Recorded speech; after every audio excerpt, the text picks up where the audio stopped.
Okay, good evening. We can begin. Mr. Kirk, did you want to make a statement?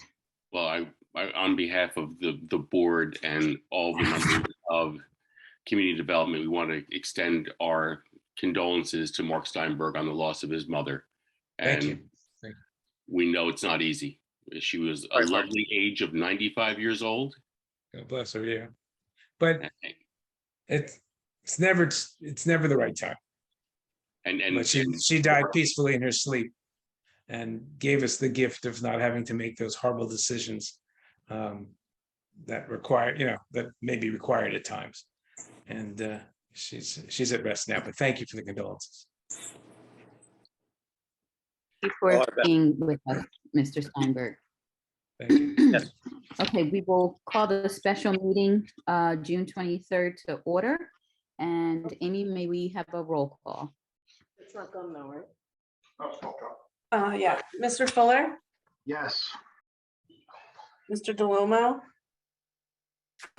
Mr. Manel, Yes. Here. Mr. Van Wagner. Yeah. Mr. Ashkenazi, Here. Mr. Mamie, Here. Mrs. Tallarico, Here. Mr. DeGennaro, Here. You hear me? Mr. Puglielli, Here. and Madam Chair. Here. And if we can stand to salute the flag. I pledge allegiance to the To flag the flag of the of the United United States of of America and and to the republic and to the republic for which it which stands, stands one nation, under God, indivisible, with liberty and justice for all. Okay.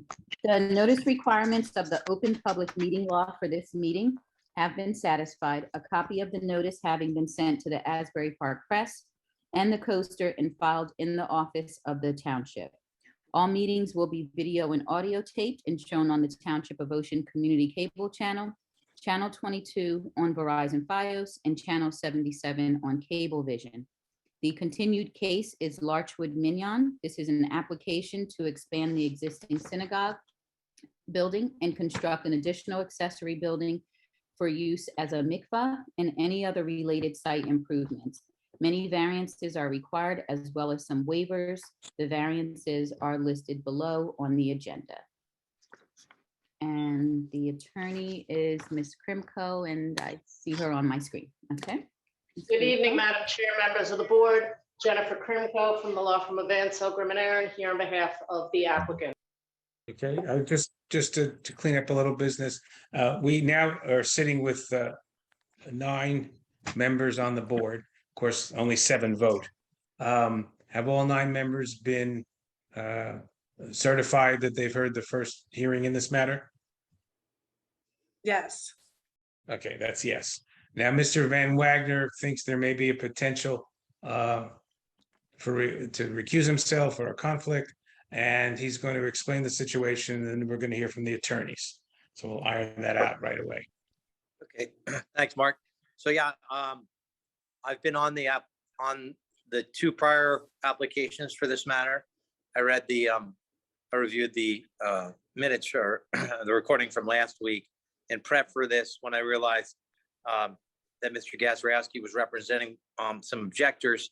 I just wanted to put on the record that Mr. Gazarovski and I are involved in pretty heated litigation with respective clients, not against each other personally, but through clients. That is sure to be going on for some time. And I just wanted to put that on the record because we don't even want the appearance of an impropriety, as Marco explained. But I just want to make sure I put it on the record and we could talk it further through as to whether or not it would be appropriate for me to continue on this matter. Thank you, Mark. Ms. Krimko?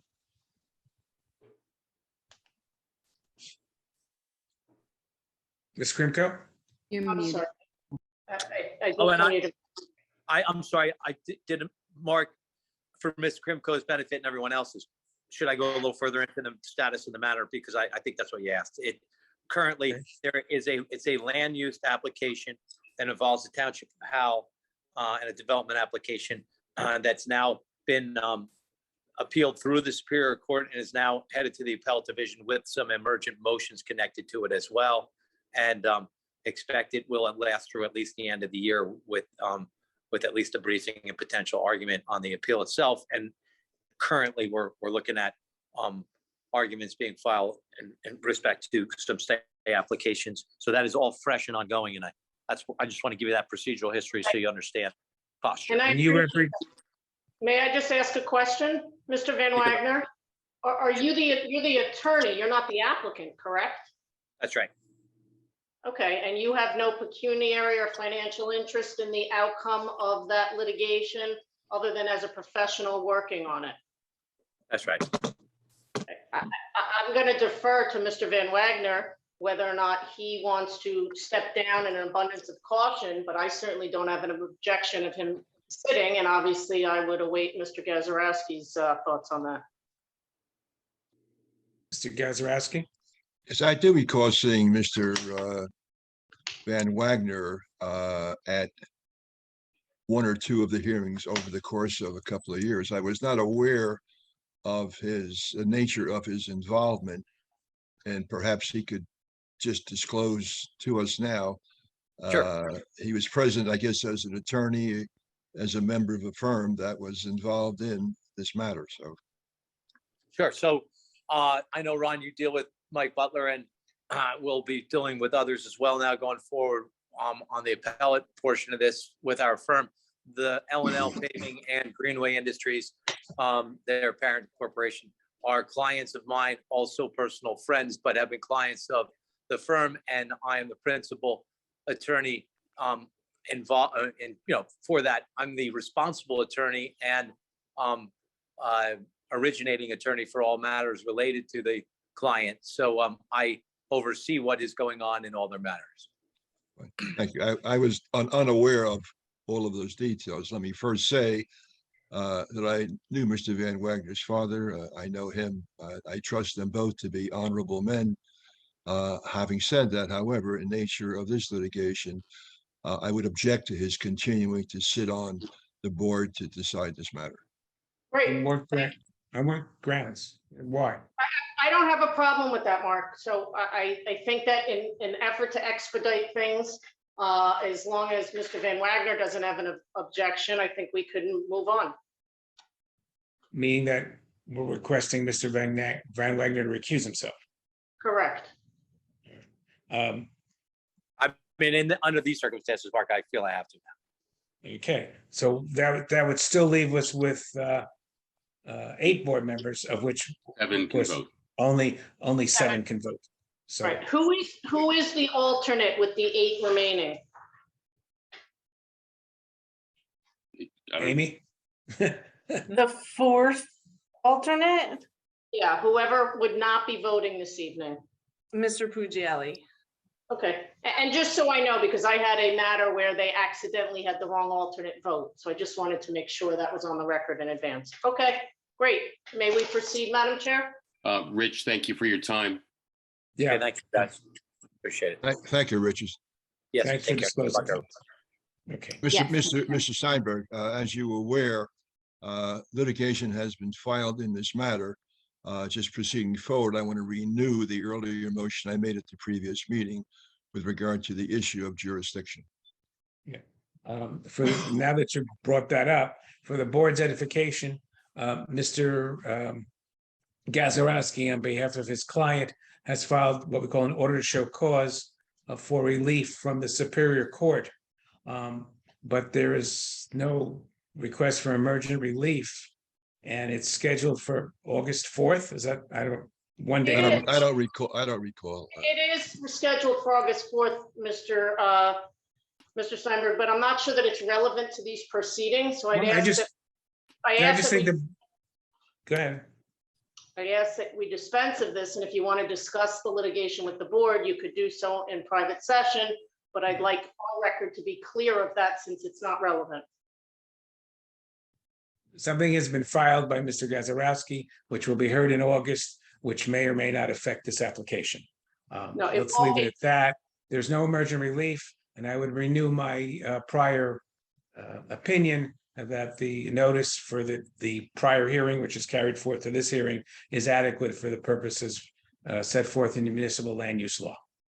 And of course, Mr. Gazarovski reserves his rights to object to same or file whatever appropriate relief he feels the court should give.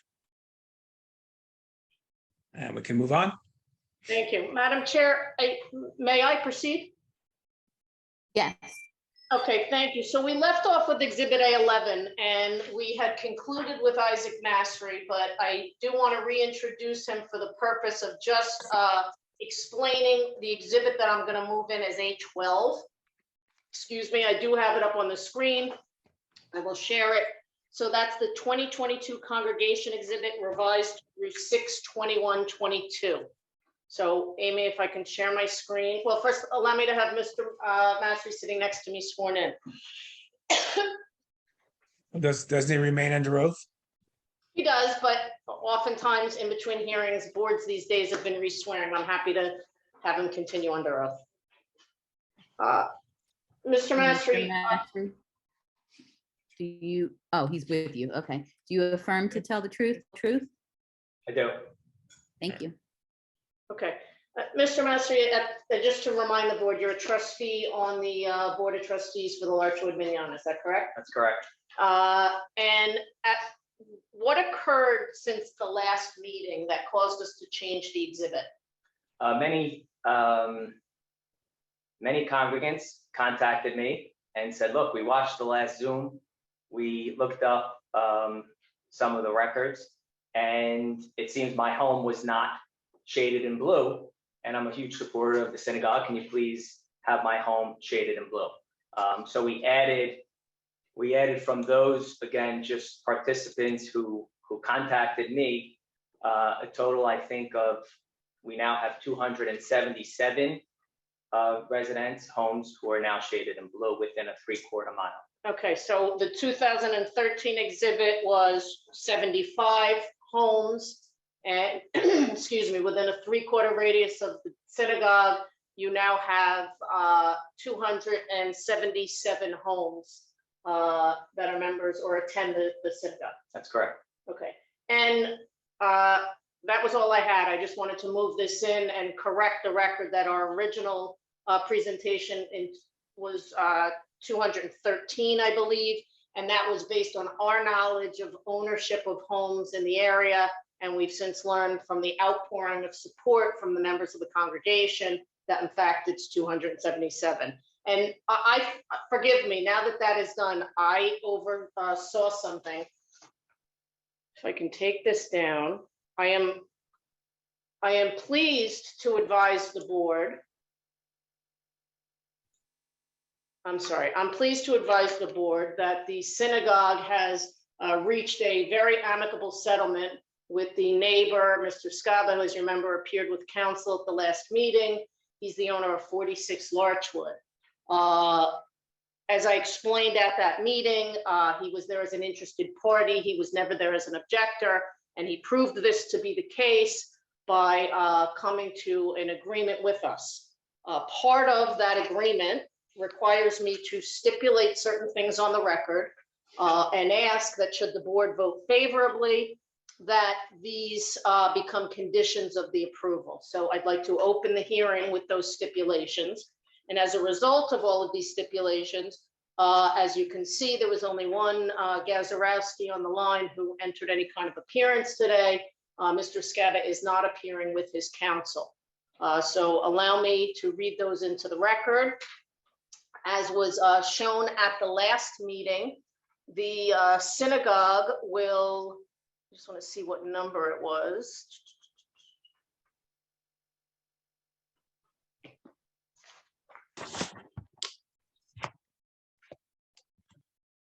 I might not have moved it. Amy, did I move in the exhibit showing the trees and the fence at the last meeting? I'm going to move that in as 813. Okay. And I'm going to call it up and show the exhibit. And before I do that, I just want to share it with the board members.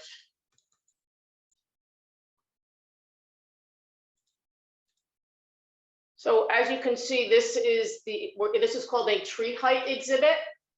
And unfortunately, and there was testimony to this, and I don't believe the exhibit was moved in. The plans that were moved in. What did you call it? A tree what? A13, it's entitled Tree Height Exhibit. Oh, height. Okay. So what A13 shows in green are the proposed trees that we intend to plant at a planting height of 20 feet in height. We only showed them, I think, at a 7-foot planting height on the plans that were submitted. That was an error.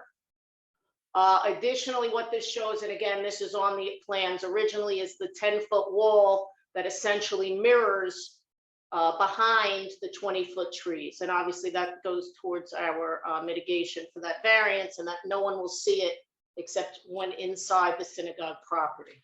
So our first stipulation is that we will install that 10-foot wall and ask that it be placed as a condition on our approval, that we will install a 10-foot wall and the 20-foot trees per the exhibit we just moved in as A13.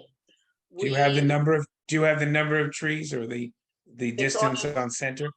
It's on the plan. We're going to submit the exhibit, so it will be listed on the exhibit. Could you just tell it to us, because we can't read the little print? I don't know it off the top of my head what the number is. However, we will get you that number for purposes of writing a resolution, because I will send you the exhibit. Okay. It was 32 trees on the originally submitted plan. I don't know if it's the same number or not. It probably not, because a 20-foot tree is going to be bigger in radius. So again, we're going to be submitting plans to reflect it. It's starting at the front setback. It extends to the jog as the property extends to the north, and it goes to the north. It is at the shared property line with Mr. Scaba. I don't know it needs to be defined any more than that, Mr. Steinberg. Oh. I think you need to know at some point. You can tell me, if not the number of trees, the planting on center, every 5 feet, every 7 feet, every 10 feet. But that can be supplied. Okay, we'll supply that. We should only hope we get to a positive resolution this evening. So we ask that that be made a condition of approval. Secondly, the synagogue has agreed that our engineer will work jointly with the neighbor's engineer to ensure that to the neighbor's engineer's satisfaction, that there will be no negative drainage impact on that property. The cost of that further drainage studies or changes to or implementation of the drainage plan will be borne 100% by Larchwood, and we ask that that be made a condition of approval as well. And then lastly, so let me do this. So the cost of the drainage study and I guess remediation if necessary. correct. Okay. Okay.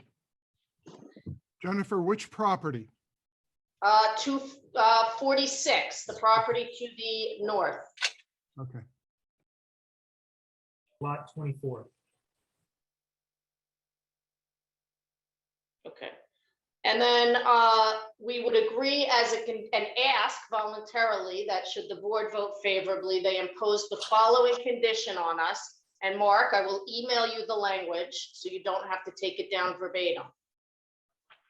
There will be no celebrations, festivities, or social gatherings, including those commonly following religious services occurring or continuing past 10 p.m. Prayer services and religious studies are specifically excluded from this restriction. We ask that this be placed as a condition of approval on any approval. And again, Mark, I'll email you all of this language and give you all of the, I would never leave you hanging like that. So we do have so with that, I would ask that should we get to a, should the board get to a vote tonight, I would ask that all of those stipulations be included. And I want to just publicly thank Mr. Scaba for being a great neighbor and a great supporter of the synagogue. He has been a pleasure to work with. The Masseries have been in constant conversation with him, and we are happy to do all of this for him. Unfortunately, there was just some miscommunication between the Masseries and when we had the plans done, and it didn't get done. And we just want to thank him very much for being our supporter. So with that, I see my architect, Mr. Thomas McHugh, is signed on. I'd ask him to unmute himself and be sworn in. Mr. Chairman, if I may, before we proceed, I note that there was something which was marked A12. I was always under the impression that these exhibits were being marked for identification. Having said that, with regard to the most recent A12, this witness has no personal knowledge of what's being reflected on that drawing. If in fact these people want to represent they're opposed to or in favor of the application, they should be present, not just simply have an exhibit prepared by a third party. Okay. Well, we went to the tax records and confirmed this with them, and we had our expert prepare it. He's here, but Mr. Gazarovski's objection is noted. I do note that more than 100 of our supporters happen to be on the line right now, and I understand more are signing on. Actually, 100. Yeah, and is Mr. Gazarovski asking that the neighbor confirm this? Yes. No, I think he's asking. No, that's what he's asking. He just said yes. Is the neighbor online? Which neighbor? Lot 64, whatever, the one that you're doing the wall for. I do, but it's not submitted. Again, if Mr. Scava wants to speak at the public portion, he can. We're making a representation. It's interesting that Mr. Gazarovski is trying to force his daughter's client to testify when he didn't want to, but I don't, wait a second, would you please repeat what you said?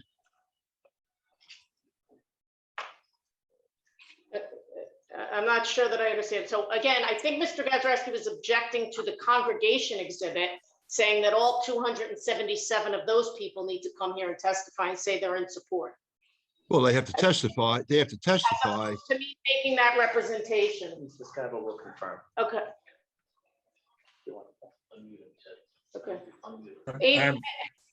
And as far as I'm beyond what Mr. Gazarovski is objecting to. I thought he wanted he's objecting to the fact that I said that the neighbors who called us to ask to be put on the exhibit are in favor and support the application. He's objecting to that. Now, what I'm objecting to is we have these exhibits, which I believe were marked for identification because I have not been given the opportunity to cross-examine.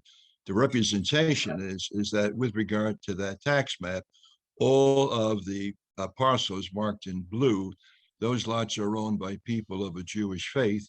And there's been no testimony to that effect other than a document or an exhibit prepared by the applicant. Yes, there was testimony. There was testimony from Mr. Massery as well as Mr. Sharrow that those are congregants to the synagogue, of which Mr. Massery is a founder and the vice president and trustee. So that's all hearsay. That's all hearsay. I don't know if that's hearsay, and I think you'll have your right of cross-examination of Mr. Massery when the time comes. And of course, these exhibits can be moved into evidence after that occurs. Okay. But Mr. Massery is I believe, in a position to testify as to those lots, their ownership are persons who are members of his congregation in which he is a trustee and officer. And also, I go a step further, Mr. Steinberg. These are all moved into evidence. If Mr. Gazarovski wants to question the question, then he certainly can, or challenge their veracity, he certainly can. They are not for identification. This is not a court of law. It's quasi-judicial. The laws of evidence do not apply. The exhibits are moved in for evidence. So again, I think that the only statement, I think that the statement should be that these additional houses and all of the ones in blue represent households of members of the congregation. You said they don't object to the application. I don't know if I didn't say they don't object. First of all, we don't have members. You said they support it. Correct. Did you say support? Right, but again, that's something that he doesn't know if they support it. Personal knowledge of each person. But I think that client- the exhibit is sufficient. Let me finish. The exhibit is sufficient to show that all of those homes in blue represent members of the congregation. Okay, and again, I made a statement as an attorney for the applicant. Okay, fine. Next, may we proceed? Yes, please continue. I'd ask Mr. Gazarovski to mute himself until he has another objection. Can you hear me? Okay, I'll attempt to do that. Ronnie, can you put me on mute, please?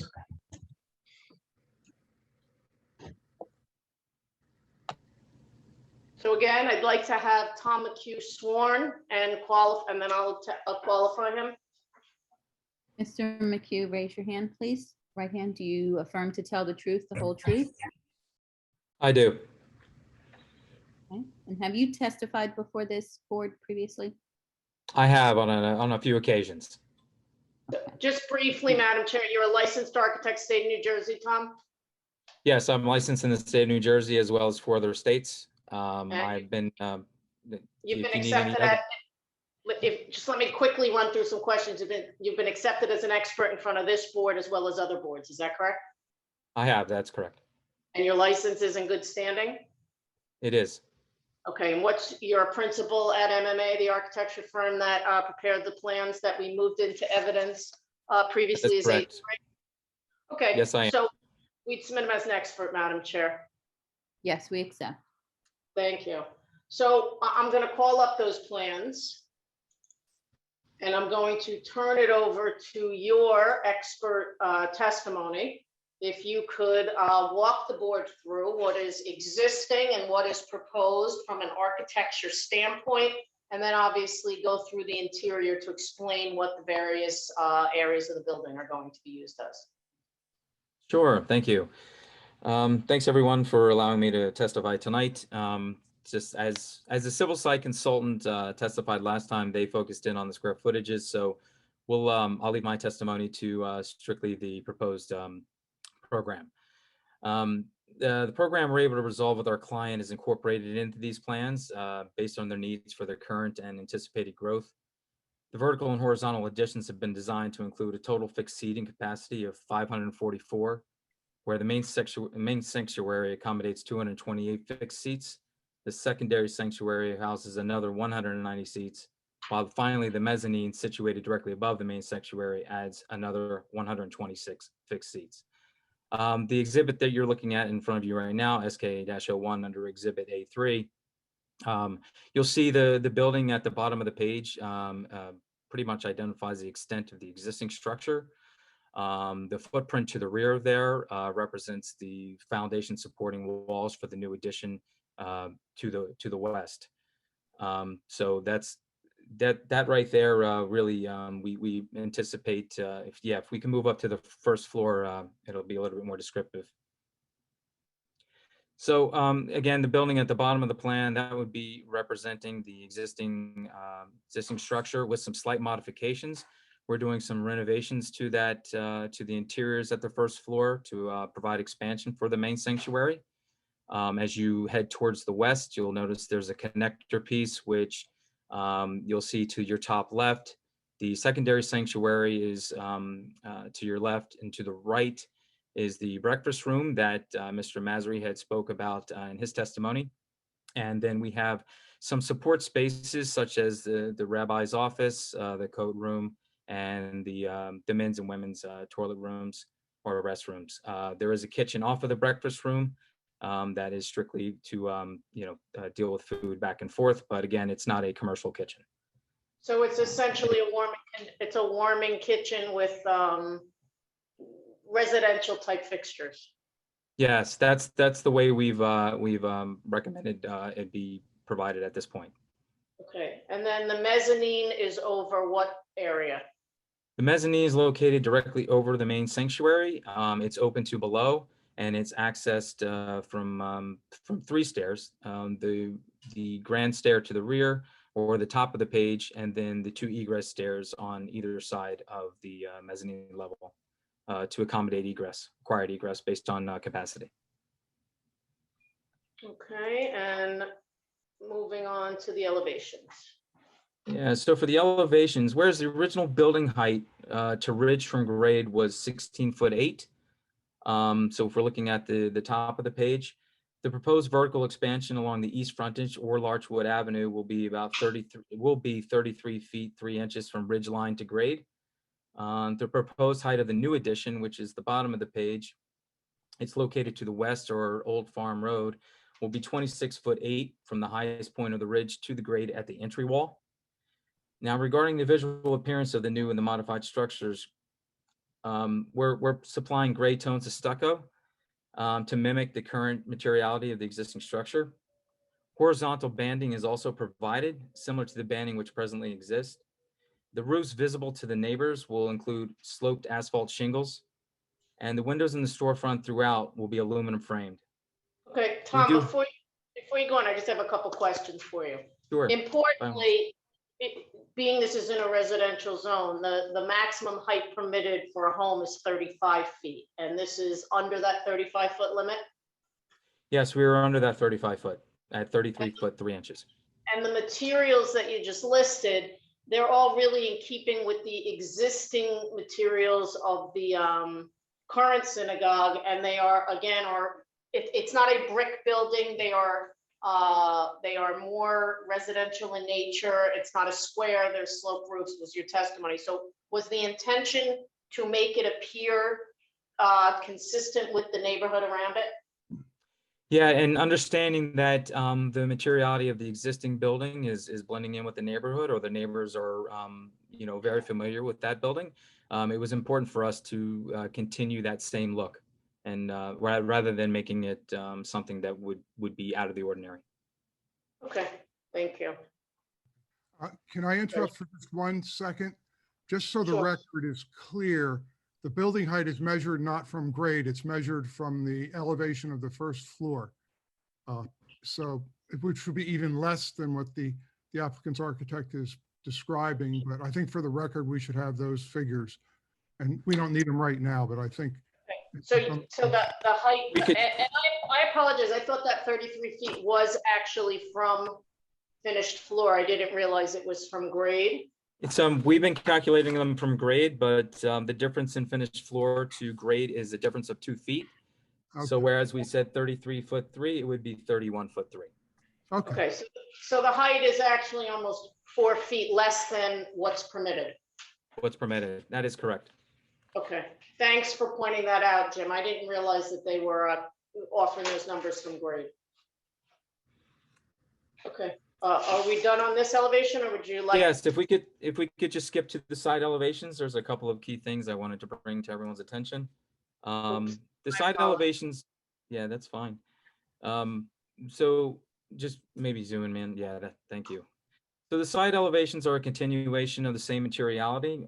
We did want to just clarify that the difference, one of the differences that we're doing on the, I believe it's the north elevation, yes. On the north elevation, the windows will be translucent.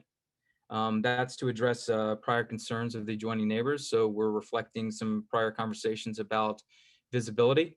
We want to be able to tone down the visibility, both looking inward and outward along that facade, which is adjacent to the neighbor. But when you say translucent, they're going to be opaque. You're not going to be able to see through them? Translucent means it allows light through, but it doesn't allow people to make out or be able to determine which object is behind that window surface. Okay, so it will disguise it. The neighbors won't be able to see in what's actually happening in there in any great detail. That is an accurate statement. Yes, that's correct. Thank you. If we move on to SK5 or exhibit A3 SK5, this will be the mikveh expansion in the rear of the lot. It's adjacent to the parking. And I know that I testified, but a mikveh is essentially a ritual bath for married women once a month. That's correct. I don't know if you need me to go through the stages or how this plan is laid out. I think it is visible for everyone to sort of infer. I think you could just indicate generally what's in the mikveh. I don't know that we need to go through it room by room. Okay. Yeah, then the last exhibit that we had put in were pretty much the elevations of it. Very similar materiality to the main structure. The one difference coming from, although we're keeping some gray tones, we're also introducing the banding to be a black color, to be a darker band, just for accenting, to sort of give it a little bit separate identity from the main structure itself. And that is, so if there's any other questions for me, I can take those right now. Otherwise, I'll be here for the remainder of the. The questions from the public are at the end. So Madam Chair, are there any questions with regard to the architecture at this time from the board members? Any board members with questions? I had a question. Is there any signage that's going to be placed on the building? We No, we're we not. have not been in, go ahead, I'm sorry. Jen, were you gonna say something, Jen? Okay, yeah, what I was gonna say is we're not proposing any signage on the Larchwood Avenue side, is that? Our No. plans do not currently exhibit that. Yeah, there's no signage proposed, so should they want to propose signage, we would come back to the board for that. Any other board members with questions?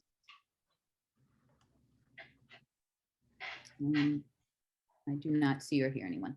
Okay, please continue. Thank you, Tom, and please stick around for further questioning by the objector's attorney as well as the public. Okay, I will be here. Thank you, guys. Thanks, everyone. Oh, and let me put my screen, I'm sorry, I didn't realize my screen was off, Madam Chair. And just like magic, Mr. Mastery has grown his hair quite a bit and changed his suit. Sitting next to me is now Justin Taylor. I'd like to swear him in and qualify him as an expert in the field of traffic engineering. He has testified before this board numerous times, but certainly happy to have him go through his credentials. Hey, Mr. Taylor, do you affirm to tell the truth, the whole truth? I do. Okay. Okay, And you just quickly testified offer before this. Surely. I'm a licensed engineer in the state of New Jersey, as well as Pennsylvania, Delaware, and Texas. I'm also a certified professional traffic operations engineer by the Institute of Transportation Engineers. We're practicing traffic planning for a little over 20 years now, and have testified to hundreds of boards throughout the state of New Jersey, including this board in the recent past. Okay, we will accept. Thank you. Thank you very much. So Justin, your office and you specifically prepared a traffic parking assessment, which we moved into evidence as A5. That's correct. Okay, well, we're not going to read the entirety of that. You took a look at the traffic impact to the roads as well as the parking needs of the synagogue based on the existing and the proposed operations. Yes, that's correct. Okay, so if you could just offer the board a summary and what your thoughts are with regard to the safety as to the ingress and egress of this conditionally permitted use, impact to the surrounding neighborhood, and whether or not the parking as proposed is adequate. Surely. I won't belabor the access too much because I think Mr. Shower did a great job in explaining it to you at the last meeting. From our perspective, what we really see is that we've cleaned it up, we've formalized it into 2 access points, as well as providing the parking in the rear. So instead of utilizing the horseshoe drive that currently exists along Larchwood Road, we're now providing an adequate parking field in the rear.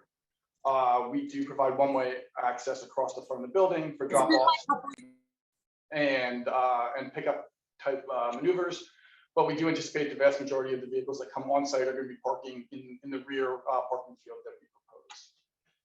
I think that while it continues the operation as it is today, it's going to be an improvement over what it is because we've really kind of cleaned it up a little bit better, brought it up to modern standards of safety. We are proposing access aisles throughout the site that are primarily 24 feet. And in every location where there is 90-degree parking, they will be 24 feet, which meets both the ordinance requirement as well as industry standard.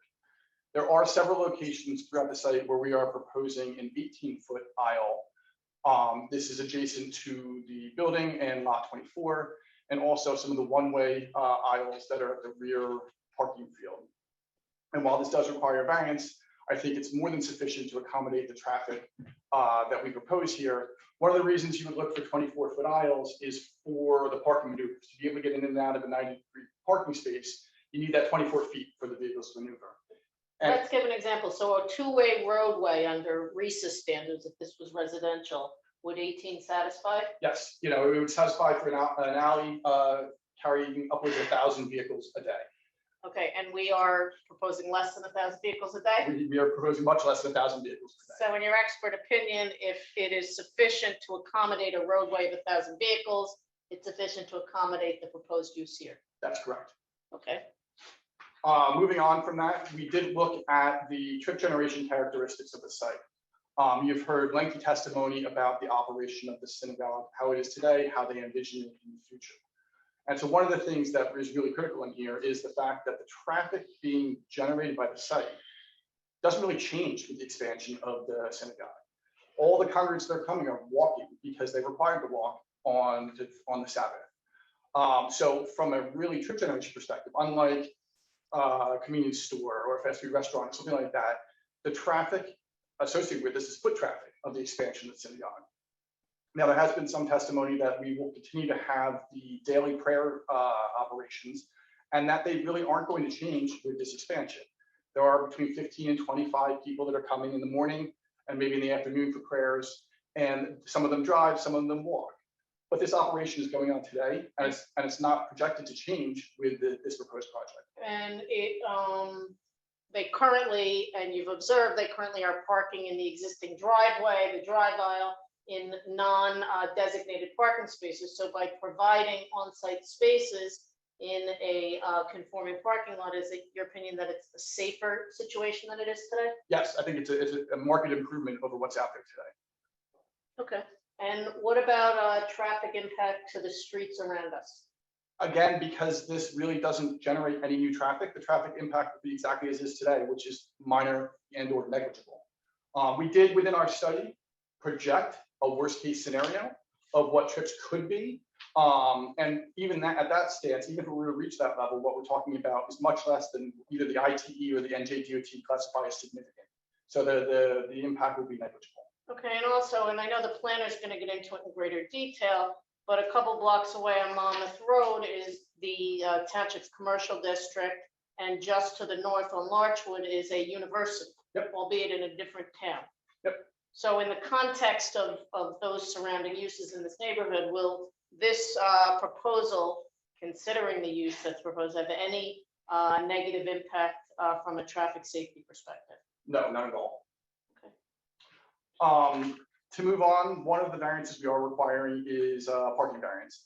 Mr. Shara touched on it in the requirement. The ordinance looks at house of worship and requires one space for 2 seats. This equates to a parking requirement of 272 spaces for the proposed synagogue. But as the previous testimony heard, and as we discussed, because the congregants walk to the synagogue, there really isn't the parking demand necessary or associated with the synagogue use. The parking demand that gets generated for this site is those morning and afternoon prayers where we have between 15 and 25 people. I have a different question for you. Considering that this is in a neighborhood right in the middle of 277 congregants' private homes. Yes. Okay. If they were not able to pray here, and if they were not able to, for example, do the religious studies here, or even have the bris here, and they were forced to do it in their homes, do most of the homes in that area have 39 off-street parking spaces? No, they do not. Okay, so if any of the members of the congregation were to host these religious services or religious celebrations in their home instead of using the synagogue or even having daily prayers, would that have a worse impact because it would require almost the entirety of the people attending to park on the street? Yes, that's correct. Okay, and then one last question.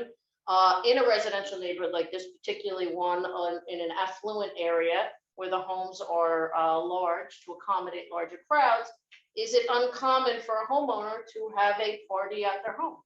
No, not at all. It's an occurrence that happens on a regular basis. Okay. And when that happens, they park in the driveway and then they would park on the residential streets around it. That's correct. Okay. Thank you. So essentially, to summarize all the information that we provided, the parking that we're proposing on the site will be more than sufficient to accommodate the demand generated by the proposed project. It actually represents almost a doubling of the amount of vehicles that could be stored on the site, and formalizes it into conforming, formalizes it into designated parking areas. Probably should touch on the fact that the spaces are being proposed at 9x18, which does require a variance or a waiver. One of the two.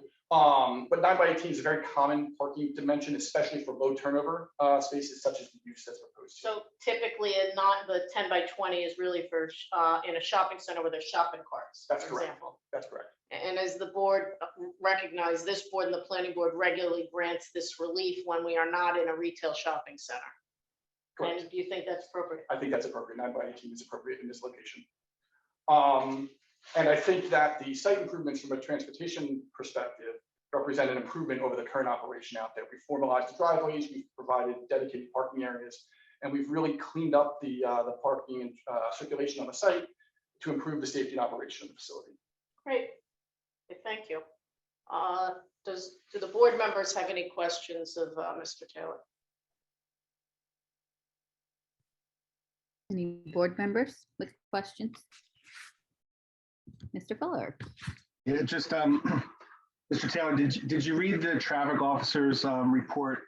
I understand what you're saying about parking and most people walking, but did you see the section that mentioned that 24 cars are parked there over the weekend? Do you think that is accurate? Are you saying that's not accurate? Is it not likely that all these spots will be filled up in the winter over the weekends? I would say that that's an accurate statement. I don't agree with any of the conclusions drawn within the traffic safety officer's letter. I would say we have been out there to observe on a Friday into a Saturday, and we observed similar about 20 to 24 cars parked. Those cars came on Friday night and were parked until Saturday evening.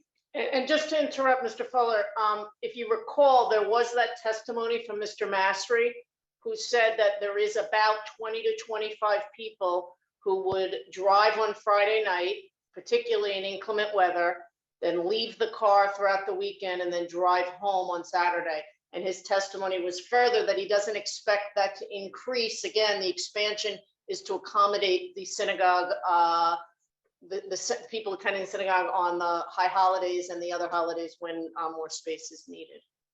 Yeah, I think over time, people that are walking regularly today may want to drive as they get older, right? I think you have to assume there'll be more people will desire to park there more often than do today. I'm wondering if you have thought of any other creative ways to deal with parking, whether it would be valet service if needed, so you could park cars in, so you're not just parking along the exterior for when times are needed. If you ever been involved in situations where that's been a stipulation for an approval, to keep a small parking lot, because for the most part, you don't need a large parking lot, but maybe for large events, you park the cars in so they're not all on the street or something like that.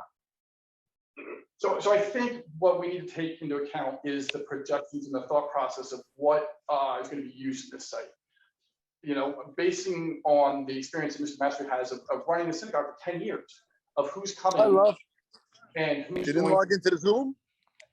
Oh, good. We can mute. I think what we see now, right, at the congregation size that we have is about 20 vehicles, right? We have 39 parking spaces on the site. And I think what you'll have is you'll have people that may drive and then the next group that may not.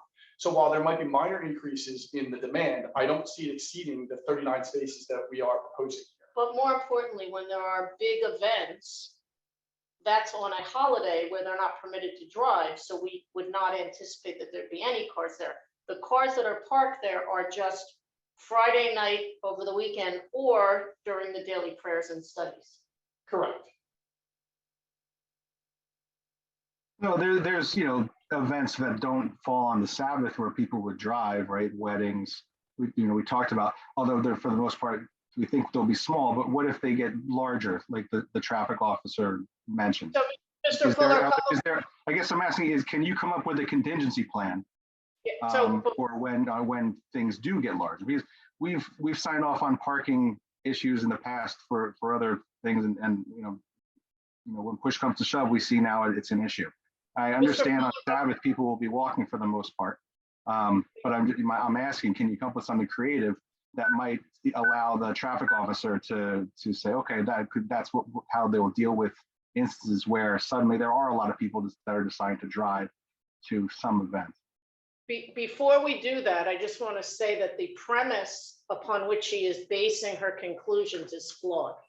And the reason I say that is if she is comparing this to the Magen David Synagogue or the Westfield Synagogue, and what she fails to appreciate is they are a catering hall. They are a social hall. They rent it out. They have a commercial kitchen. They have catering parties that go long past 10 o'clock. So she's not comparing apples to apples here. There is no concern that that will occur here because the only celebrations that will be here would be the small celebrations after a religious service. There will be no independent social hall parties. So she's basing this on her experience with Magen David as opposed to the actual use that is proposed here at the Larchwood Minyan. It's not going to happen. And that's why I asked the question that I asked Justin at the beginning before we opened it up to the board members is, do the neighbors in that development have parties? And are there sometimes 100 or 200 cars that come to those parties? And his answer is yes. And there's 35 less spots for them to park there. So this will fit. His testimony was that this will fit within the neighborhood because it's occurring at the single family homes and we're providing far more spots. The traffic officer was basing her conclusions on a synagogue that also operates as a social hall. We came before this board, or it might have been the planning board, and got a variance to expand to allow a third-party catering hall. That is not just a synagogue. So. Yeah, I mean, so I think based on the information that we have and based upon the projections of the congregants and the synagogue, the 39 spaces will be more than sufficient to accommodate any expansion that they might find, even though that's not really anticipated.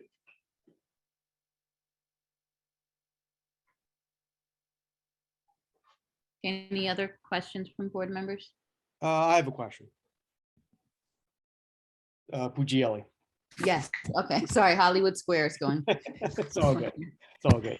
So I guess my question is relating to the parking spaces. Why the number 39 is the number you guys were set on? Because looking at the plans, I noticed that the mikvah needs a side yard setback, and that's because there's parking spaces adjacent to it. Right. So I don't know it right up there. Right. So I see 1, 2, 3, like 3 or 4 spaces. I'm sorry, to the left. So if you were to remove those spaces, you probably can move the mikvah in, a compliant area. So why the number 39? What's significant about that number of spaces? Recognizing how concerned the board members would be on parking, we maximized the parking to the extent we could. If we had to lose a few spaces, that would be fine. I think moving the mikvah over, though, would lose that whole drive aisle and might create some engineering issues.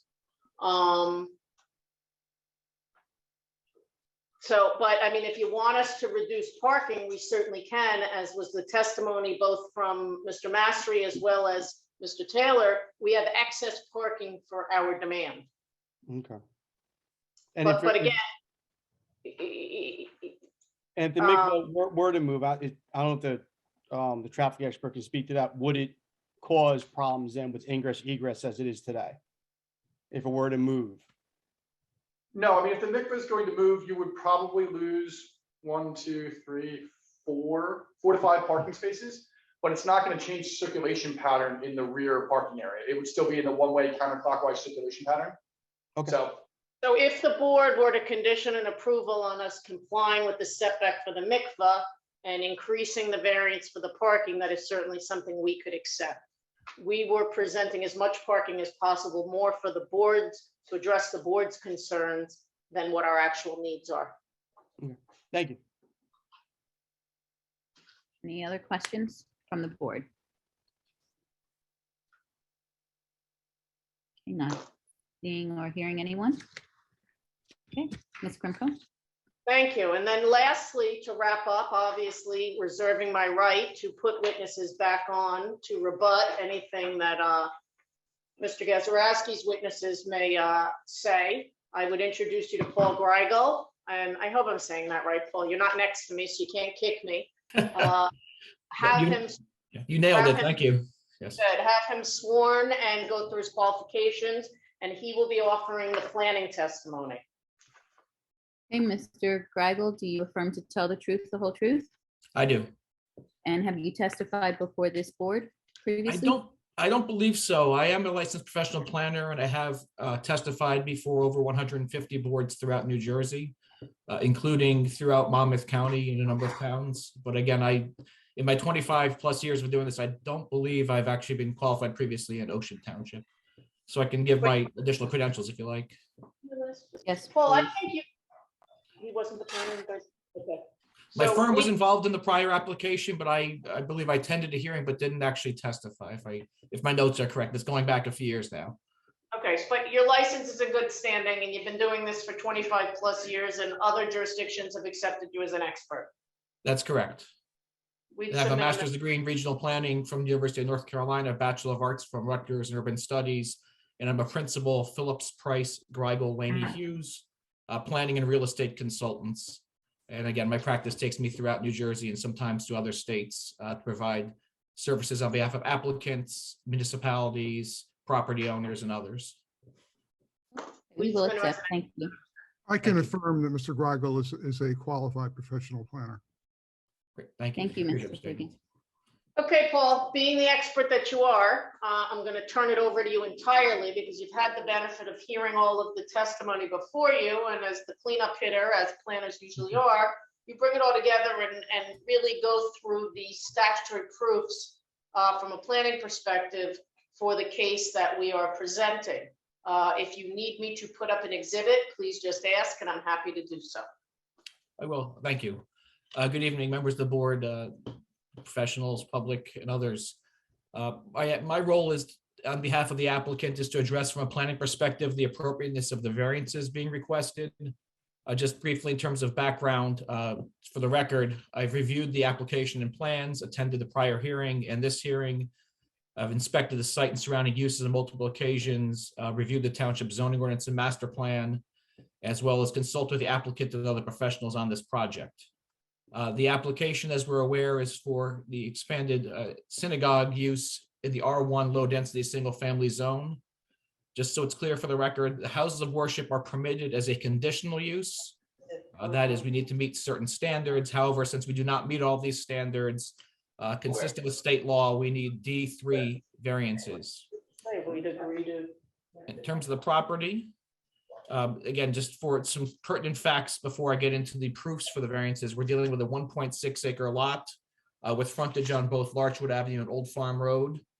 It's important to note that it's currently improved with the house of worship, as this board is aware. The front of the building is oriented towards Larchwood and is accessed via circular driveway. And again, on Old Farm Road, there is no access provided currently or proposed. In terms of the land use context, the site is surrounded by single-family dwellings, as we've seen through exhibits 9 and 10. A number of them are owned by congregation members or occupied by congregation members. In fact, that number of homes has increased by nearly 4 times from 2013 to the present day. But I think it's important to note there also are non-residential uses in the vicinity. So for example, Monmouth University is less than a quarter mile north to the south entrance of that facility, up Larchwood Avenue. So you do have athletic facilities that are outdoors, parking lots, and other facilities for the university a short distance away. Also, as we heard previously, there's a commercial node with a number of business uses on Monmouth Road at Park Avenue, about 1/4 mile to the southwest. And again, these distances are as the crow flies, not walking distances. But you do have nearby retail stores, offices, multiple food service establishments, as well as some commercial properties that in fact border homes that are on Old Farm Road. So it's not that far a distance from this residential neighborhood to commercial and non-residential uses. Other uses that are not residential nearby include a church less than a half-mile southwest on Park Ave, 2 synagogues and an elementary school to the southeast on Park Ave, about half-mile away, and another synagogue about 1/2 mile to the northwest. So again, this is an area that, while it's residential primarily in its immediate vicinity, it does have other uses nearby. In terms of the proposed project, again, I won't go into great detail as the board's familiar with it. We've all heard the details about it, but we're proposing an addition as well as other facilities, including the mikveh on the property, and we're looking to remove certain conditions. I think it's, again, important to note, as others have mentioned, the proposal relates to the growth in the congregation that's already occurred, as we've shown with the exhibits, I believe it's A9 and A10. And to get to the reason for my testimony at this point, with regard to the variances that are being sought, these are D3 conditional use variances to permit the expansion of the property and certain other conditions on the site. I would note there were previously some nonconformities that for which variances were previously granted by this board. One of those is lot area of 70,000 square feet, which is existing and not changing, where 2 acres is required, or 87,120 square feet. And also for lot width, where 200 feet is required, 150 feet exist as proposed. We also do need certain C variances I'll discuss at the end. So to the main part of my testimony, if you will, this D3 variance, the D3 variance is being requested are again for a conditional use, which is a house of worship, which is considered an inherently beneficial use according to case law. It's in that use, just briefly, I'm sure board members are familiar with this, but for those who are not, it's a use that's by its very nature furthers the public good and provides a valuable purpose. Beyond that, a religious use is federally protected under the Religious Land Use and Institutionalized Persons Act, which is known as RLUIPA. So just to be clear, the zoning actually encourages and permits religious uses in the R1 zone, as they are generally considered harmonious with residential neighborhoods. But again, we don't meet certain standards, and that's why we're asking for relief from the board. The proof requirements, just to lay out at the outset, for these types of variances come out of a case called Coventry Square. Basically, it indicated that the use is permitted, so it's not as high a burden of proof as you typically have for a use variance, where a use is not permitted, but that essentially we need to demonstrate that the site can still accommodate the use despite not meeting all of the conditions. In other words, that the site can still function appropriately, notwithstanding that certain standards, as discussed, are not met. So in my opinion, as a professional planner, I believe this aspect of negative criteria has met the positive criteria. I'll get to my conclusions in a second. Also, we have to address what's called the negative criteria, that there's no substantial detriment to the public good and no substantial impairment to the zone plan or zoning ordinance. And also, I believe those are met. So with regard first to the positive criteria for the D3 conditional use standards that are not met. First, I will say this for all of the variances. The size of the building does not determine the size of the congregation. We've heard testimony from multiple witnesses regarding this. As we've heard, the worshipers are going to come anyway. They've been attending services and other functions on the site, other studies, for example, religious studies. Increasing the size of the building does not make the site and the people using it, it's not overcrowding here. We were trying to, in fact, get rid of a condition that exists today from a facility that has been essentially needs to be improved in terms of its capacity and to better serve the congregation. So we're seeking simply to better accommodate the existing membership and to accommodate the use. And we think that it can be done despite these deviations. So one of the main points with regard to the D3 positive criteria relates to the unique nature of this specific institution. Again, I won't belabor the point, but as discussed by others, this is a local population that primarily walks and bicycles. In fact, almost exclusively walks and rides bicycles to services. That's the crux of the testimony with regard to that we have a much lower intensity compared to a similarly sized facility where you do not have that type of restriction. It's really also important to note that the limitations that have been proposed and that exist with this property with regard to special events, and we are very clear that this is not a facility designed to accommodate large scale social gatherings. There's no commercial kitchen. This is not one of the larger scale facilities that exist elsewhere in Ocean Township or elsewhere. So with regard to the traffic generation, it's very limited daily. Again, as others have testified, can be accommodated in the parking lot. With regard more specifically to some of the variances, some of these are, as I mentioned, standards that already have been addressed through prior applications. There's no change to these. So the lot area and width, for example. So we are slightly under the permitted lot area, or the minimum, required lot area of 2 acres. We're at 1.6. But again, this is not given the nature of this use, it's not required. And likewise for this frontage, we have 150 feet on Old Farm Road. That is not an issue with regard to this particular congregation. Despite the proposed changes, again, I think we've clearly established we're dealing with residents who live nearby who are congregants. The additional facilities and parking are for limited times only. The building as proposed is appropriately scaled. That is, we don't exceed the maximum height requirement for this R1 zone. There is landscaping and fencing proposed along property lines to essentially buffer any improvements, and in fact are improving certain conditions both on site and, as discussed previously, off site as well. In terms of vehicular access, it's only limited to Larchwood. There was none on Old Farm Road, so that helps mitigate any potential impacts in the interior of the residential neighborhood. You again would only have people walking from that area. We did have one previous D3 variance granted about the minimum buffer to the parking area. This is actually being improved, where we're going to 11.3 feet versus none in the prior application. Just lastly, with regard to the other deviations, these really relate to the conditions of the property that are very unique. It's a through lot, so it's frontage on 2 streets. There is a jog in the property line. And I think it'd be useful. Yes, I was about to say, I think it'd be useful to show that's great thinking. The fact that this is literally, an offset in the lot in 2 locations, so it's shown where the hand is in one place as well as the other. This does cause some difficulties in complying with some of the buffering and setback requirements. But I would note that, as shown here on the exhibit, the improvements, the expanded building and the new mikvah building are within, I would say, the interior of the site. Again, other than being in the case of the mikvah, which may change somewhat closer to the property line, the side than required, they are well set back from the street, and again, do comply with the height requirements for the zone. And there's also, again, adequate buffering being proposed through a combination of landscaping and fencing. Hey, Paul, just one quick question with regard to the mikvah and that side yard setback. And really the architect showed it but didn't testify to it. That's only a 1-story building, correct? That is correct. Yes. So that is certainly more residential scaled, if anything, less, less scaled, I don't think it's the right term, but yeah, it's lower in height than a typical residential Right. structure. So the impact from that setback is, certainly less at a 1-story as opposed to a 2-story. Absolutely. And on top of that, that's the side property line as well as to the front line on Old Farm.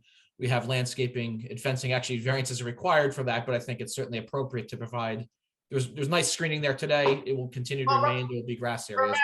Remember, Paul, we got rid of all the fencing except for this 10-foot fence, but we do have all of this, the landscape buffer around it. Right. Pardon me. I'll accept that correction. That's correct. I do recall that. There's yes, but certainly the landscaping is to remain and to be supplemented. Okay. Can I just a second again? Paul, with regard to the mikvah side yard setback, if there was a suggestion by a board member, which is not a bad suggestion at all, that some of the parking be eliminated and that building be moved. But if it's moved, would you still require a side yard setback, and would you possibly require side yard setback variances on both sides? We would need it on both sides. I can tell you that the engineer here has already looked at that we wouldn't be able to comply. We would be able to get it further away from the north property line, but it would then implicate a side yard setback variance on the south property line. And that's sort of what I figured too in looking at the sketch. Yeah, I can certainly have the engineer testify to that, but he did the sketch and this building would not fit within the setbacks. However, we could increase the setback if necessary. But again, I think it's the applicant's position and Paul's testimony that the increase in setback is not necessary due to the minimized impact as a result of it being 1 story. Okay. Great, thank you. It's a good question. I would just add one other item with regard to the mikveh. This is an internally oriented use. In other words, it's accessory, as we've heard, to the house of worship. It's not intended to be, drawing in outside folks from neighborhood other than congregants. But it's also, and for that reason, it's also as a 1-story building more akin to a typical accessory building in a residential area such as this. But it has very limited usage, as we've heard through the other testimony. The slight overage with regard to building coverage, we're mitigating certainly with stormwater management as well as landscaping. And again, there's other factors with regard to some difficulties in complying given the arrangement of the site. But I think in summary, with regard to the positive criteria for the D3 variances, again, the question comes down to whether the site can accommodate this particular use as it's proposed. And in my opinion, as a planner, given all the factors put on the record by the other witnesses and myself with regard to this use and its proposed, its operations and design, that it can be accommodated despite not meeting all these specific conditions. And Paul, just to go 1 step further, that's because we're able to provide adequate parking to meet the needs. Is that correct? Is that correct? I didn't want to belabor that point, but that's correct. Yes. Yeah, and we're able to provide safe and adequate circulation on the site, even an improved and more safe situation than we have today. That was the testimony I heard, and I concur. Yes. Okay, and we're able to provide a safe, code compliant interior of the site that enables the worshipers to pray without having to be in hallways. So it's a safer situation on the interior as well. So from a planning perspective, the fact that we're able to do that, is that also show that the site can accommodate the use? Yes, I agree with all of those factors. Again, they've been put on the record, and in discussions with the professional team, those, in my opinion, as a planner, are very valid objectives of this proposal, and certainly further the purpose of the land use law in terms of the health safety. Just a couple more things. Yep. The fact that we're able to do all of this, not only within the height requirements or limitations of the zoning ordinance, but actually quite a bit under them, further shows that the site can accommodate this, yes? Absolutely. This again is similar size, if not less, than the permitted houses or those that exist in the area in terms of height. So the scale is definitely similar. The materials are similar, et cetera. And then finally, the fact that we're able to mitigate any of the setback variance relief by ample landscaping along all of the perimeters further shows that the site can easily accommodate this use. Yes, from that's a correct. planning perspective. Yes, again, the intent, I understand the intention of the overall type of ordinance, but again, this is a very specific type of use. And this property that's been in operation for it, the expansion is not going to, cause great detriment, and we can certainly accommodate it on site. Okay, great. And I know you didn't want to belabor it, but I think it is important to belabor it because that is the key test here, is whether or not the site can accommodate our use. That's correct. One last question. If we were a different type of religious use, if we were a church, for example, where everybody drove to all of the large gatherings like a Christmas Eve service, would your testimony be that this site could accommodate a use like that? Absolutely not. In fact, I wouldn't probably be testifying here because I don't think I'd be able to justify, such a use on this size site, without these types of very specific factors in terms of the circulation, transportation, circulation, and the nature of the congregation. Most importantly, being the religious restrictions of being able to drive on holidays and Shabbat. Yes, that is, in my opinion, a very substantial difference. That not all religious uses are created equal, but this particular type of practice of religion, has these built-in, if you will, limitations that allow for this type of use to be accommodated. That would not be the case with those without these types of restrictions. And the fact that the prior approval, and certainly if the board were to approve this one, would be limited to an Orthodox Jewish house of worship, would ensure that in fact a church or other type of use could not come in and then use the site in a way that it couldn't accommodate. That is correct. And that is a reasonable restriction that the board certainly can undertake. And one last question. So from and I just want to stipulate to the board that to the extent, Paul, from a planning perspective, should a need arise, it's your understanding that the applicant is open to alternative parking needs such as valet parking or using off-site parking if it ever arose, although it's a testimony, it won't be needed. But again, the applicant is, in your understanding, is open to any reasonable conditions the board wants to impose?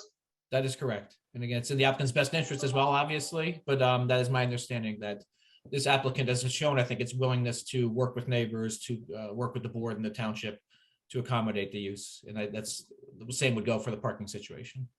Okay, thank you. I'm sorry. So I think we're going to go on to the negative criteria. That's correct. And I think we actually hit a number of these points, but just to recap them for the record and put them in the context of the variance proofs. As I mentioned, there's two aspects to the so-called negative criteria. The first is that there's no substantial impairment to the public good. With regard to any potential impacts, again, the use exists. All the discussion we had, it serves a local population, and we're providing facilities to help the growth that's already occurred. And the proposal is not substantial in its context, given all the factors we just talked about in terms of the nature of this particular use, this site, and what's being proposed in terms of the mitigating landscaping, drainage, et cetera. The house of worship as currently and as proposed are modestly scaled. Again, it's certainly going to be larger, but again, given the factors that we've just discussed a moment ago, I think it's reasonable. And again, the fact that we meet the height requirement certainly ties into that. On top of that, the good thing about coming before a board such as this is that the applicant's required to improve the site design. So we heard about circulation, drainage, lighting, aesthetics, landscaping, all these things that by coming to a board, you have the ability, the board and its professionals, to impose conditions or to make suggestions in terms of changes to what's on site to try to improve the situation. So this way, if there are any potential impacts, they can be mitigated through these proposals. Secondly, we need to address whether there'd be substantial detriment to the township's planning and zoning efforts. And in this case, I don't believe so, given these specific factors. Again, I don't want to beat a dead horse on this one, but certainly we have a number of factors that distinguish us from houses of worship generally. I would note that in the most recent master plan documents, there's no discussions of houses of worship or standards for them. Certainly that would affect this application. As noted, this is a permitted use that does need to be conditions, but certainly even though we don't meet some of these conditions, I think we've discussed certain factors that differentiate this property and this use from other typical houses of worship. For that matter, again, Ocean Township is a pretty large municipality, has regulations that apply town-wide, and not all settings are created equally, and not all houses of worship are created equally. So again, just to reiterate, this is a facility that's much different than those designed for larger social functions or catering. So, for example, St. George Greek Orthodox Church or Congregation Magen David, which we talked about. They're designed at a much larger scale. They have different facilities, larger parking areas, certainly different level of activity. That's not the case here. That's not what we're proposing. So I think for those reasons, we would not have a substantial negative impact on the township's master plan and zoning efforts for houses of worship or in general. Lastly, we just need to address what are called the C or bulk variances. So these are either C1 hardship that the board's heard of, where you have specific conditions on a property, such as the shape, size, topography, etc., or showing that the benefits of granting the variances would outweigh any detriments substantially, and that the purposes of the municipal land use law are advanced. So with regard to the C variances, there are a number of them listed in the application on the site plan. I'm not going to list them all out at this point, but they relate primarily to parking and landscaping, buffering. We've heard about that. Some of these have been previously granted. I will mention those. So the fact that we have 2 curb cuts on Larchwood, closer than 1/3 of the lot width to the side property lines, where only one's permitted. The fact that with stormwater basins proposed in the 25-foot landscaped area along Old Farm Road, and the parking space width of 9 feet versus 10 feet. These have already been previously granted. With regard to landscape area along the northern property line, this was also granted, and we're actually improving the condition, as I mentioned. So we're trying to go closer to compliance. And as we heard tonight, off-site, there would actually be improvements on the neighboring property to the north to try to further mitigate that. In terms of number of parking spaces, this was granted. Obviously, the scale of it would be different with the use being enlarged. But Mr. Taylor, the traffic expert, did talk about this before. Again, relates to the particular house of worship, and his expert opinion is that the parking would be adequate, given it's only necessary for limited occasions with limited visitors from the outside community. It's not needed for regular functions of this house of worship. And for that matter, it's not even in the applicant's interest to have a huge parking shortfall. I mentioned that before in response to a question. I think it's in some ways self-policing. Again, this applicant, has been operating the facility for some time, and its congregants, are aware of the way it works, but they're not going to put in, too little parking just for the sake of it. In fact, as we mentioned, we believe that we can actually decrease the parking slightly and still be in compliance with this demand for such spaces. Just with regard to quickly some of the other conditions not being met for the bulk variances, there's one new one for impervious lot coverage. This is a buildable lot area only. It's due to the standard for single family being applied to non-residential use. But again, I think the landscaping improvements and drainage improvements notably would help improve that situation. And that again, applying the single family residential standards to a use that is, by its very nature, a bit more intense. And it's recognized to have additional uses such as parking and landscaping and lighting. It's not an issue with regard to the increased coverage. As for all the other ones, parking, circulation, lighting, and landscaping, again, we've had testimony from both the site and traffic engineer regarding these, but I would sum them up in saying that I believe that they can be granted the C2 criteria, that the benefits of granting these variances to allow this use to expand would substantially outweigh the detriments. We certainly can mitigate the deficiencies. We've tried to do that at our best efforts, and certainly have tried to reduce pavement, for example, by having the parking size is a bit smaller. Again, we could reduce the parking even further, but we think it's a nice balance between the parking that's proposed and the coverage and the buffering and landscaping, etc. So for those reasons, I think purpose A of the land use law is met. That's essentially promoting the general health, safety, and welfare. Houses of worship are inherently beneficial. So we're encouraging, the promotion of this religious use and the expansion of religious use, which is actually a First Amendment protected right for freedom of religion. Purpose G, providing sufficient space and appropriate locations for various uses to serve the state's residents. Again, I think given the testimony and the exhibits regarding the congregation and its location surrounding the property, this is an appropriate location to serve its congregants. And lastly, purpose I, promote a desirable visual environment. This proposal certainly would enhance the aesthetics of the site and its landscaping and design through the various improvements that are being proposed. And I think lastly, in summary, for all the C variances, for the reasons I've cited previously, there'd be no substantial detriment to the public good or to the master plan or zoning ordinance from granting of these variances. So with that, that concludes my direct testimony. I'd be happy to answer any questions from the attorney and the board. Thanks, Paul. You're welcome. Madam Chair, before we open up all of our witnesses to questioning from the objector's attorney, and if there's any public that has any questions, are there any questions for Mr. Greigel from the board members? Any board members with questions? Not seeing or. May I request a 3-minute health break then, and that will allow Mr. Gazarovski the ability to shuffle his papers and get ready to start questioning? Yes, I'm sorry, because my squares have shuffled. Mr. Gazarovski, are you here? Hi, this is his intern. He stepped out for 30 seconds to grab some papers. Okay, let's take a 2-minute break, and we can come back at 7:25. Okay, thank you. Okay, I see Mr. Steinberg has returned. Amy, can we have a quick roll call, please? Mr. Fuller? Here. Mr. Manel? Here. Mr. Ashkenazi? Here. Mr. Mamie? Mrs. Tallarico? Here. Mr. DeGennaro? Here. Mr. Puglielli? Here. And Madam Chair? Here. Okay, before Mr. Gazarovski, Mr. Matlack has questions for an expert, followed by Mr. Higgins. Okay, but before that, can we just confirm that Mr. Mamie is here? Because should we get to a vote, I want to make sure everybody's eligible. I didn't hear him answer on the roll call. Mr. Mamie? He might not be back from his health break yet. That's why I just was hoping to.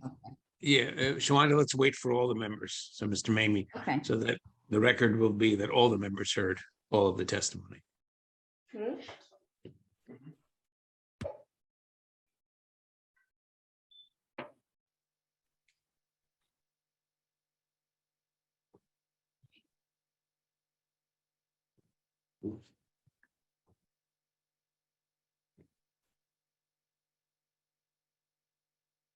Okay, stop my video.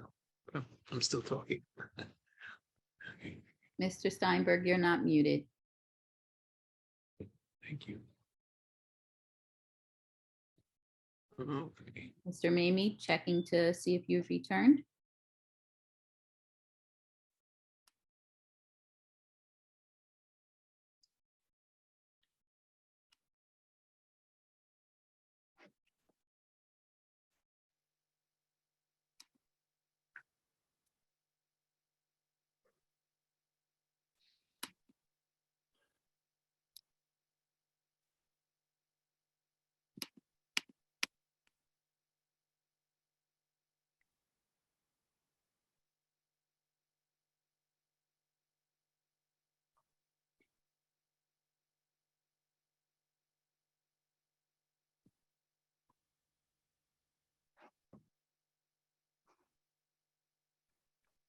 Amy, would you mind like reaching out to call Mr. Mamie?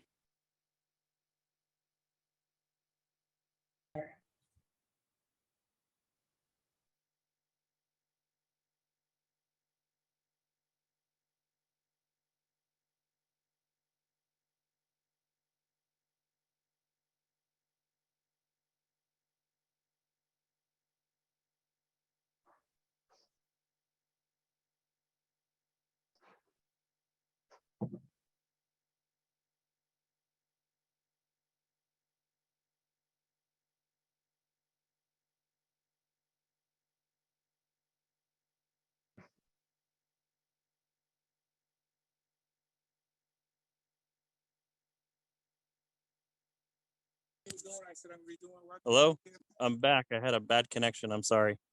All right, thank you. Okay, Mr. Matlack. Thank you, Madam Chair. I have a few questions for the applicant. The first one's kind of a global question overall for the site and the use. So the new site is, or the new building will accommodate 544 seats. How does that take into account, that takes into account future expansion was the testimony. How does that impact, parking, the, trips to the site, and just the overall intensity of use? There's not that many congregants now, but it seems like there's going to be in the future.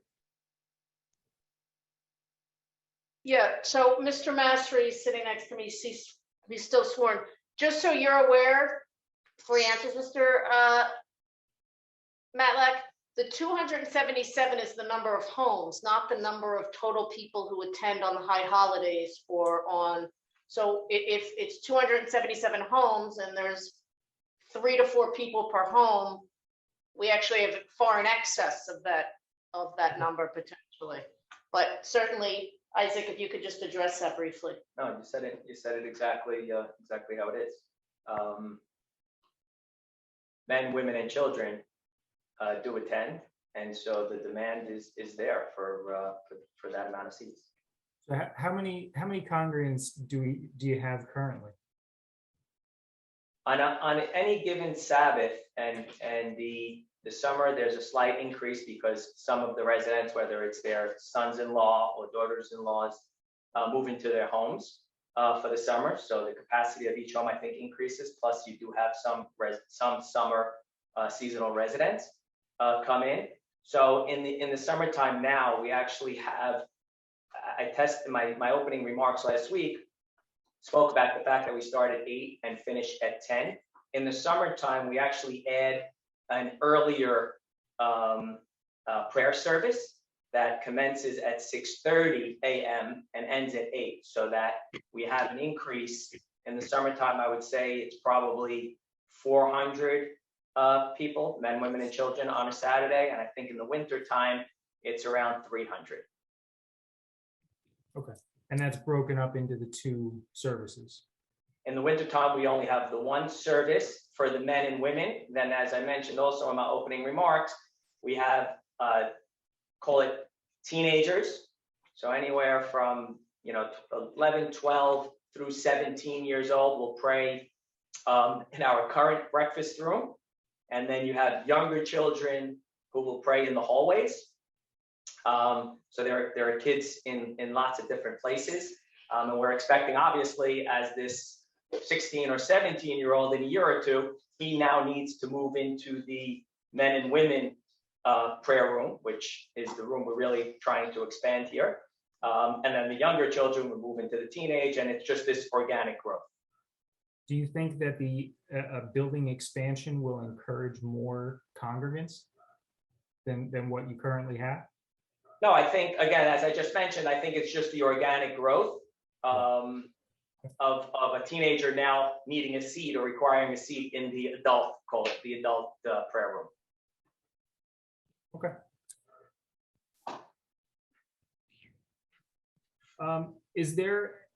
Can you talk about the overnight parking a little bit more? And maybe that's not directed to you. Maybe that should be directed to the traffic engineer. But is it all passenger cars? Are there any shuttles that pick people up and bring them home from the services? So I'll answer it. We don't have a public shuttle, but very often people who do bring in the Sabbath without prayers on a Friday night will get dropped off or walk. Nobody wants to leave their car there because we have a larger crowd on a Friday night than we do on a Saturday night. As an example, this Saturday night, the prayer services will start at around, because I think this is one of the latest weeks of the summer, I think they'll probably start around 7:45, and the Sabbath ends, as I mentioned last time, 40 minutes after sunset. So the sunset, if somebody knows the exact amount, but it's probably at around 8:30 plus the 40 minutes is around 9:10, the Sabbath will end. So it's a long day for people, and not everybody comes on Saturday night. So not a lot of people want to leave their car driving on Friday night and have it stuck somewhere on Saturday night. So most people will either walk or they will get dropped off. There are a select few, and I think I said in my testimony, it could range from, it's really on average 12 to 15, depending on weather. This past Friday night, I counted the cars, it was only 4 that were left because it was just a beautiful day and everybody walked. They didn't have a problem walking. But if it's raining, like I mentioned last time in my opening remarks, you could have as many as 12 to, 15 at a max that would stay overnight. Okay. And the only additional car that will come on a Saturday morning is we have a staff service. So I think 1 or 2 of the staffing people will drive, and they will leave the car in the garage, in the driveway. Those are the only 2 cars that would come on a Saturday that weren't there on a Friday night. Okay. And I think Mr. Higgins wanted to ask this, but I had the same note. There was discussion about people bicycling to the services. Are there? I didn't see any bike racks or anything on the plans. What So are they doing? we currently actually have a couple of bike racks. They are insufficient, so people simply take a kickstand and use their kickstand and put it on the asphalt, because again, not a lot of people come and park their car in the driveway, and everybody knows that in a certain section of the driveway that pulls all the way forward and doesn't horseshoe around the straightaway portion of the driveway, that no cars park there on Friday night, because everybody knows that's where the bikes will be on Saturday morning. So they do it for 2 reasons. Number one is just being considerate, but number 2 is nobody wants a bike to pull on their car and then do a stretch. But we would be willing Absolutely. to add bike racks to the plan to accommodate that. For sure. Thank you. I think the couple of questions for the engineer. There are no sidewalks shown on the Ben, front. just give him 1 second to come over. Sure, sure. And actually, I'm gonna have him sit on the other side of me. Because I think that a question with regard to sidewalks, just turn the camera a tiny bit that way. Good. No, little more, there you go, sit down, have a seat. Because some of the questions on the sidewalk and how people get there today really should be answered by Mr. Mastery, not by Matt, but I will, and I don't know if we stipulated to it yet, that we will add the sidewalks along our frontage in the hopes that that encourages everybody to construct sidewalks. I don't think you did, but that was going to be one of my questions, yes. Yeah, absolutely, we're gonna add the sidewalks on our frontage.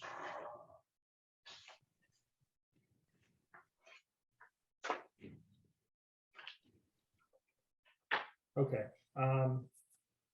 Yeah, so can you talk about then where are people walking to get to the site?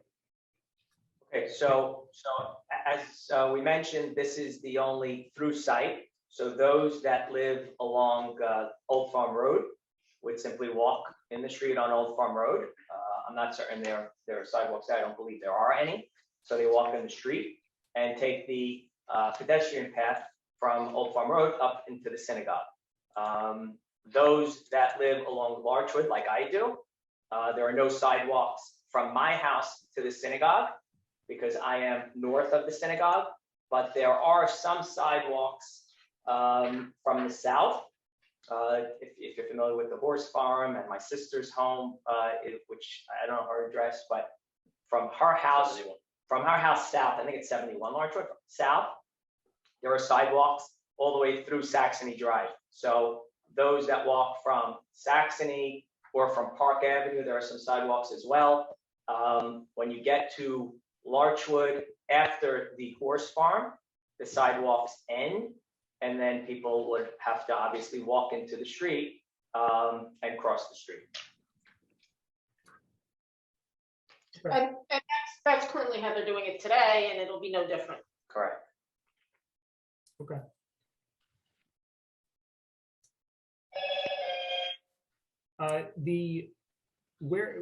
Where's the mechanical equipment for the building or for both buildings going to go? Air conditioner, things like that. On the roof. On the roof. Okay.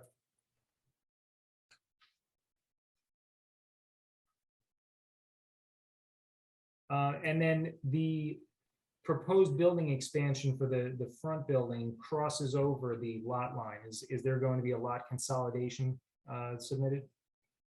Sure. I'm actually surprised they weren't consolidated. Oh, the first time around we didn't own them, which is why they weren't. So certainly we would consolidate them. Okay. And I think that's it for right now for me. Mr. Higgins? I just have one follow-up question on the bike issue about how many people ride bikes to the services now, and what would you expect in the future? I would say about 40 to 50 bikes. Okay.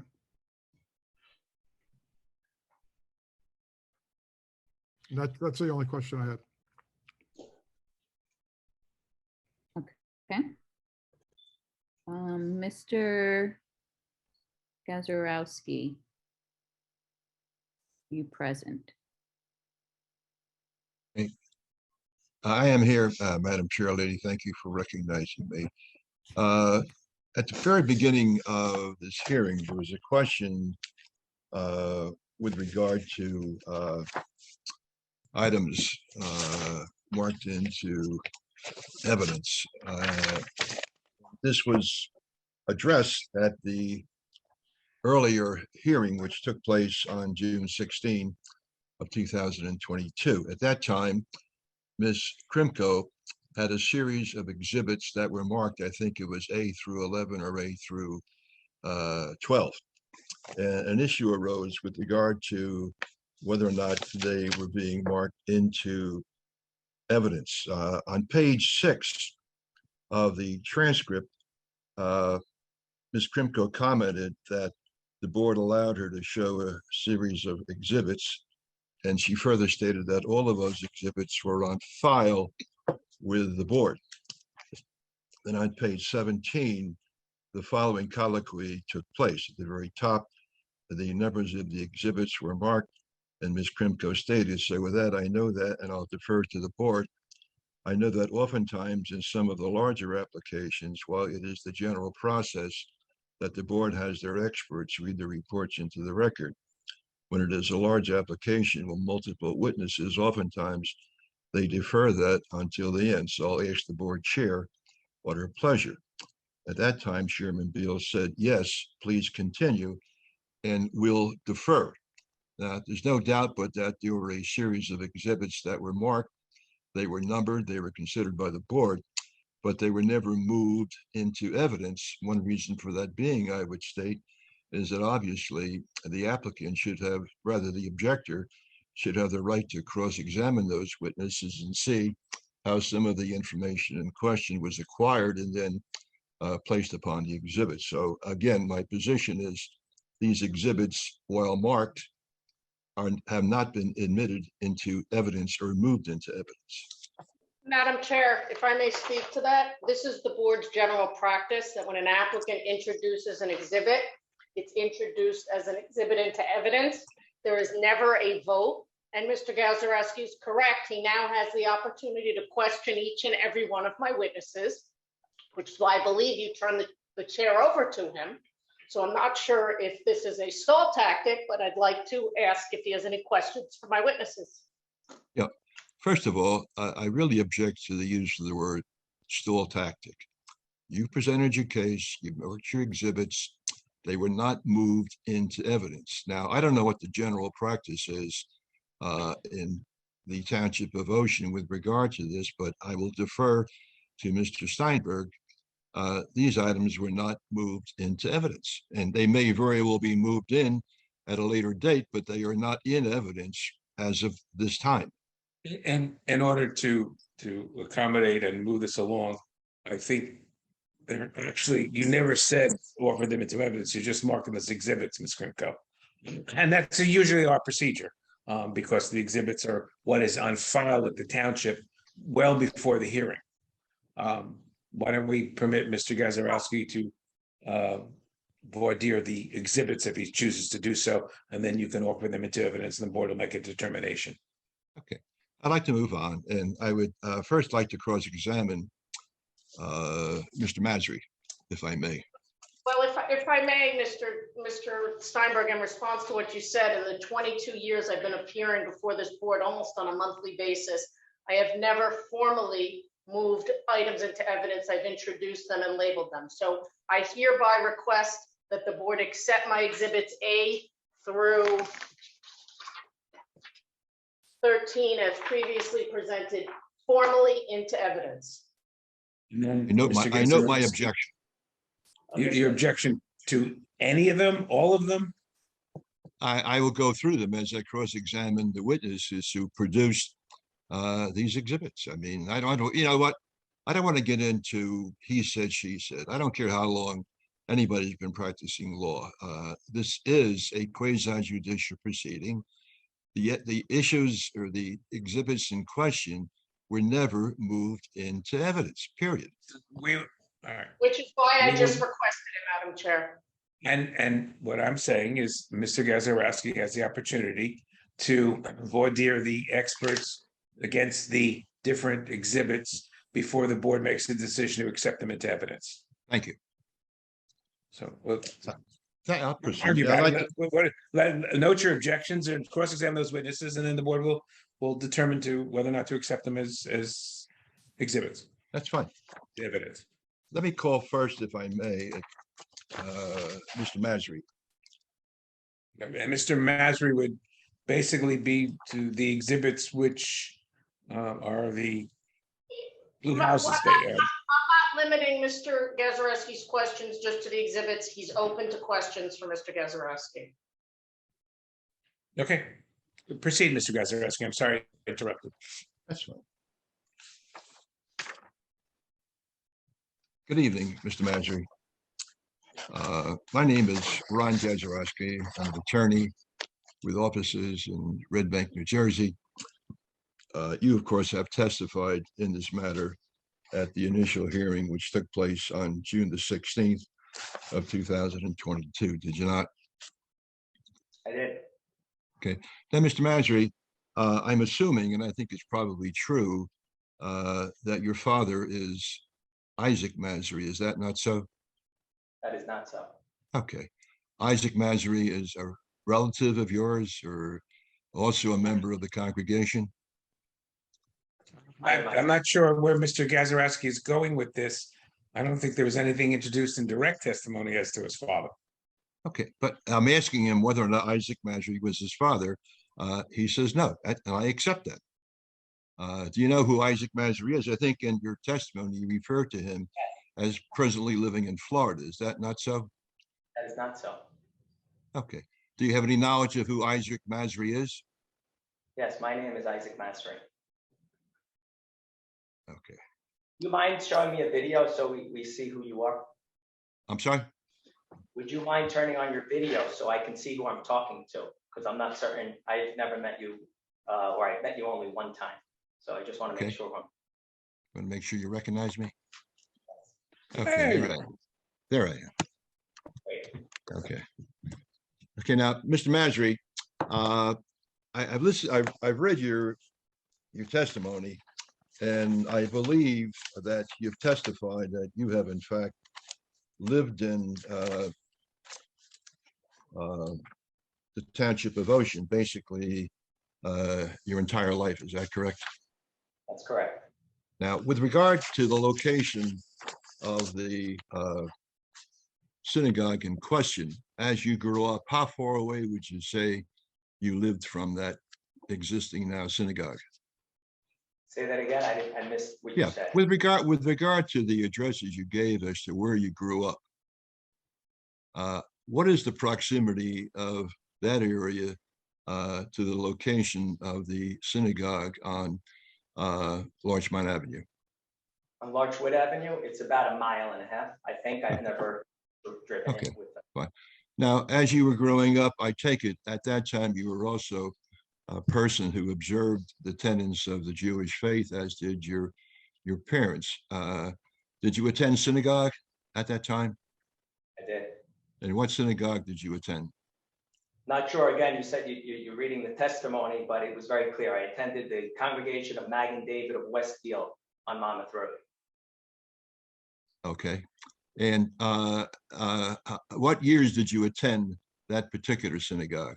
Madam Chair, I'd like to ask why this is relevant. At this point, we're Yeah. here for an application for a conditional use for a synagogue. If there are any questions that Mr. Gazarovski has as to his testimony with regard to the synagogue, great. If he wants to get to know Mr. Masri better, I'm sure Mr. Masri will have a cup of coffee with him. I'd be happy to have a cup of coffee with Mr. Masri, but I'm cross-examining him with regard to testimony that he gave.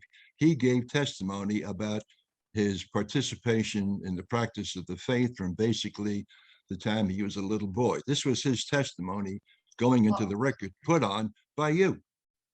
Understood, Mr. Gazarovski, but the questions and the line of questioning is not relevant to the shul. Mr. Masri gave background information to express his desire to have a shul. Are there any questions relative to the synagogue? Well, if it's not relevant, why did you put that testimony into the record?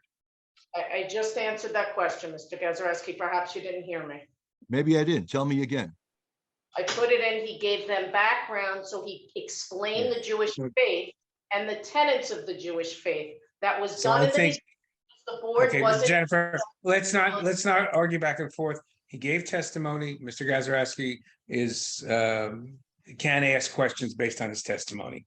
And Mark, all I would ask of you, so that this meeting comes to some conclusion at some point, that you help guide Mr. Gazarovski to stay within the bounds of what is relevant and to not just continually repeat what was previously said. Well, Yeah, I'm glad I to don't, see. I think Mr. Gazarovski has enough legal background to handle his own cross-examination. But I would ask you not to repeat what he said, but just to question what he said. That's fine. Now, Mr. Masri, I guess there came a point in time, approximately in 2013, that you and your fellow congregates or neighbors made inquiry as to purchasing the property in question, which is where the synagogue is presently located. Is that not correct? No, that's incorrect. All right. When did there come a point in time when you made inquiry as to purchasing the property located on Larchmont for the purpose of constructing or renovating this house to become a synagogue? It's Larchwood. Again, it's Larchwood, not Okay, Larchmont. fine. Okay. Just to be, the first steps we took, again, which was in my opening statement, is we found a property and we rented that property. We knew there was a need. We weren't sure how large the need was. We rented that property with the option to buy. Okay. Okay. Was I apologize for interrupting you. So just to clarify, initially, you did not purchase the property, but rather you rented it for a period of time. Would that be correct? That's correct. Okay. Now, during that period of time that you were renting the property, was the owner of the property still residing in it, or was it also at that time when you began to make an application to the Zoning Board of Adjustment or to the town to renovate the building in question and utilize it as a synagogue? Again, I think you missed my opening remarks in the last testimony. Not sure about that, but it was very clear that the location of 48 Larchwood was previously being rented by college students, not by the owner. I'm not asking you about, I don't care about the college students, okay? The property was owned by a party named Braha, was it not? Right. Yes, and you asked me, was he residing there? And the answer is no, as I mentioned in my opening testimony, that it was rented to college students. So clearly, the Braha was not residing there. Okay, if I'm not being clear, at the time that you entered into this lease to rent the property, was there anyone residing in the premises? No. It was vacant? That's correct. Okay. Now, when you began negotiating to purchase the property, what was your intent of how you're going to utilize that property? Again, we started off by renting the property. We rented a vacant property. After we rented it, we came to the township for an approval to convert that land. And Mr. Braha was the applicant at that time converting it. Again, you can check the records. I believe you were representing someone 9 years ago when we came in for our application. Okay. Now, how soon after you signed a lease to rent the property did you make your application for the synagogue? I don't recall. Okay. When you leased the property, was this also a lease with an option to purchase the property, or was it just simply a lease? That was asked and answered, Madam Chair, twice. I don't believe it was. Yeah, it was. He said that he rented it. He told you, even in his testimony tonight, he said they rented it with an option to purchase. Okay. Now, when did you make your application to secure the necessary site plan approval and variances for the utilization of the property as a synagogue? Was it while you were renting it, or was it after you purchased it? While we were renting it. And I didn't make the application. Again, Mr. Braha did. I understand that. But you were part and parcel of the process itself, were you not? Yes. Okay. Now, at that time, were you represented by counsel? Yes, Mrs. Krimko. No, Mr. Falvo. Oh, sorry, Mr. Peter Falvo. Okay, Peter Falvo, very good.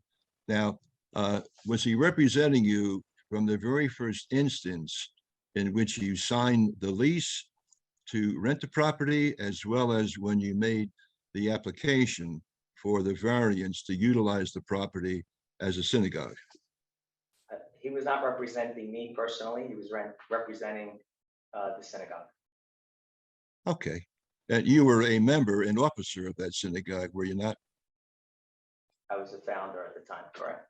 Okay. And you were the person who was one of the individuals who was in charge of securing the variance to utilize the property as a synagogue. Correct. Okay. Now, did there come a point in time in that process that you filed an application, not you personally, but the synagogue filed an application with the Zoning Board of Adjustment to secure a variance to utilize the premises as a synagogue? I'm not sure if this is a new question because I'm not following it. It seems like it's the same question asked 3 different ways. Well, let me try to answer it simply, okay? Were you a part, and when I use the word officer, perhaps it's incorrect, it may be trustee, but you were one of the individuals integrally involved in the creation of the synagogue on the street in question and the acquisition of the property for Mr. Braha, correct? Correct. During that period of time, from the very beginning, you were represented by Peter Falvo, an experienced land use attorney in Ocean Township, who handled any and all negotiations for you with regard to purchasing the property and securing the approvals. No, he was not involved in the lease agreement, nor was he involved, I don't believe, in the actual purchase. I'm not. Mr. Gazarovski, if you can give us a proffer of what you're seeking to find out. Well, The Zoning Board of Adjustment heard this case in 2014, fully open record, resolution resulted, and permission to have what they have now was granted. Now they're seeking to expand. So if you could just address your questions to the current application. It's not as simplistic as that, but having said that, at that time, Mr. Masri, were you aware of the fact that certain residents adjacent to the subject property or in the neighborhood were objecting to this application? They appeared in the public hearing at that time. I believe you represented them, so you should be aware. Well, I'm not asking if I was aware. I know what I was aware of. I'm asking whether you were aware.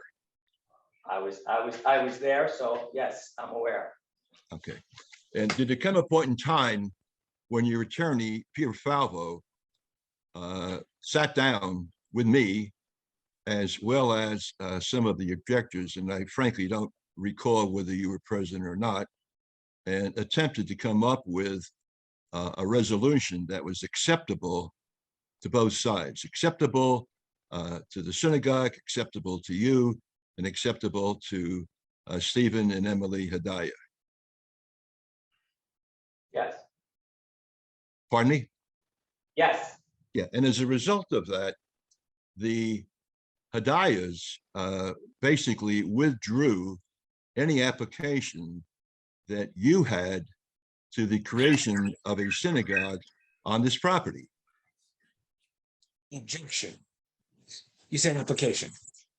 Pardon You me? meant, you said application. You meant did they withdraw their objection? Right. That's if I misspoke. Yeah. Thank you. Right.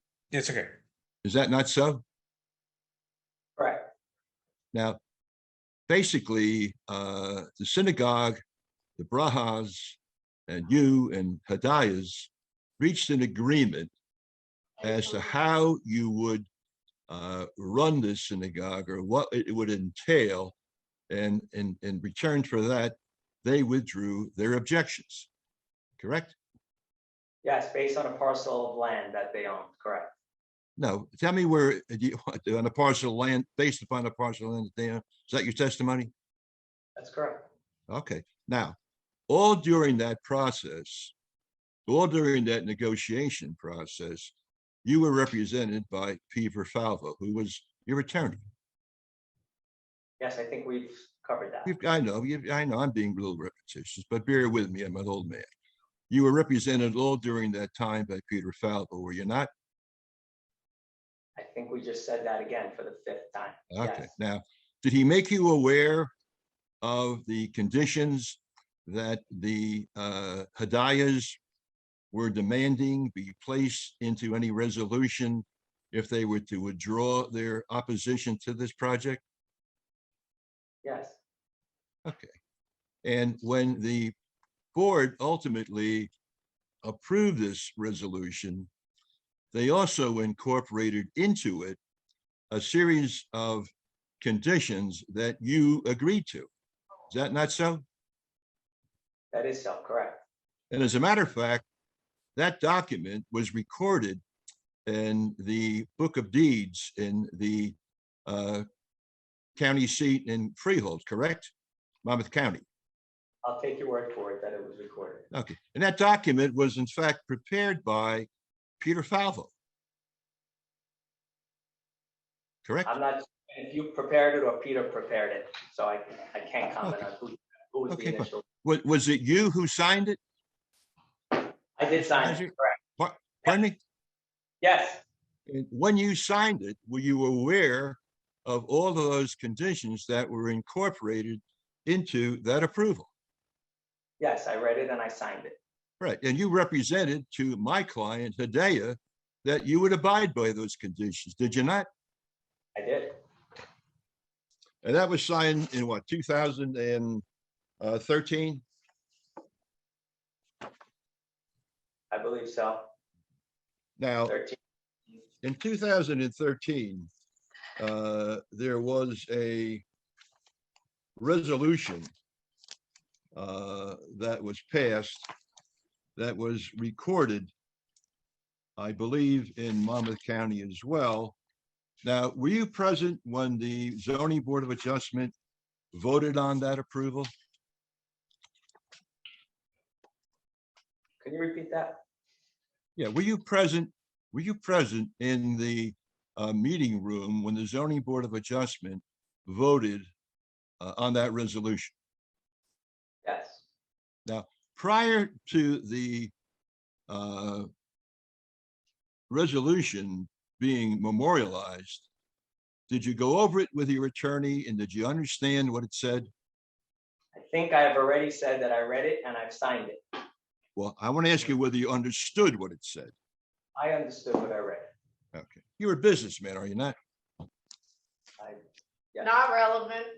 I want to know whether he, I want to know Yeah, whether it he's reviewing. is relevant with the cross-examination to find out his mental capacities for understanding what he signed.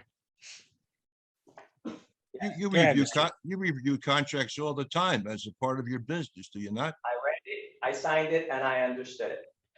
You agreed, did you not, to be bound by it, didn't you? Is that this? If I signed it, I agreed, correct? You agreed to be bound by it. Yes. Now, the resolution, Yeah, not me personally, the synagogue, correct? the synagogue agreed. Now, Mr. Chair, Madam Chair Lady, that resolution is a part of the record, and it was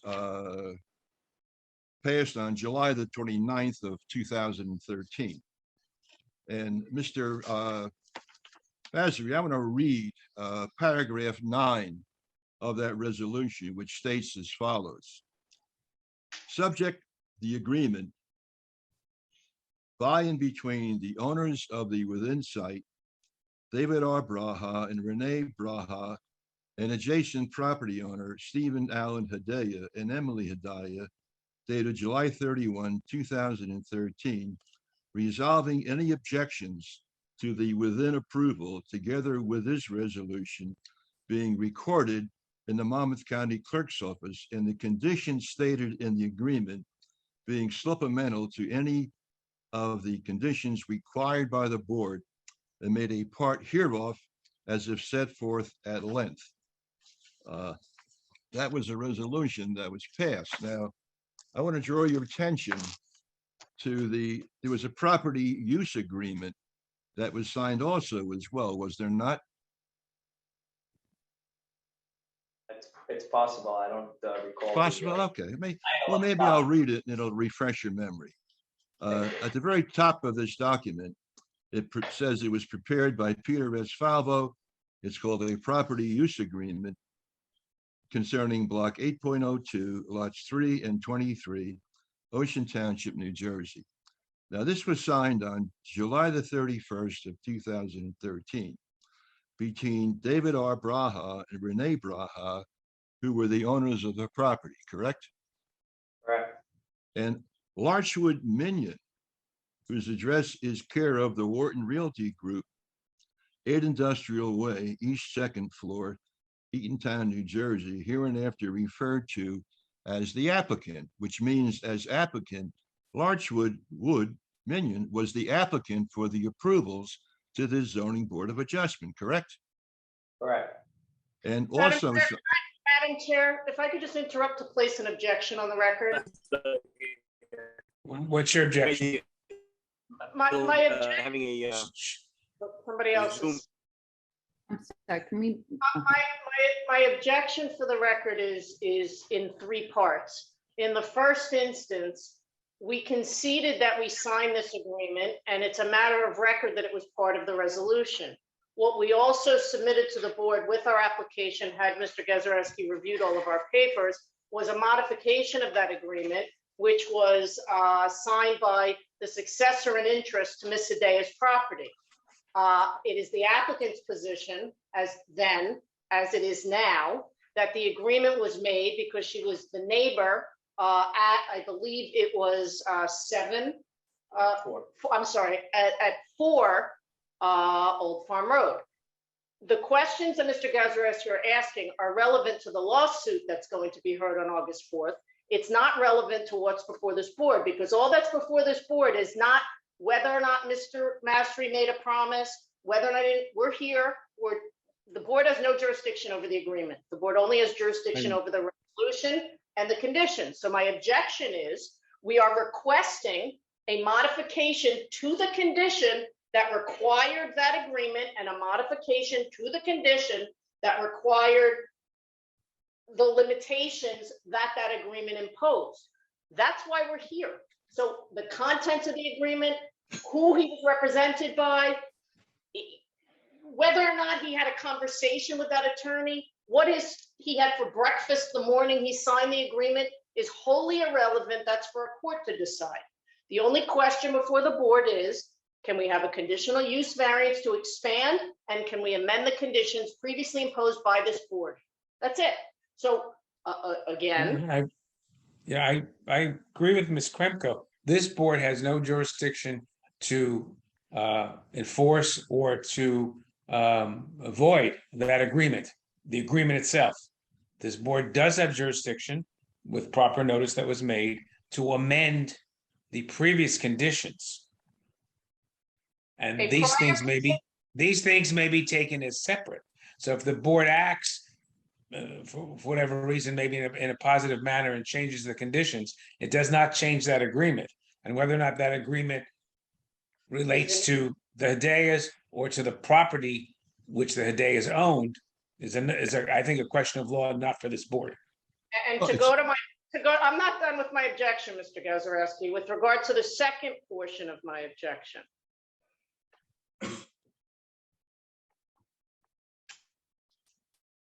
The continued questions with regard to the enforceability of this agreement has no bearing on the decision that this board is going to make. Understanding that we're entitled to have a decision within a certain time frame, the board chair has the right to limit the questions to the relevancy of what they are permitted and authorized to consider in making their decision. We are asking for a vote as to whether or not we can expand the synagogue. That agreement was made in consideration for Mrs. Hedaya not to object in 2013. However, as you noticed, we are asking to eliminate those conditions, and as a result, She has the right to object and is appearing through her counsel to object. Her rights remain unharmed. Mr. Gazarovski will have an opportunity to enforce his client's right, should this board vote in favor, to appeal it in the matter of a prerogative writ. And in that process, he can challenge jurisdiction and challenge the agreement. The agreement is not relevant here. I would ask that the board chair instruct Mr. Gazarovski to limit his questions to testimony relative to what the board may consider, which is the conditional use variance, the bulk variances, and finally the amendment of the conditions. Otherwise, we're gonna be here until August 4th, which is when that order to show cause is scheduled to be heard. And we have the right to have this concluded. May I respond, please? One The moment. earlier If I can resolution, Mr. Gazarovski, just one moment, if I can ask Mr. Steinberg a question. I'm sorry, I So, Mr. apologize. Stein- Yes, go ahead. Mr. Steinberg, if I'm going from my notes here, the C variances, the D3 variances, the bulk variances, and the waivers, those are the conditions that the experts and or witnesses testify to. So is it fair to limit the questioning from the attorney to the C variances, D variances, bulk variances, and waivers, if I'm understanding it correctly? Yeah, it is. Those, Mr. Gazarovski's cross-examination needs to be somewhat limited. The agreement exists between Hedaya and the synagogue, okay? That agreement is of record. That agreement may or may not be enforceable. We have no ability on this board to either determine that or to vacate or otherwise, render that agreement moot. The only jurisdiction this board has is to change some of the conditions that were previously granted and to review the expansion of the non-conforming use, basically, that was permitted as a conditional use, which didn't meet the conditions, a D3. So the D3, the bulks, and the site plan are what are before the board. That agreement exists. We can't change it. Mr. Whether or not it's Steinberg, applicable Right. against this property now by the Hedayas is a determination by the court. having said that, I would agree with you. But for the fact that this agreement was incorporated into the resolution of approval by this board in 2013. So these restrictions. But that condition. May I finish, please? Go ahead. We're asking to amend that condition. I know. I was gonna say that. Go ahead. May I finish, please? Yeah, let him finish. Yes, Mr. All right, Gazarovski, sorry. humor me. Let me finish. That agreement, which was both recorded in Freehold, but it was also incorporated into the resolution of approval. So these conditions were a part of the mindset, so to say, of the board as they were granting the approval, because they were aware of the fact that there were objections and the parties have now come to a meeting of the minds, but this acquiescence or approval by the board was specifically conditioned upon these other conditions. I might also point out that when we're talking about Hedaya, the address listed in the agreement is 104 Avenue I in Brooklyn, New York. Now, if one looks at the agreement, That's a mischaracterization. It specifically says the agreement, whereas she is the owner of a specific property. We're not, both of you, we're not arguing the agreement. Again, okay? Mark, But we Mr. can see that these are conditions and we're asking for an amendment of those conditions, Right, period. And the board, I agree with Ms. Krimko, Mr. Gazarovski. The board has the ability to change the conditions upon request if they deem appropriate. And that change could be not to incorporate any longer that agreement as a condition of the board. Again, the agreement is by itself exists, and that would be enforceable by you. Mr. Steinberg, I've listened to what you've said, and I understand that the issue is a bit complex. There was not a separate agreement and a separate resolution.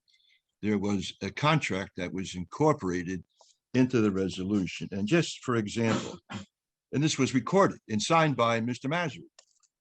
Number 6, if the house of worship on Larchwood Avenue ever I seeks to object again, Mr. Yeah, may Steinberg. I finish, please? All you No, do I is continually interrupt me. I don't do that to you.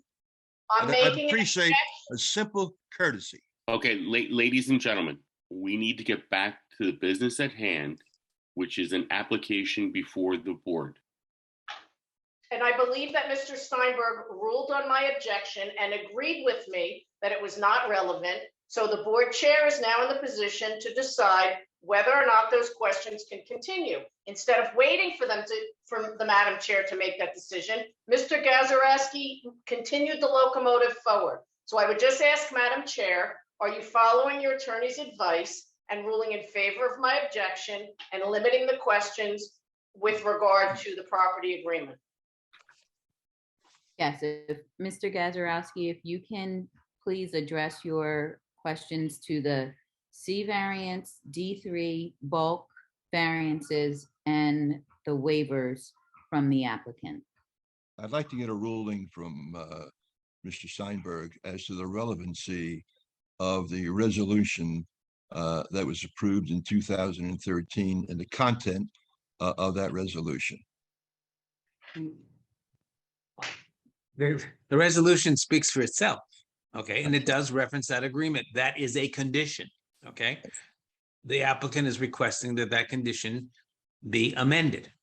So the agreement itself cannot be amended by this board. I understand But- that. Okay, I'm sorry. Go ahead. I apologize. So, so we're two different issues here. If the board seeks to no longer respect that as a condition and find that it's not relevant at this juncture, they can remove those conditions. Again, the agreement still exists, so that is enforceable, I believe, in front of a court, or it may not be, but that's between you and Ms. Krimko in another court, and not in front of the Board of Adjustment. But should that not be something which is relevant to be considered by the board since it's part of the resolution? Why don't you continue on to the variances at hand? And of course, as part of your summation and as part of your reasoning, the board could certainly hear that as a reason not to amend because of what was done. It exists, it was signed, it was agreed to at the time. There's no question about that, and it was a condition of approval at the time. They're seeking to change it. You have every right to object to that change and advise the board as to the reasoning behind that. But someone take a picture of this. Can we mute March iPhone? Yeah, please. You're kind of, we know it exists. We know they want to change it. Your client is not approving the change. We have all that. And you're saying that in my closing remarks, I can refer to that resolution and refer to the conditions that were established. Is that what you're saying? Yes. But I can't There's no reason you cannot argue that in front of the board. But I can't cross-examine Mr. Masri with regard to it. But I don't know what else you want him to say. He signed it. He agreed to it. We all know that. Okay. Mr. Masri, when you signed the agreement, and you did sign it, did you not? He's testified to that. He said that He already. answered that question 4 times. You know, Yeah, look, I understand all attorneys have different methods of presenting a case. Every time I ask a question, Ms. Krimko jumps up. Let's stop with the back and forth. You have asked that question several times. Okay. He's admitted he understands it. He knew about it. It was binding at the time. Is that correct, Mr. Masri? That is correct. Okay. Having We said go on? that, okay, I'll go on. Now, that agreement, I believe, was signed in July the 29th of 2013, correct? It sounds You can like we're accept- not in that agreement, so I'm not going to answer any further questions unless the Madam Chair or Mr. Steinberg tells me I should be answering them. But it sounds like you're going down the questions of something they've asked you. You brought up the date before and he agreed that that was signed by him. Okay, fine. Now, there was then a subsequent resolution, was there not, I'm not sure. Mr. Masri? Pardon me? There was a modification of that agreement in 2014, was there not? It's a modified resolution that was passed. I'll defer to Jennifer. I believe the question was, there was a modification of that agreement, and I think that Mr. Gazarovski misspoke. There was a modified resolution adopted in 2014. I will say that these are all part of the record before the board, as we were required to submit them all. It's a part, these resolutions are a part of the board's records. That's what I just said, Mr. Gazarovski. Now, All right, there was a modified, we all agree there was a modified resolution. now, in that modified resolution, which was passed, was there any reference to an elimination of any of the earlier contractual agreements that you had entered into? Again, I'll defer to my counsel because I don't recall. Okay, now, would you agree that in 2013, when this resolution was passed, you believed that the makeup of the Jewish community in that particular area, that the building being renovated was sufficient or to suffice accommodating those people who practice the Jewish faith? Yes. Okay. Now, can you tell me, you know the number of people who resided in houses surrounding the subject property in 2013 when you came in and sought your approvals? Did I know all of the homes? I knew who was attending at that time. Okay, and what was that total? I don't recall exactly, but it probably started off at around 20 people, 15 to 20 people. Okay. And you came back again for there was a modified resolution that was passed in 2014, was there not? Again, I'll defer to Jennifer. Okay. Having said that, you know the increase in the number of Jewish property owners surrounding the property in 2014. Do I know the number? Yeah. Of homes? Yeah. I think we said it was around 74 or 75 homes at the time. Okay. In 2014, that would be correct? I don't know if it was 13 or 14. Again, you can Okay. check the record. Now going forward, you then have come forward with this application, which I believe you filed in 2019. Is that not so? This application was not filed in 2019. This is a new application that was filed post-COVID. I believe Mr. Gazarovski is referencing an application that was filed and then withdrawn when COVID hit. Well, there was an application which was filed subsequent to 2014, and I believe it may have been withdrawn, but it was filed in 2019. Was it not? Again, I'll defer to my counsel. Okay, fine. Now, there's been a series of exhibits that were marked, and ones that I'm concerned with is one exhibit, and I don't recall the number, and perhaps Ms. Krimko could assist me. One Sure, was A9 is the 2013 exhibit. okay. And what is the other? What year was the other one in? A9 is 2013, and the one we moved in today was A12, which is 2022.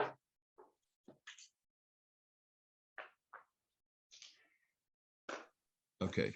Now, as I understand the exhibit, you've taken basically an aerial photograph, perhaps done by dynamic engineering, and you have colored in on these specific lot and blocks in blue the houses, which I believe basically you've represented are occupied by Jewish families. Correct? Yes.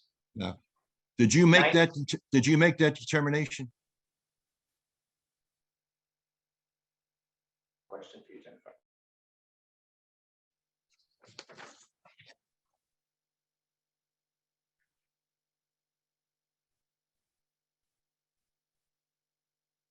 Did you make that determination? Yes, so the determination, yes, most of those homes, 99% of them are Jewish congregants that attend our synagogue. Some of those congregants marked in their homes directly themselves. And there is one parcel that someone reached out and said, even though I don't attend your synagogue, I am in great favor and in support of your synagogue. Okay, wonderful. In 2013, how did you determine what properties located within this radius were occupied by people of a Jewish faith? We did it when we had, I believe, probably the high holidays, and so more congregants came that time. And so there was an increase from the 15 or 20, and that was the way we figured out the increase. Well, did you get street addresses from them or property addresses from them? We have a database within our synagogue. You have a database? That's correct. Is that database available? It's not a public record. It's a Well, private you're database. testing. I apologize. You're saying it's not a public record, but yet you're making a representation to this board and to me that there are those increased number of people residing in those homes. You asked me how I got to them, and it's from our database that we have within the synagogue. If you would like to question those people, that's a different question. But the database, which is our donor list, is a private list, not a public list. Well, you say a donor list. Donor list doesn't necessarily mean that that donor either attends your synagogue or lives within a certain area, does it? No, it actually does, because the only donors that are on that list, as I mentioned last week, are those who attend on the Saturday or on the holidays. You know where they live. And we know where they live because they get a certain special honor on Saturdays and holidays where they get to go up to the Torah and they say a special prayer. Only 7 of them are permitted each week. And then they give a donation. And so that donation is recorded with their address, and that's how we build our donor list. And that's how you prepared these exhibits, correct? That's Now, Mr. Chairman, Madam Chair Lady, I would request that that database be made available to me for examination to compare it to the representation made in those exhibits, which are, is it A9 or A10? I would think, I think that, but Jennifer, wait, I think that's a stretch. He's told you how he did it. Now you're asking for private, possibly religiously affiliated information. And I don't think that's something that should be made available to you without a court order. So Well, then let's I don't proceed to think, something I else. don't think you should make the representation to this board with Well, these it's the exhibits. board to determine whether or not the veracity of his testimony. He's told us how he got it, how he made the exhibit. And it's for the board to decide. Yeah.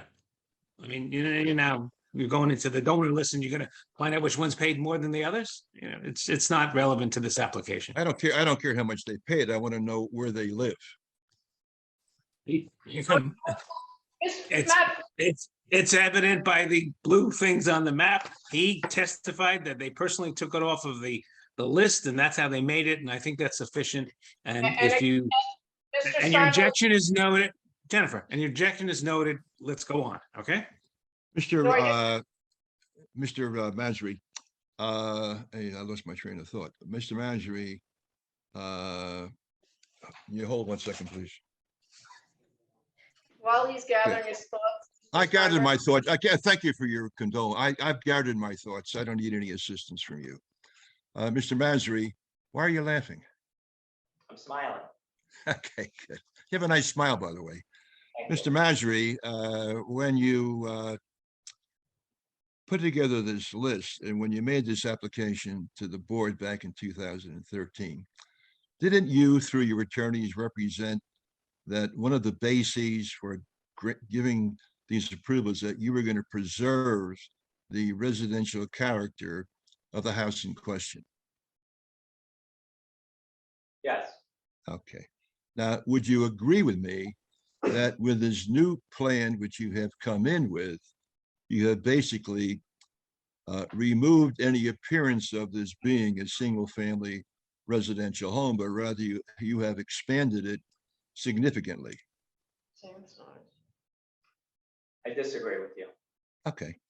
Would you tell me, if you remember, what the square footage was of the house when you purchased it and when you secured the approvals? I don't recall. Okay. Can you tell me, with regard to the expansion in question, first of all, you are in fact constructing or putting a structure on lot number 3, are you not? We're putting the mikvah. And what is the square footage of the mikvah? If defer you to know. my If you professionals. I don't know. know. Okay, well, I'll ask your engineer. How about with regard to the expansion of the building in front of the residential home? What is the square footage of that? Again, I'll defer to the professionals. Okay, with regard to that building in front of the prior residential home, is there provision in there in the architecturals for utilization of the basement as well as the existing, as well as the first floor? Again, I don't follow the question. Sorry. Okay. You're occupying both the bottom and top floors of that new building with your use, are you not? We are not. We are not occupying the lower level. It's storage. It's completely storage? Yes, it will be completely storage, correct. No activities will take place down there. That's correct. And you know what the square footage of that bottom level is? I do not. Now, with regard to, just bear with me for 1 second. I listened to the testimony of your planner, Mr. Griegel, and toward the end, I think it's your testimony as well as the testimony of your planner that this facility will have no adverse impact upon the surrounding properties. Is that not so? I don't know what you mean by adverse. I don't think that, Mr. Grimko, I don't think that this witness testified to that. I think that's certainly a question of the planner. Fine. Let me read for the question. Because it's a conclusion of law, basically. Tell me again, I apologize for interrupting you. I know that I have a habit of doing that and I don't wish to. We all do. We're lawyers. We're old, right? Okay. Thank you. With regard to the adjacent property, which I believe is owned by Mr. Cohn, having newly acquired it. Is that not correct? No, that's incorrect. Pardon me? No, It's that's incorrect? It's incorrect. Forget who owns it. Tell me why you have agreed to construct a 10-foot high concrete wall along that entire property line, as well as a continuous row of trees at least 20 feet high. Why are you doing that? The neighbor asked us to do that Okay. as an accommodation. We agreed. Okay. You haven't placed those buffering areas in any other area of your property, have you? A 10-foot wall, no, but we do have screening trees throughout the property. What was the reason why this neighbor wanted a 10-foot wall between your property and his property? You can ask him if you'd like, but he's not with me. Pardon me? I can't answer. I don't know. Something. Let me just review my notes and I'll be back with you in a second. And I appreciate your patience.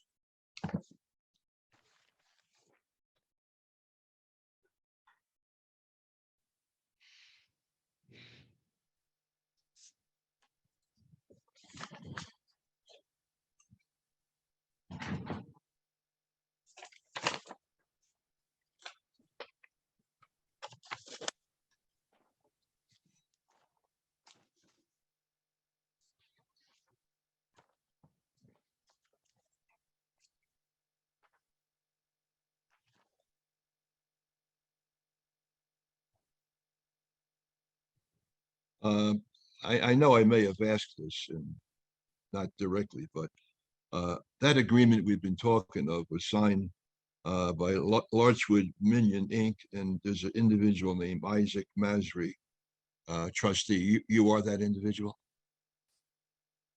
Am I Isaac Mastering? Yeah. Yes. You signed the agreement. Mr. Chair, Madam Chair, and Mr. Steinberg, I object. He's now asked this question maybe 5 or 6 times. I just And want you've to already- confirm the fact that he signed it. Yeah, but Ron, you did ask that a couple times, and he did admit he signed it. And we all admit that there's an agreement, and we all admit that this board has no jurisdiction over that agreement. So, Board has jurisdiction over the terms and conditions of the resolution of approval. absolutely. Okay.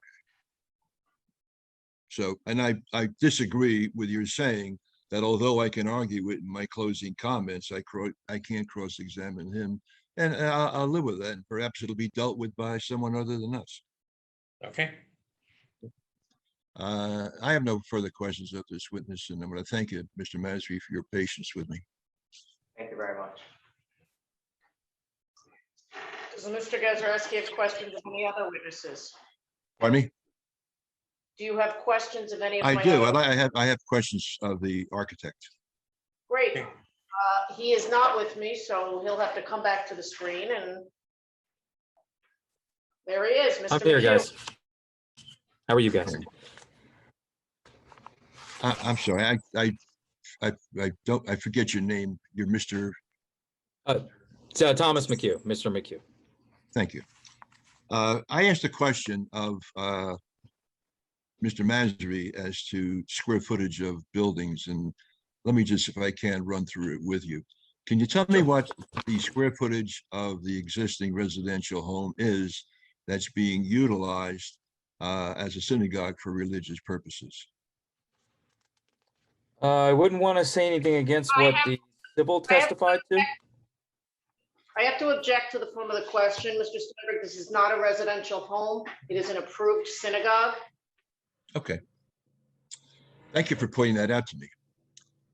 You're aware of the fact that the existing facility being used as a synagogue was once utilized as a one-family residential home, are you not? I think based on our discussions previously, yes. Okay. And at present time, it's being utilized as a synagogue. Correct?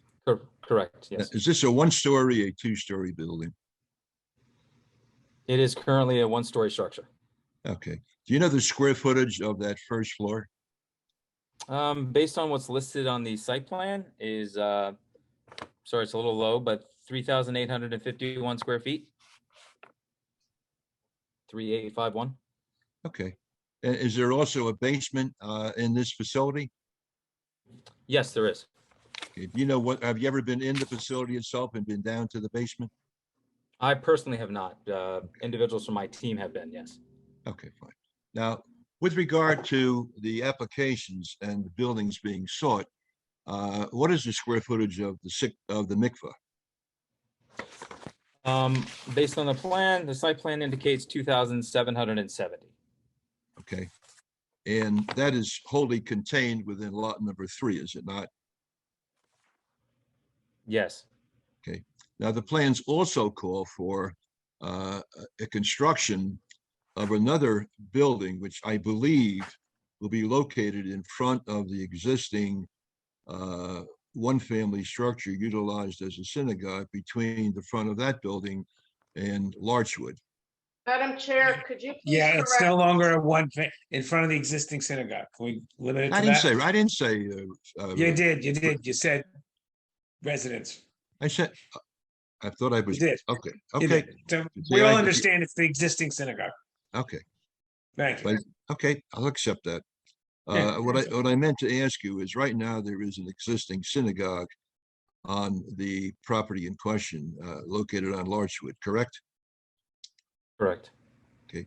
And if you know, you can answer the question. That building now utilized as a synagogue was once utilized as a residence. From other testimony, I believe that is accurate, yes. Okay. And what is proposed is the construction of another building between the front of that structure and Larchwood. No, actually, that's incorrect. Okay. It's actually to the rear of the current synagogue. So it's heading Okay. towards Old Farm Road versus Okay. being towards Larchwood. I'll stand corrected. That's why I'm not an architect. Can you tell me the square footage of that building? Yes, 8,723 is the footprint of that building. Okay. Now, is there more than one floor being occupied, or is it a one floor occupancy and nothing else? That is a single story addition. Is there a basement? There is a basement. You know whether that's being utilized for the purposes of this application? Our conversations prior addressed that as storage and potential of other mechanical areas that are ancillary to the unit itself. Okay, what is the square footage of that bottom level? We don't have an exact square footage. Hold on, we do. Apologize. 8,677 square feet. That's the bottom level. The Correct? basement level. Yes. All right, so can you give me the total of both levels?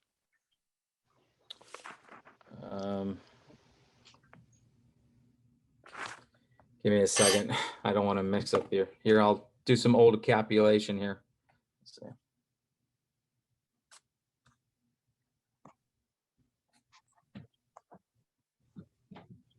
That would be 17,396. All right. I have no further questions of this witness, and I thank you for your time. Thank you. Do you have any questions of any of my other witnesses, Mr. Gazarovski? Yes, I do. I have some questions for Mr. Griegel. Great, there he is. Look at that. It's Greigel, by the way. I'm sorry. That's okay. With a name like Gazarovski, I should be more conscious of people's pronunciation. I understand. Right. Mr. Griegel, thank you. I've listened to your testimony. And you've listened to the testimony of Mr. Masri in my cross-examination of him, have you not? Yes. Okay, now, listening to your testimony, and I'll stand corrected, I don't recall you're at all referring to the earlier resolution of approval for this property back in the year of 2013. I don't recall if I mentioned it. I am certainly aware of it, but that was certainly the predicate to the application. Okay, when you say you're aware of it, did you read that application, that resolution? I'm sorry. Yes. Did you also read the conditions of agreement or contract which was attached to and made a part of that resolution of approval? Yes. And you've not testified, I don't believe, in any shape, form, or fashion in your testimony referring to that document. I don't recall. I'm again aware of it. I don't recall if I mentioned specifically, but I did not testify to those conditions. Okay. You think they're relevant? And as part of this application, we are seeking to remove certain conditions. That was mentioned at the outset. Well, tell me what exact conditions you believe are being asked to be removed. All right.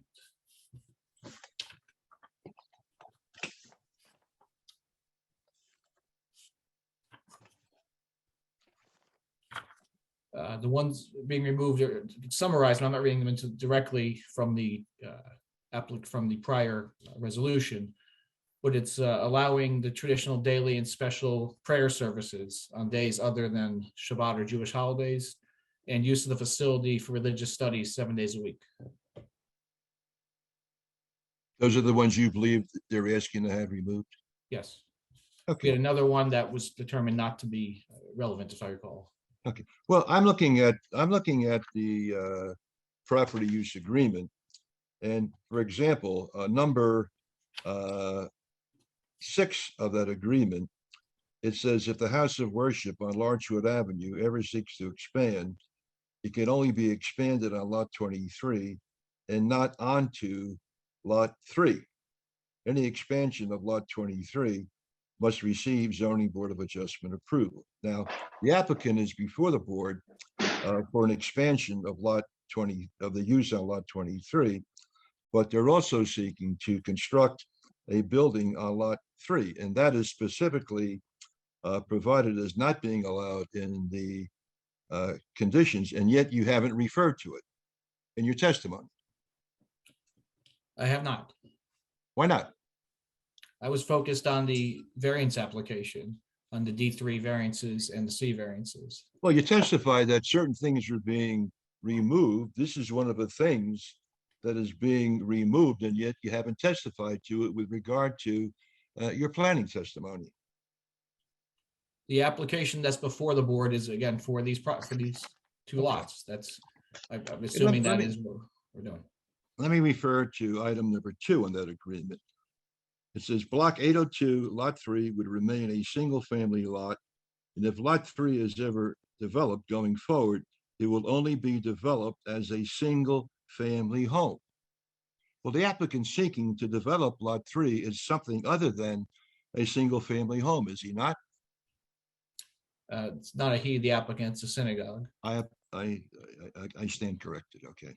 And you know what? If I may make one thing perfectly clear, I'm a very respectful person. If I inadvertently refer to he or she rather than the house of worship, I apologize for that. Okay. I'm very sensitive to that. It's not being developed as a single family home, isn't it? Is it? No, it's not. And yet you gave no testimony as to why that particular part of the agreement can be ignored at all. Mr. Steinberg, I have to object. My application was very clear with regard to the conditions we are seeking. That was part of one of the conditions referenced in the application. That is not a planning. That is, I'm losing you. I'm losing you, but someone needs to lock out Heather. That is not anything that Mr. Greigel testified to. It is not a variance to eliminate a condition. well, If I may finish my objection, the Matt testified to where the mikveh was going. The architect testified to where it was going and what lot. My notice indicated it. Mr. Masry testified to it. The impact of amending the condition where it's not creating any variance relief is not relevant. What Mr. Greigel did speak of is the setback relief for the house on lot 3. So but he did, as a planner, he testified that the site can accommodate the uses. Previously there was reasons. Mr. Steinberg understood fully, but my question is, he doesn't have to specifically reference an agreement that we believe is unenforceable, and he certainly doesn't have to reference the conditions specifically when we've already asked for it to be modified. So again, he offered his planning testimony as to the totality of the application. He did not need to go into detail with regard to each specific condition, rather the impact of the overall application. All right. So, and Mr. Gazarovski is asking him why he did not reference that restriction. Is that correct, Mr. Gazarovski? Yes. Yes, I am. And then, so as to the planner, would it have made a difference, this condition or not that condition, in your testimony concerning what you gave tonight as to the accommodation of the use on the site? It would not, in terms of the being able to accommodate this use, because I'm talking from a land use point of view and the site's particulars, not dealing with the condition that was imposed previously that we're looking to remove. So it does not change the layout of the overall property that's the subject of this application, the surrounding land uses, nor the shape or size of the property. And I think it's important to note that the resolution of approval with regard to the deed restriction imposed reads that applicant shall provide a deed restriction as to the use of the site for a Jewish Orthodox house of worship, and lot 3 shall remain part of the approved plan and cannot be sold separately as long as the facility on lot 23 shall continue to operate as a Jewish house of worship. In the event the use shall change. Where are you reading from? I'm sorry. Condition 8 of the resolution. Of the resolution of 2013? Yes, sir.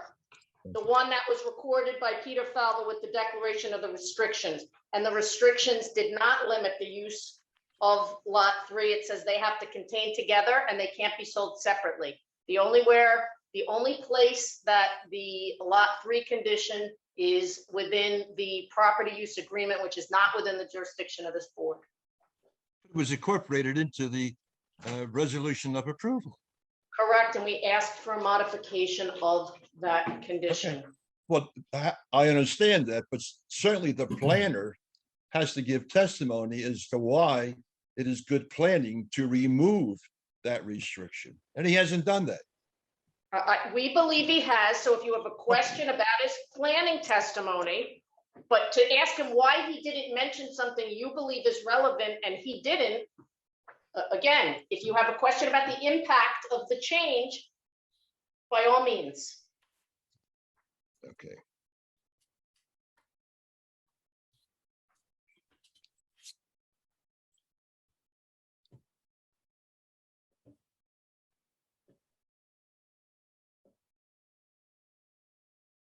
Mr. Greigel, I'm sorry. Is it your testimony? Did you read, by the way, the application that was filed by the applicant in this matter? Yes. Okay.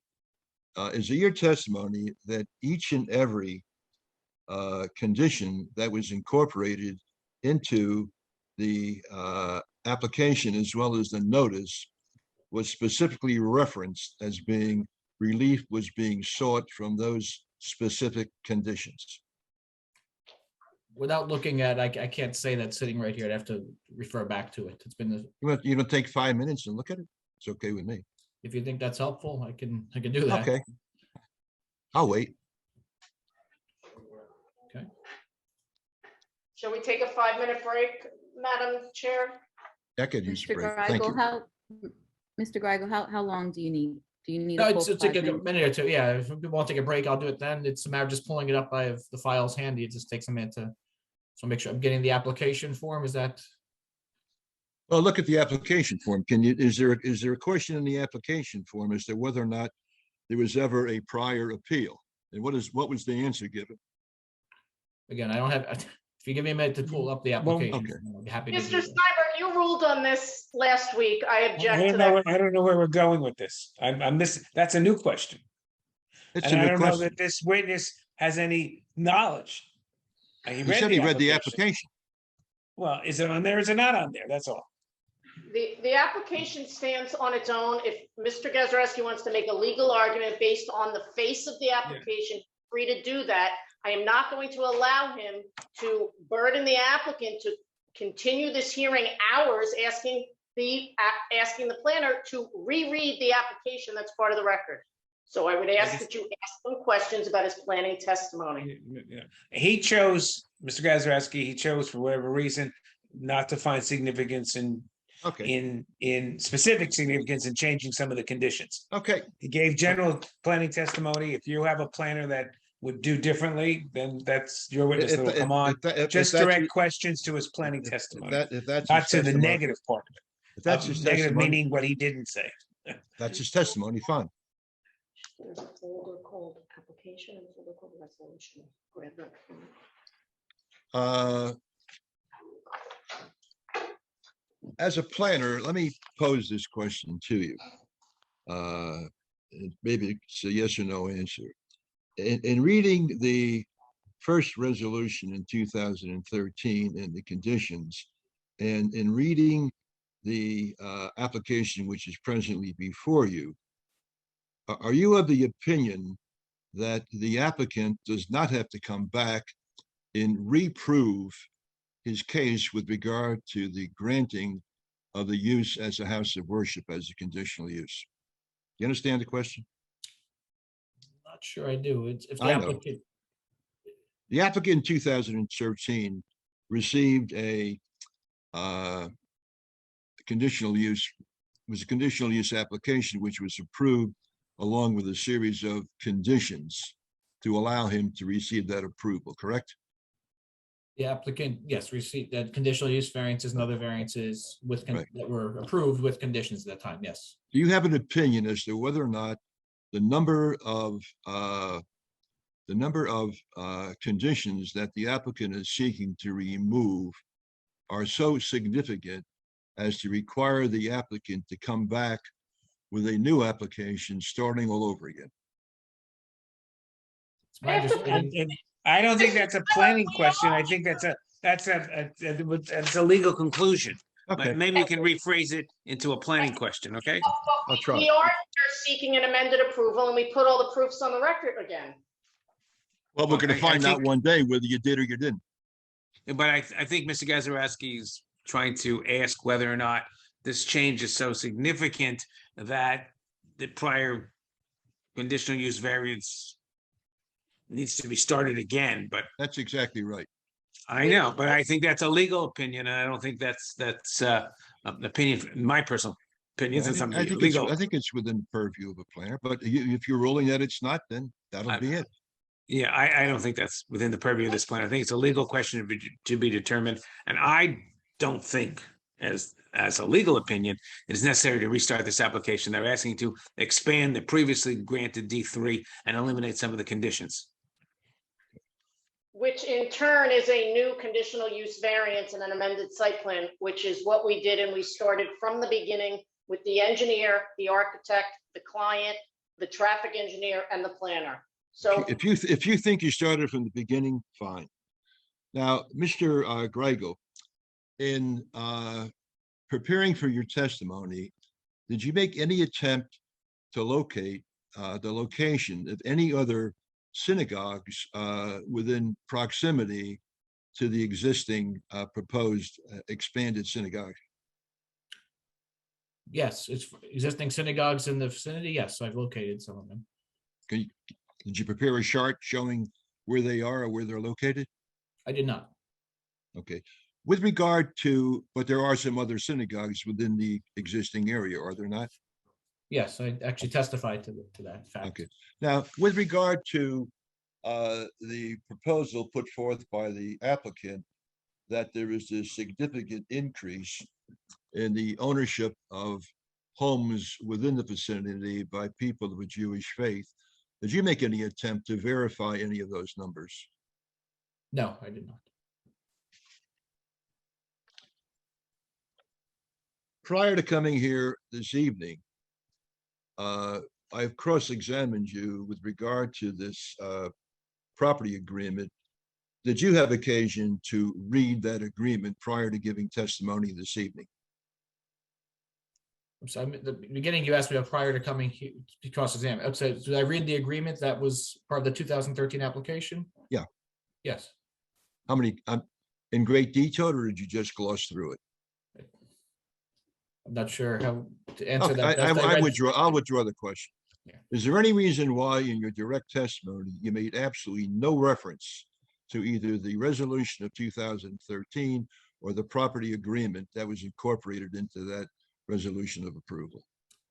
Well, I thought it was asked before and answered that I referenced it, but happy to, again, I was proving my goal here was to deal with the variances that are being requested, either new or amended, or as D3 variances and C variances. That was the primary Now, focus. I know that you're not an attorney, but is there a difference between conditions which are simply listed in a resolution of approval and specific conditions which are agreed to between the parties and reflected as a deed restriction in the county seat?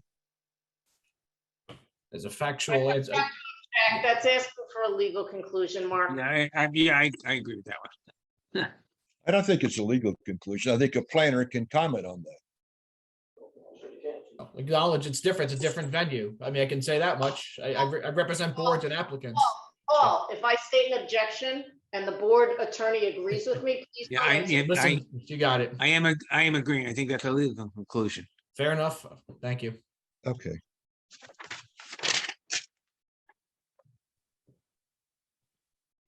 Other than the representations that were made to you by the applicant and or by their attorney, did you perform any research to look at the changes in the makeup of the people of Jewish faith who are purchasing or acquiring homes within the immediate area of the synagogue, or were you relying upon what they told you? I was relying upon what information was provided to me for, well, one of the reasons is it's not readily accessible information as to someone's faith, and that would take a significant undertaking to maybe canvass the area to find that out. Been never asked to do that before, even in a religious institution case, frankly. So I did Well, not do but that. you're aware of the fact, are you not, that one of the arguments or main argument of this applicant before the board is that between 2014, rather, since that was when the modified resolution was passed, and 2019, when the new application was first filed, that there was this, for lack of a better term, an explosion or significant increase the amount of Jewish residents who purchase houses in that area. Isn't that significant? Was the increase significant, or was the information significant, or both? The information significant. I mean, in 2013, they came in for an approval. They signed a contract to limit the size of the use to a certain square footage. Now in 2019, they perhaps want to triple or quadruple it. Isn't it significant for your testimony as to why the justification there is for that? Yes, it's part of the proofs we've offered. Well, And did you make any attempt to substantiate those proofs? respectfully, I work for many clients and applicants who provide information that I rely upon. I don't go independently verify factual information of that type. Well, then why don't you say that in your testimony that this information which I'm put forth was never substantiated by me, but rather I'm relying upon information provided to me by the applicant? Well, beyond that, I'm relying upon, I reference exhibits that were entered by another witness, which based upon that information. This is again common, I've been doing this a long time. It's common practice to rely on other witnesses to provide the foundation for my testimony, to provide the exhibits upon which I rely. And again, if I were to try to independently verify every single piece of information, I'd be spending a lot of time and my client's money to do that for something that generally I don't believe is necessary. Okay. Thank you very much. You're welcome. I have no further questions of this witness. Do you have any further questions of any witnesses, Mr. Gazarovski? I have no questions of any of the witnesses you put forth so far. Okay, so I would ask, Madam Chair, that you open them for questions to the public, because I do not intend to necessarily bring them back to any subsequent hearing should we need one. So. Could we take a 5-minute break? Sure. Thank you. 9:13, we'll return. Thank you very much, Madam Chair. Thank you. Okay, Amy, can we please get a roll call?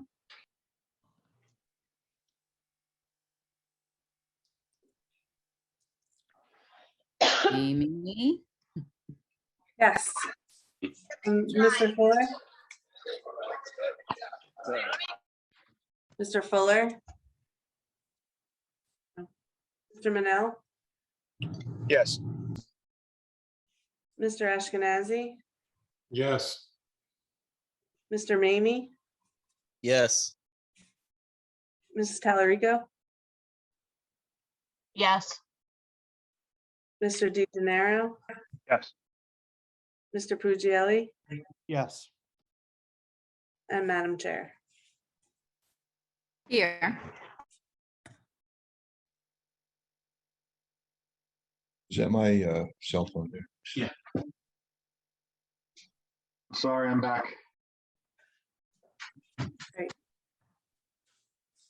Okay, so Mr. Gazarovski, okay, I see you. Okay, I'm just here. wanted to make sure. So at this time, we will have questions from the public.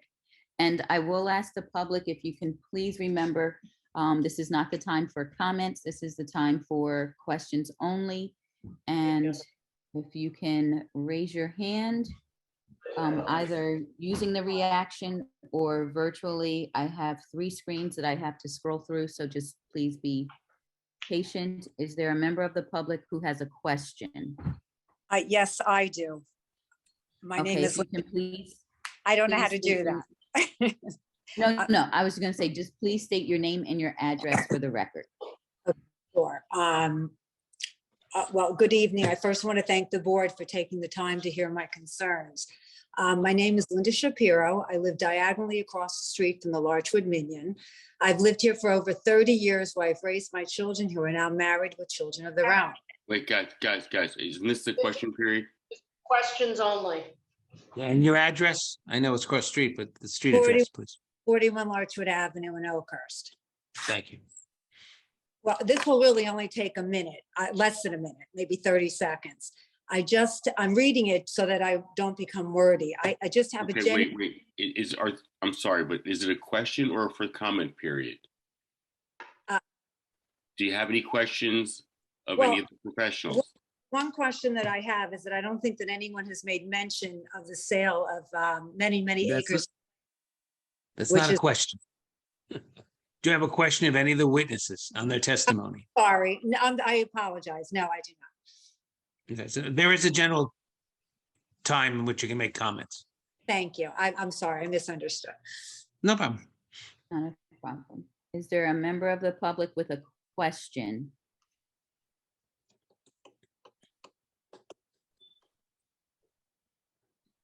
I do not see any.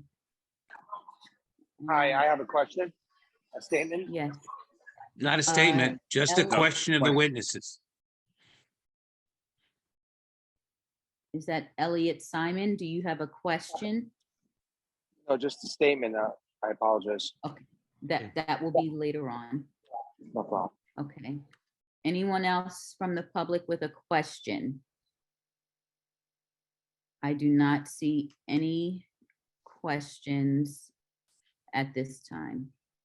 So, Madam Chair, does Mr. Gazarovski have any witnesses he would like to present? I'm sorry, just one second. David Warshak, do you have a question at this time? If you can unmute yourself.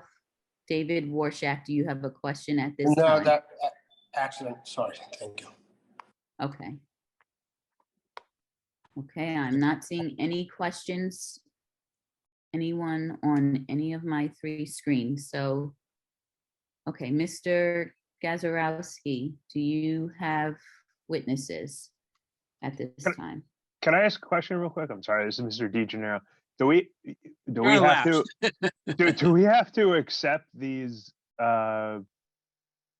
attachments now, or whatever they were, as part into when the you said before Yes. that. I'm sorry. Go ahead. she's gonna, Ms. Scrimko will formally offer them into evidence. Okay. I Oh, don't want to miss this step because I don't want to go through that again. So. Yes, okay, she will do that. And then we'll make a ruling. But before that, Mr.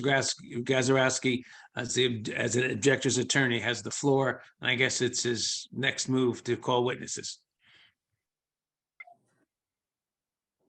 Mr. Gazarovski, You're muted. You're muted, Ron. Okay. You all set? Yeah. Yes. Madam Chair Lady, thank you for your patience. Mr. Steinberg, thank you for your guidance. I do have a witness. I would call him. His name is Gordon Jimma. I've unmuted.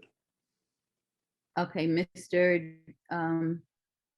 Gemma, can you raise your right hand? Do you affirm to tell the truth, the whole truth?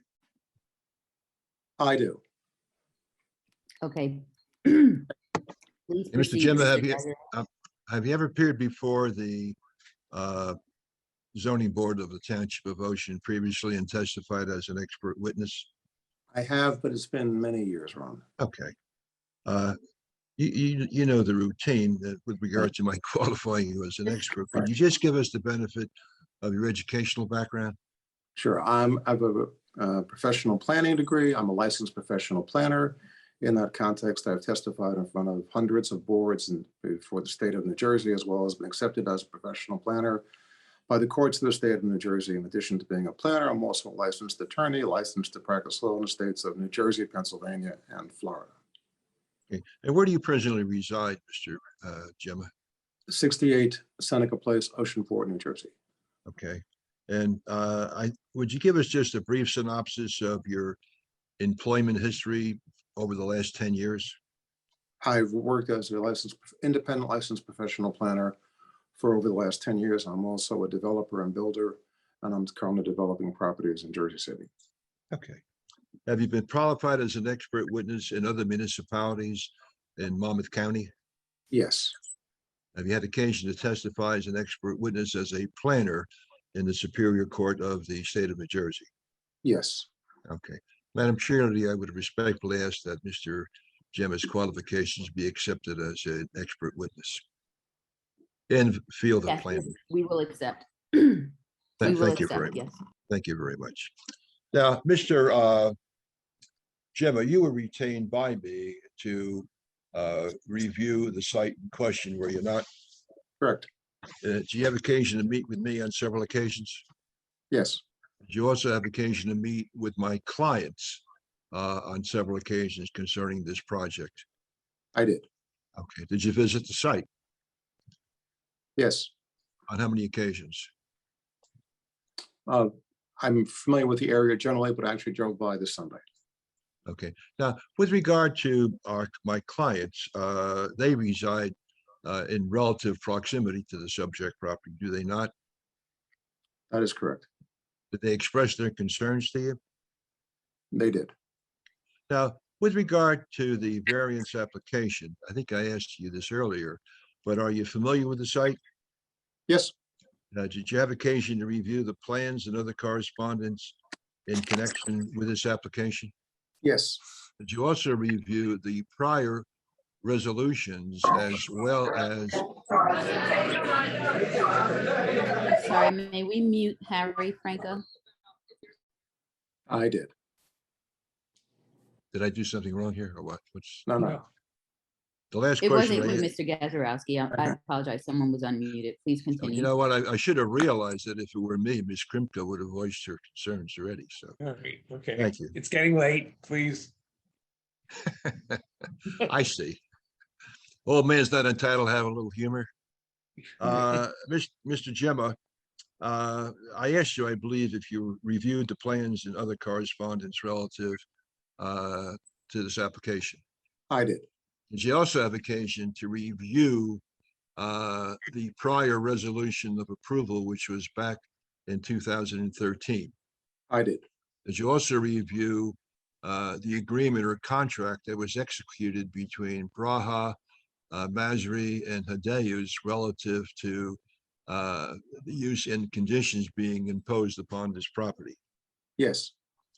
Did you also listen to the experts of the applicant for the past 2 evenings? Yes. As well as the cross-examination? Yes. Now, prior to getting ready to testify, did you also review those existing ordinances of the Township of Ocean, which you feel were relevant to your testimony this evening? I did. Okay. Did you have occasion to review the 1990 master plan as well as the re-examination reports as they would be applicable or not applicable to the subject application? I did. Okay. Now, rather than my walking you through all of these, getting you to this point, would it be easier for you to proceed forward and testify before the board as to the basis as to what your final conclusion is concerning this application? Certainly would. So let me start with, if I can, Ron, with the basics.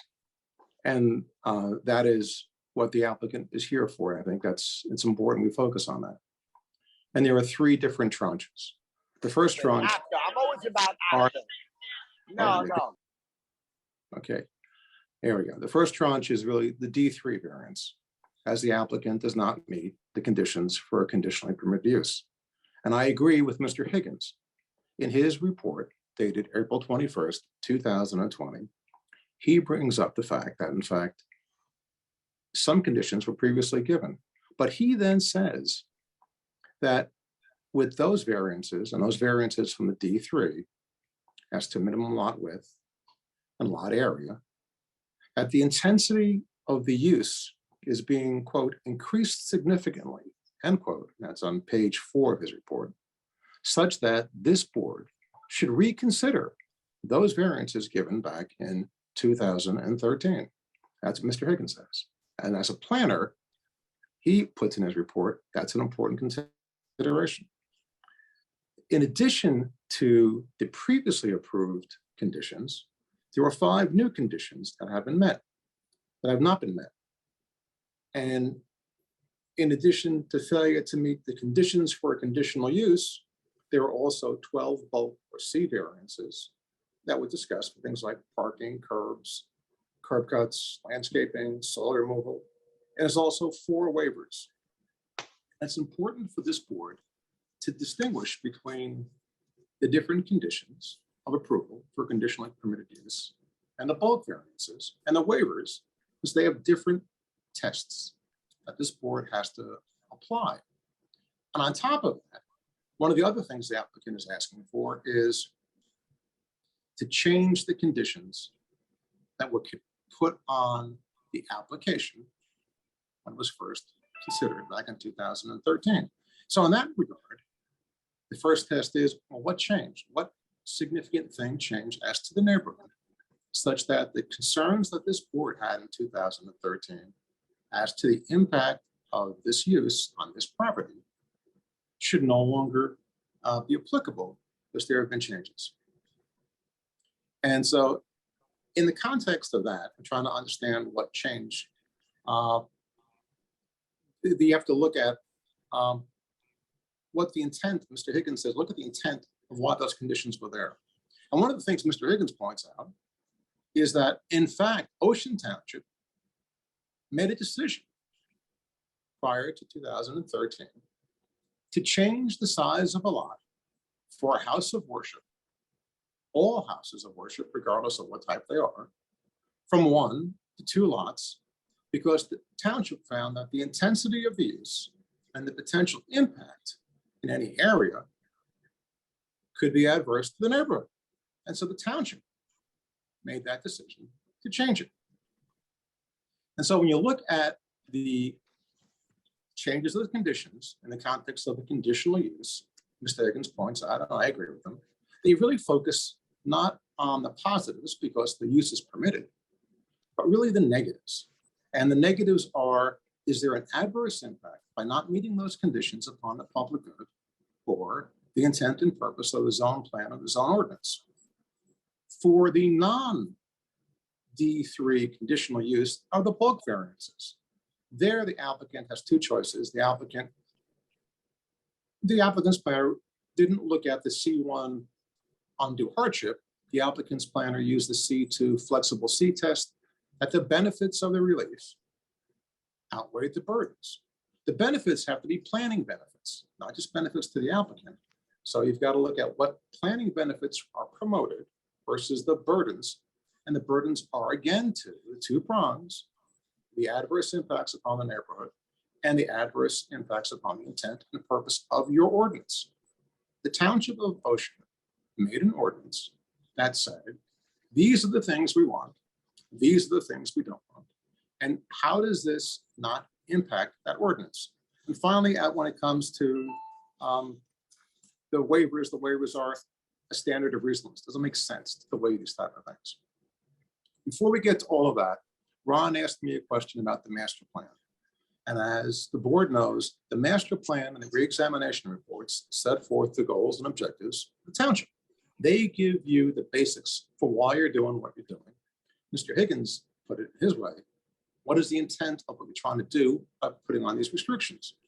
And so the master plan was first adopted in 1990. And since then, there were about 15 reexamination reports and other studies. And while the master plan, as well as the ordinance, indicates that the general goals and objectives for Ocean Township are the same as set forth in section 2 of the MLUL, the 1990 master plan has specific goals that this board should consider, as they have not been changed or amended by any of the 15 reexamination reports. Page 6, community characteristic and design element. One of your goals is to, quote, maintain the desirable existing character of developed neighborhood within the township. It's a developed single-family residential neighborhood. Our goal is to maintain it. Page 7, land use plan. to ensure that the land development provides a balance of land uses which will maintain the quality of life. Certainly, you have to look at the needs of people for houses of worship, as well as the people who want single-family residential. But in that context, you, the township, set forth what you think that balance is. You put conditions. Those conditions maintain that balance. That's what you decided you should have. And then another one on page 7 is to ensure that future development does not conflict with existing land use. And what is interesting about this is these goals focus upon what exists, the quality of life for everyone, not just an applicant, not just congregants, but everyone, and tries to avoid conflicts from a proposed project upon existing land uses. Now, one of the things the applicant brought up a couple of exhibits and said, this is what changed. And what changed is it went from the 75 yellow squares to 272 blue squares. And a few things. One, that doesn't change the conditions of the conditional use. It's not a popularity contest. It may be a reason to say we may want to consider changing these conditions of the conditional use by changing the zoning. That's a rezoning application, but it doesn't change the underlying conditions. And one of the other things that doesn't show is while there certainly may be more congregants in the area than existed in 2013, all those congregants, as far as I could tell from looking at that map, still live in nice single-family homes. The neighborhood hasn't changed. The size of the houses haven't changed. That single-family residential character hasn't changed. There may be more people who want something for their religious needs, but that has to be balanced by the fact that, in fact, there is also other residents there who may not be as desirous of having that same thing there. So when you look at a change in the neighborhood, that's really important to say, not just the people living in it, because I think Mr. Higgins points out in his report that, in fact, the applicant owns property on either side of, I think, lot 3. And that's great. And that they may not object as much as other people, but sometimes they might sell that house to somebody else. So you can't look at who's living in the house as much as you have to look at what is the nature, the character of the neighborhood. Has the character changed since 2013? And the character of the neighborhood, I would proffer, hasn't changed much since 2013. And I'm somebody who grew up in Ocean Township and knows the area fairly well, that it's still a character in the R1 zone of nice, big, single-family houses. Now, there is one thing that those two exhibits blurted out to me, and that was the applicant's planner said, well, we're just accommodating the number of people who now come, and the size of this facility won't dictate more people come in here. Well, between 2013 and 2022, it changed from 75 houses to 272 houses. There is nothing that the applicant said in its testimony, and nor would it, to say, I'm going to limit it to 272 houses. Mr. Higgins properly points out, when you grow the size of the facility, the number of people in it are probably going to grow. And just as an aside, the applicant said, well, those 272 houses, those are not just, of course, just one person per house. There's probably a couple, there's probably kids. If there's one kid in each house, you then have 816 congregants coming to a facility for 544 seats. By the plans that they showed alone, they can't all fit. So it seems to me kind of odd to say this won't grow to something bigger, because their own exhibits and their own testimony is it's growing and nothing's stopping it. And so you can't really say that the size of the bigger facility won't have more people coming. In fact, Mr. Higgins in his report talks about that. So I find that quite interesting. So let's go to the burden of proof. And the failure to meet the conditions as required by the ordinance, what must the applicant show? And the applicant must show that this is, will not adversely impact the neighborhood surrounding it, as well as some of the intent and purpose of the zone plan. I want to stop right there for 1 second. Mr. Higgins in his report points out that the applicant actually owns other properties adjacent. And I think those properties are adjacent to lot 3. If the applicant wanted to cure. I have to put an objection on the record. The Please. applicant is Larchwood Mignon.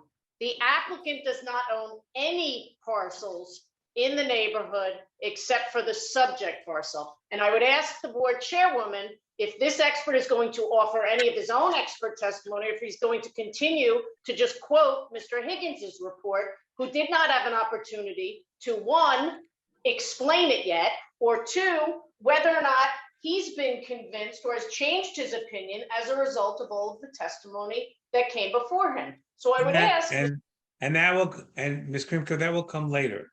He's Oh, testifying. But your objection is founded and well taken that the applicant does not own any adjacent property. So Mr. Jem, any reference to that, I don't know where you got that information, is not applicable. Mr. Steinberg, I will gladly indicate I did not independently verify whether in fact the applicant does or does not own adjacent property. I will indicate I was relying upon Mr. Higgins' letter. And if Mr. Higgins stands corrected when he has the opportunity to review his letter, then I stand corrected by referencing that. So I will withdraw from that testimony at this point. So and Jim will we can check that out on the tax map. It's easy enough on the rules. Okay, so but Ms. Krimko, let him proceed with his testimony. Thank you. Okay, so let's look at now the testimony that was given, and let's look at the conditions one at a time, not in the aggregate. The applicant's planner basically said, look at all the conditions in the aggregate, and there's a real need for this, and therefore it it doesn't have an adverse impact upon the neighbors, doesn't have an adverse impact upon the intent and purpose of the zone plan. And I beg to differ. And one of the things you have to consider is the intent of the ordinance. So let's try to look at the intent of the ordinance one at a time, and what the applicant proposed, why the board first limited the use when it considered it in 2013, what changed, and does it have an adverse intent, an adverse impact upon either the neighbor or upon the ordinance. So the first thing is lot size. Lot size, Mr. Higgins points out, the lot size was increased from 1 acre to 2. And now you have buildings, I think the applicant's engineer said you have about 17,000 square feet of the combined buildings upon the property. And then the intent of the council, as Mr. Higgins indicated, was to allow adequate room for facilities and parking and to limit impacts on surrounding properties. So you have to look at these two competing uses. Is there enough room there? The applicant said, I need all this room because I have 544 seats, even though if based upon his testimony, you might have 867 congregates. But there is, are you building something too big on a lot too small for the area? It comes down to, that's what lot size is. And you look at it in the intensity of use. There was testimony from the applicant's traffic expert saying, don't worry about traffic. There's going to be no traffic going back and forth here because of the nature of the religious use. And if you accept all of that as accurate, and then you accept the fact that they're not going to have any events past 10 o'clock, and I think that's a step in the right direction to ameliorate impacts upon surrounding properties. But the issue that I have is, even if you had everyone walked every event, you have potentially 544 people walking up and down Larchwood, as well as Old Farm, in an area with no sidewalks. Just this many people walking up and down from events has an adverse impact upon the surrounding uses. Compound that, but as everyone is aware, Larchwood is a cut through from Monmouth University for people coming out of the parking lots, heading south onto Larchwood to leave events. Sorry? I'll drive you back. Ron? Oh, sorry. So it's a cut through street. If you could imagine 544 people, say half of them are on Larchwood with no sidewalks, and the half are on Old Farm with no sidewalks. After an event, Monmouth University has a football game on Saturday afternoon, and people are making a left-hand turn coming out of that event. That's an issue. And that's an issue of safety that you have to look at. Are you generating too many people from too large a facility on a lot too small in an area that can't accommodate it? And that was, I think, the heart of what your traffic expert was trying to talk about when they wrote a letter that said, you got to be careful of pedestrians. There's no sidewalks here. The applicant makes concedes and said, we'll put a sidewalk on our property. The problem is, as Mr. Mastery points out, there's no sidewalks the rest of the way on Larchwood. And he's right. So you have to ask, is that safe? And is it appropriate for someone who's not a congregant back and forth once a week and on certain high holidays to have essentially 544 people looking up and down the street, which are all lovely people, don't get me wrong, but that does happen to have an adverse impact on the nature of a single family use in a single family area. So that's one of the areas we've got to look at. Does this make sense? You have a lot of intense foot traffic, assuming no vehicle traffic. Does that have an adverse impact? And I would prefer proper, it does. Oh, by the way, you have also what the applicant traffic engineer didn't indicate is that whether there's any growth of traffic between 2013 and 2022 on Larchwood, and I proffered knowing that area there might be some, and also what if any events took place in Monmouth University that may add to more traffic. And I proffered that last year there was a large application in West Long Branch that changed some of the traffic pattern and added more buildings in Monmouth University. I'm familiar with that application because I have to object to a planner testifying to traffic patterns. I'd ask that he limit his testimony only to planning. That is a traffic, respectfully, Jennifer, that's a planning issue about site safety and the ability for a site to accommodate it. I'm not talking about traffic generation. I'm talking about site safety. I'm also talking about an adjacent use, an institutional use that neither your planner nor your traffic expert identified or discussed that went through a large application last year that may have an adverse impact. That's something this board should consider because Larchwood is, as we all know, a cut through from Monmouth University. Again, I object to him talking about an application that is not before the board about an adverse traffic impact where there is no testimony before this board. It's wholly inappropriate. I'm talking about vehicle traffic on pedestrians. That's what the applicant testified to. I didn't testify to 544 people walking up and down the street with no sidewalks. Your applicant.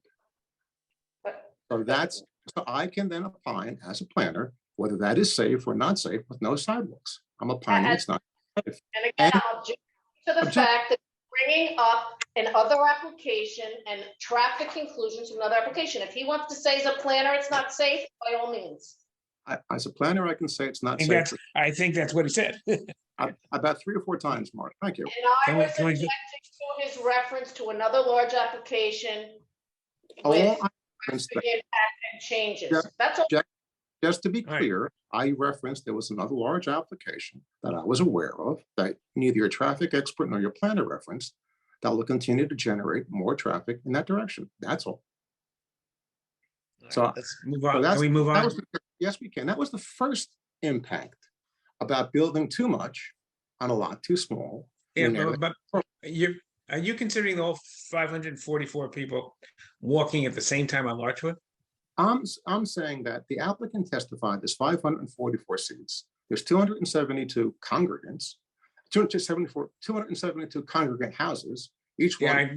I got the numbers, but don't they come from other directions? But I'm saying that in large. Mr. Chairman, may I make a comment to respond to Mr. Steinberg? You know, Mr. Steinberg, respectfully, and I listened to the earlier testimony and the idea that there were separate services, but people are both walking to and walking away from the subject property. So whether there's 250 moving toward and 250 moving away at the same time, still 500 people. All right, well, we'll have the applicant can, the applicant can provide rebuttal testimony. Continue, Sure, I'm sorry to sure. interrupt you. No problem, Mark. But the point is, the applicant testified, there's 544 seats. There's 272 houses they have in their exhibit A13, I think it was.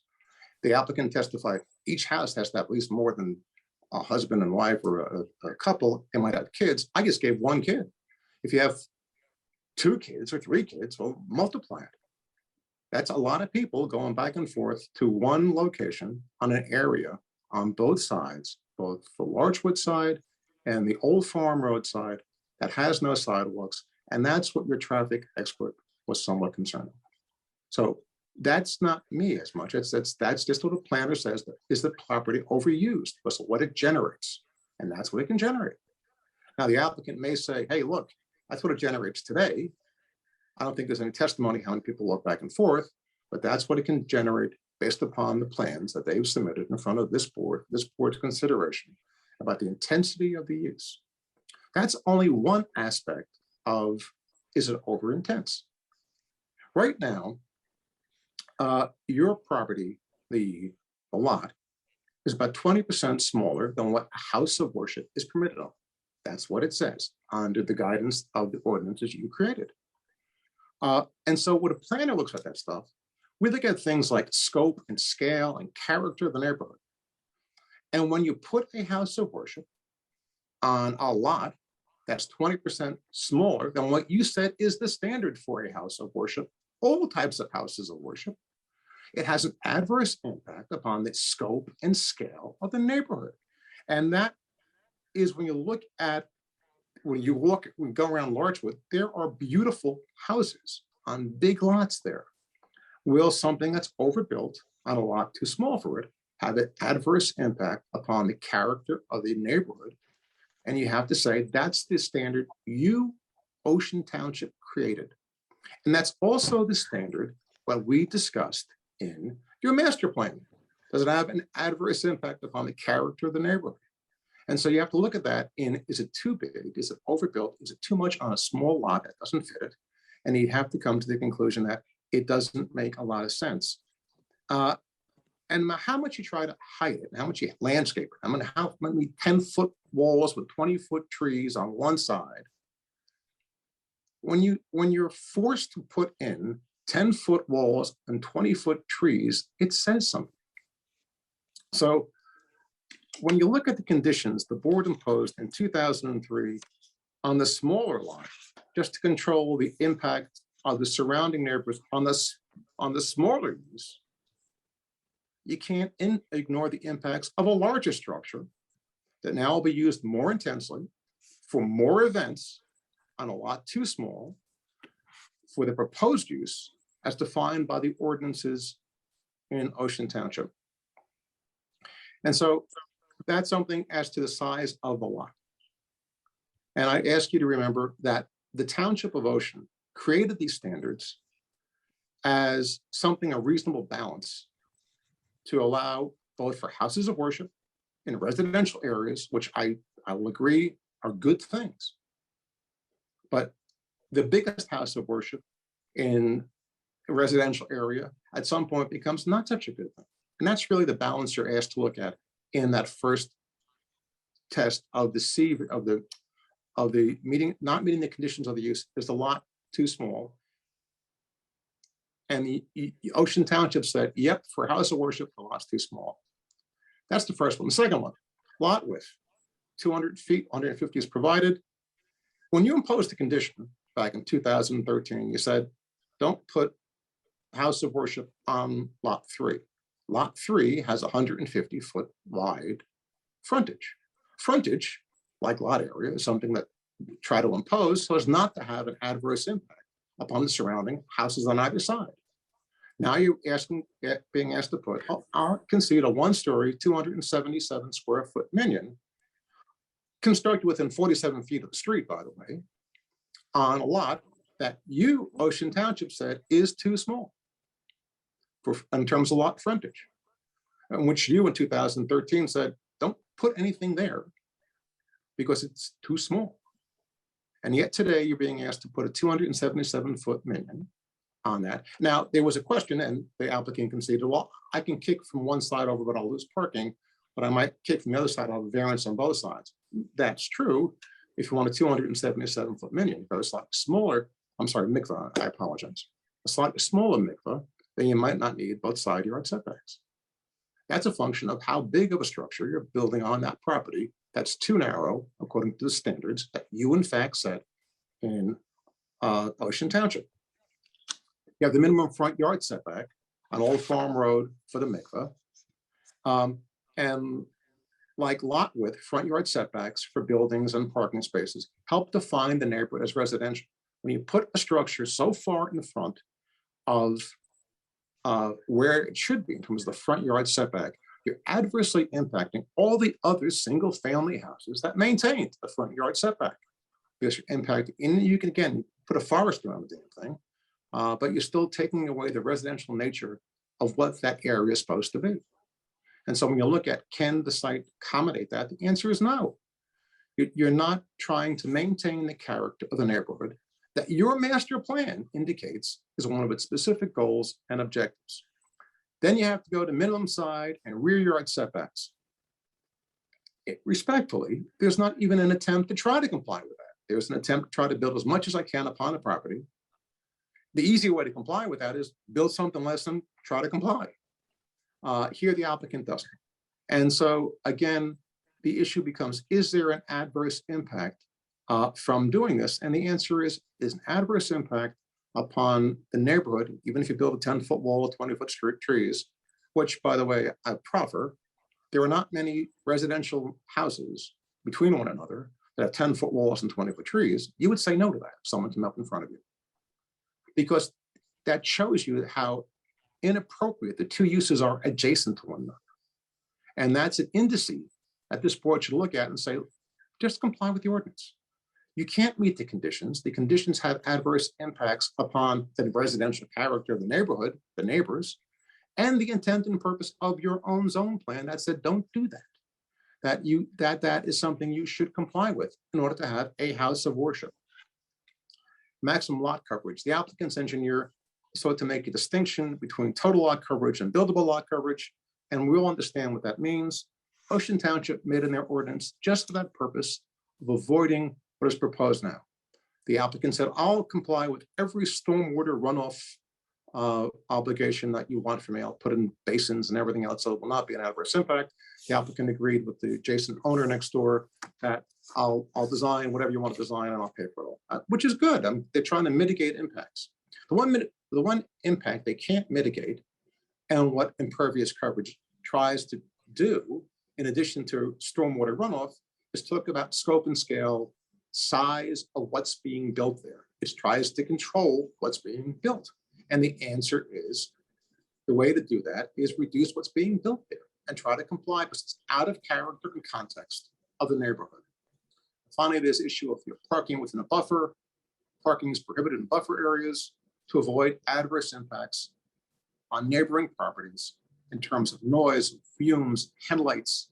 And even if every property owner surrounding the applicant were congregants and they said, I love this, I don't care, I want to have this house of worship, someday they might sell that to someone who feels less inclined to want an intense use on the property next door. Now they know it was there, they've moved to that use.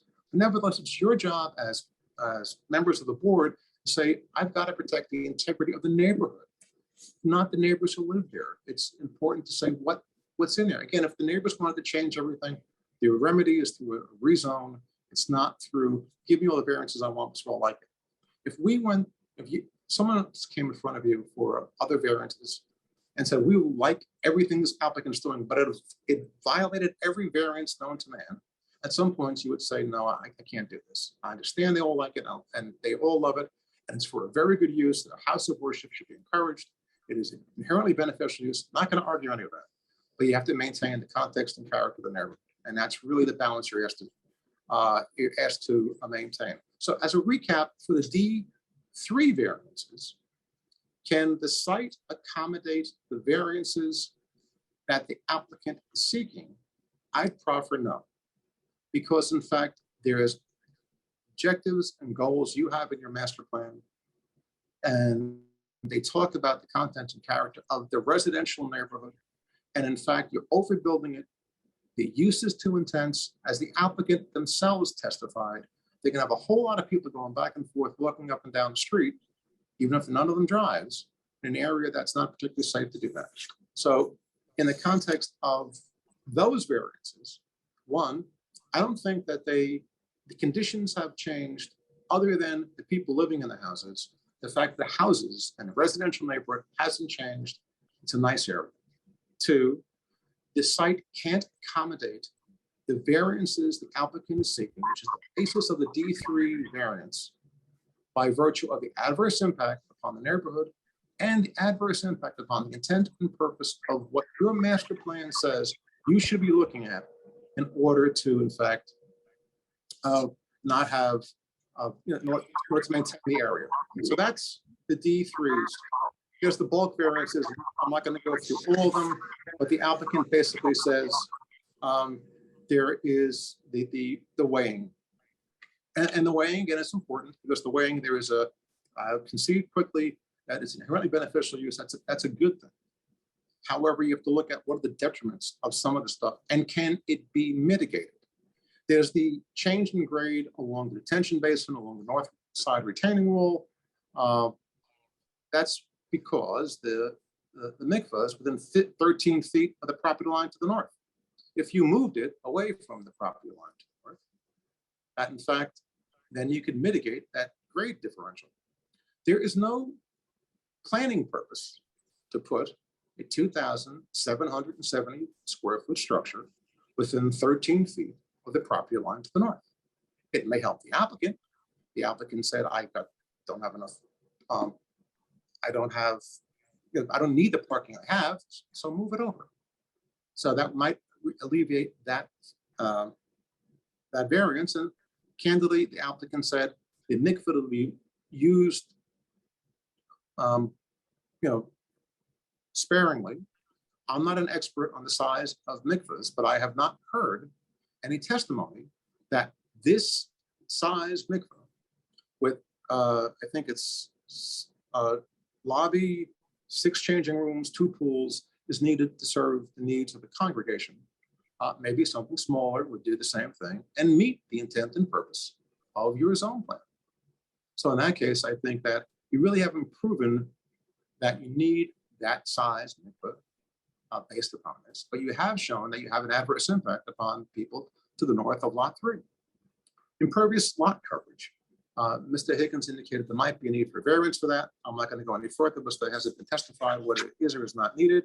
There were issues about landscaping for bulk variances. And again, you can accommodate most, if not all of those things, if you say, do I need something this big? Or if the congregation says, yeah, I really need it this big, and I really need the demand is this size, maybe it goes back to the initial question, maybe you're in the wrong lot. Maybe you should go to a lot that fits it. Maybe you should go across the street and look at the horse farm and say, maybe you can talk about buying that and put something on there that can more appropriately accommodate the needs of the congregation. And so that's something you have to look at in a weighing test for the C2. There was an issue about parking adequacy, size, and location, a lot of discussion. Again, if you don't need it, you could certainly make the lot more accommodative. I understand the board has concerns about that, but is there sufficient parking?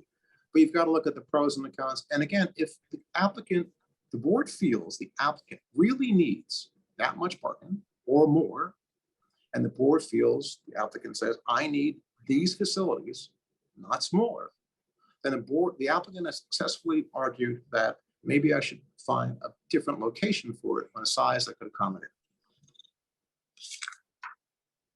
And finally, the defense height, that was, I understand they settled with the neighbor, but that should more than anything else tell you, maybe we're going in the wrong direction here. And we've got to put 10-foot fences and 20-foot trees, because that doesn't comply with the intent and purpose of your zone plan. No other application will do that. It's really trying to accommodate too much on too small of a lot. And so I don't think the applicant has really proven the C criteria for the books, I think the applicant has probably proven that by needing all those things, maybe they should be looking for a lot size that could accommodate. That's all I have.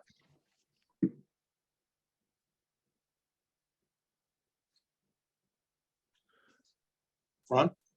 I have no further questions, but one question I do have, and I'm sorry. Please Someone's- continue. No, please continue, Mr. Gazarovski. I'm sorry. Please continue. Okay, thank you. Mr. Gemma, you've gone through your testimony, and obviously you have knowledge of the zoning ordinance in Ocean Township as well as planning as well. And the one thing that strikes me, is there anything in the municipal land use law which speaks in terms of zoning for particular religions? In other words, can you say that you're going to permit something like this simply because of the fact that in this particular religion, people walk? And you could assume that they're not going to drive their cars. I mean, isn't this a zoning ordinance which is created for all of the residents within the community? Yes, and to be fair to the applicant, there's nothing that differentiates between religions. That'd be inappropriate. But certainly the board can take into testimony about different practices and how they may impact the property. But even taking everything into consideration, I still think it's way overbuilt for the impact upon the adjacent users.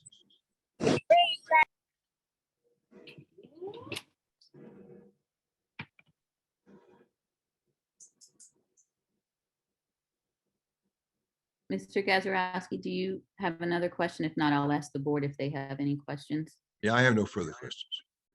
Do any members of the board have questions? Okay, Mr. Madam Chair, I Gazarovski. have one question. I'd like to cross, Madam Chair. I have one question. Mr. Gemma, there are no sidewalks, as you noted, in large part in that area.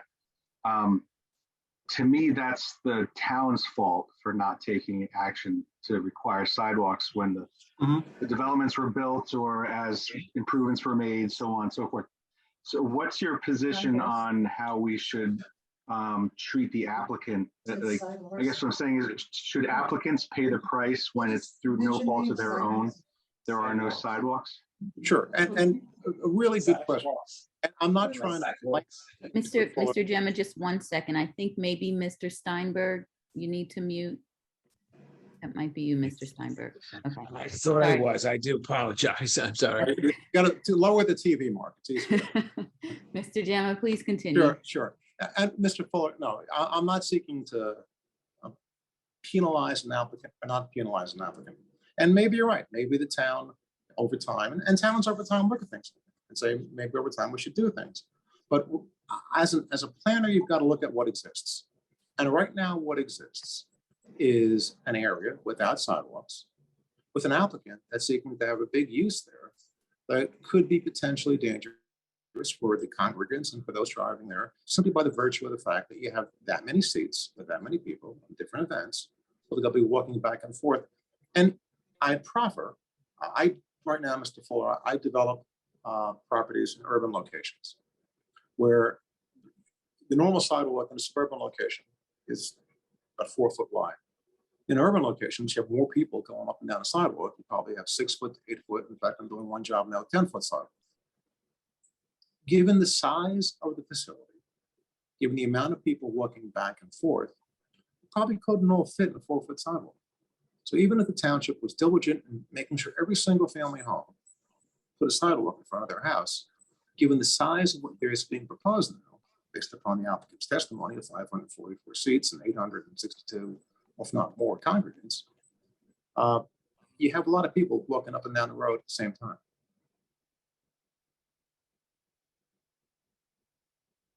May I cross-examine, Madam Chair? That's just 1 sec. Any other questions from board members?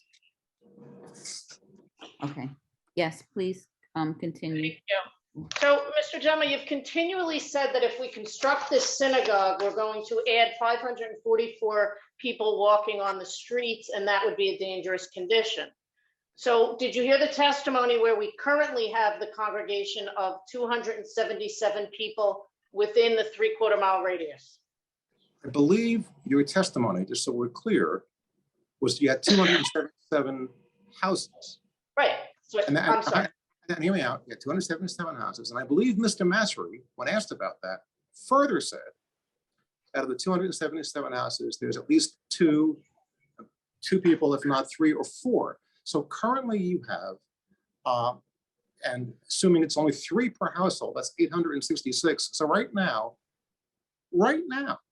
without any addition, you have more congregants than you have seats. So understood. But again, my question is, we currently have there was testimony that in addition to the seats, we have children praying in the breakfast room, which is the same size as the congregation, on non-fixed seats. And we currently have children praying in the hallways. So did you independently confirm that there are not 544 people attending high holidays and attending Shabbat? I did not independently. Yes or no question. I'm not giving you the opportunity to expand your testimony. I'm asking you a question, yes or no? Did you independently confirm it? May I respond? To answer a question, I have to answer it openly, honestly, fairly, and to the best of my ability. Please give me the chance to do that. So the answer is, I did not independently confirm the number of people attending services today. Meaning, Thank you. Thank you. Did you hear the testimony that regardless of the size of the synagogue, for the high holidays, a tent is set up and there are more than 700 congregants who come for that single service? Did you hear that testimony? I did. And if that condition exists today, and there was testimony that we are not increasing the attendance or the number of people who come, and you're alleging there's an unsafe condition today, how is the granting of this conditional use variance in any way going to increase the intensity if we're not increasing the number of congregants attending? Well, first of all, not once did you stipulate that you're not increasing the number. You said you're not going to, it shouldn't. Second, Mr. Higgins in his report says, use the terms. I'm asking for your let me ask you to stop referring to Mr. Higgins' report and just let me answer the question. One, try it again. One, I can rely upon what the town's professionals said. Two, I don't necessarily agree with the testimony provided, because your own testimony that you in fact provided said that this congregation exploded from 75 houses to 272 houses. You know why that is, Mr. Gemma? Are you aware that when there were 75 houses, there wasn't a permanent rabbi there? And as the testimony was to Mr. Mr. Steinberg, I'm going to object. Let Mr. Steinberg, really, let the witness answer the question. Now, let him answer the question. And by the way, I don't remember hearing any testimony that there was not a permanent rabbi there before and there is one now. That was in Isaac's opening statement. I don't recall hearing that. I don't. I have the transcript. All right, let's not argue the Ladies point. and gentlemen, let's get this back on track. Thank you, Ron. I agree. Thank you. So whether there was or there wasn't, what you didn't testify to, or at least I didn't hear, and I may be going as deaf as some people here, that you're not going to limit it to its current size. What you did show is exponential growth. Now, they may have a rationale for the exponential growth, but all you've said today is this, that on high holy days, you have 770 people attending these services and walking up and down these services on roads that are, in my opinion, not equipped to handle 770 people. That's an unsafe condition. What you're looking to do, in my opinion, is make that more formalized and make potential for even more people to walk down an unsafe condition. My whole point was, maybe this is a sign as to that it's too overbuilt for too small of a lot in the wrong area. Okay, so a couple of questions for that. So first, when you're saying it's unsafe, is that a net opinion, or do you have data from the Ocean Township Police Department as to accidents that have occurred with pedestrians, with cars colliding with pedestrians? Do you have any data of that case? I do not have that. It's a net opinion as a planner. Okay, so what makes it unsafe? The number of people walking on a road without sidewalks, that is a cut-through road from a major institution in a town nearby. So if it's unsafe, so then the fact that 700 people do it and there've been no accidents of record. Well, first of all, you're making a step that I'm not aware of, that your traffic expert didn't testify to. So you're stipulating now that I should accept your representation. There have been no accidents nor any indication of it. I'm just letting you know what you're saying. I've got to accept that. Well, hold it, ladies and gentlemen. I got a question here. Aren't we asking questions of a planner, not an attorney? It seems like we're going off kilter here. Yeah, I'm asking him planning questions, Ron, and he's answering as an attorney instead of a planner. That's where I'm going. Okay, it needs to be strictly as a Gordon Gemma planner. Okay, let me move on to my next question. You had just testified that there is a gross impact from the 47-foot setback of the one-story mikvah because of its gross undercompliance with the requirement and its impact on the residential character. What is the required setback for a 35-foot two-family home on that street? Well, there's two setbacks, Jennifer. There's the front yard setback of 65 feet. No, I'm asking for a residential. I'm asking you what is the you said that the residential character is disturbed by a 47-foot setback for a one-story building. So my question is, what is the required setback for a single-family home in that neighborhood, which is establishing the character of that neighborhood? What's the required setback for a home? And the answer is, I don't recollect the top of my head. The answer is 50. So we're 3 feet off. As a planner, would you say that 3 feet of a one-story structure has a gross impact over the character of the neighborhood when a 35-foot box that's 2 stories could be at 50 feet? Is that perceptible? The difference is this: that's not a single-family house. That's not the question. You talked about the setback. Forget about the use. I talked about the structure within the setback. Okay. The structure within the setback is not a single-family house. Okay, and there was testimony that only one person at a time plus an employee will be using the mikvah. Are there more than one person at a time, or maybe 2 in a single-family home? I'm going to object. I'm going to object to the question. This is bordering on just the ridiculousness. It's zoned for the use of a one-family house. Mr. Kripke was arguing we're dealing. It's not zoned for that. It's zoned for a house of worship. So again, I guess there's 2 questions I have. I have that, Jim. Number one, is a single-family house used as much as only one person using a mikvah? And I guess there's a couple of concerns I have that. It depends if there's one person living in the house. Also depends if the house is used part-time. So sometimes for houses, as you know, in Ocean Township, from September to May, no one's living there. But here's the other question I asked, and maybe you can help me. You're not allowed to ask questions, Mr. Gemma. You're just answering mine. You've had your affirmative testimony. I'd like to move on to the next question. I want to make sure I understood that you asked me that given the fact that the mikvah will only be used by one person at a time and possibly a receptionist, that was what you said. I just want to make sure that's what you said. I didn't say a receptionist. So okay, no, that's not. At a time. I'm sorry. I apologize, Jennifer. What did you say? My question was, you indicated that the setback of the one-story building will have a gross impact on the character of the neighborhood based on the setback. And I'm asking you, is a 3-foot differential going to have an impact on the neighborhood as to where the building is set? That, given the use, yes. Okay, fine. You indicated that one of the negative impacts are the large numbers of Jewish faith worshipers walking on the streets during the Shabbat and the holidays. what is the negative impact? How does that affect the character of a neighborhood by having people of faith walking? The only difference, it doesn't matter who's walking, people of faith or not people of faith. There's a lot of people walking in front of in a residential area that doesn't use, without sidewalks. That has. Understood. So if they were, these same people aren't Mr. necessarily. Chairman, let him respond to the question. She keeps on interrupting him. He wasn't finished. No, he didn't. Jay, finish it, Gordon. No, that just, I'll cut to, it doesn't matter if people of faith or not people of faith, having that many people walking in a residential area without sidewalks has an adverse impact.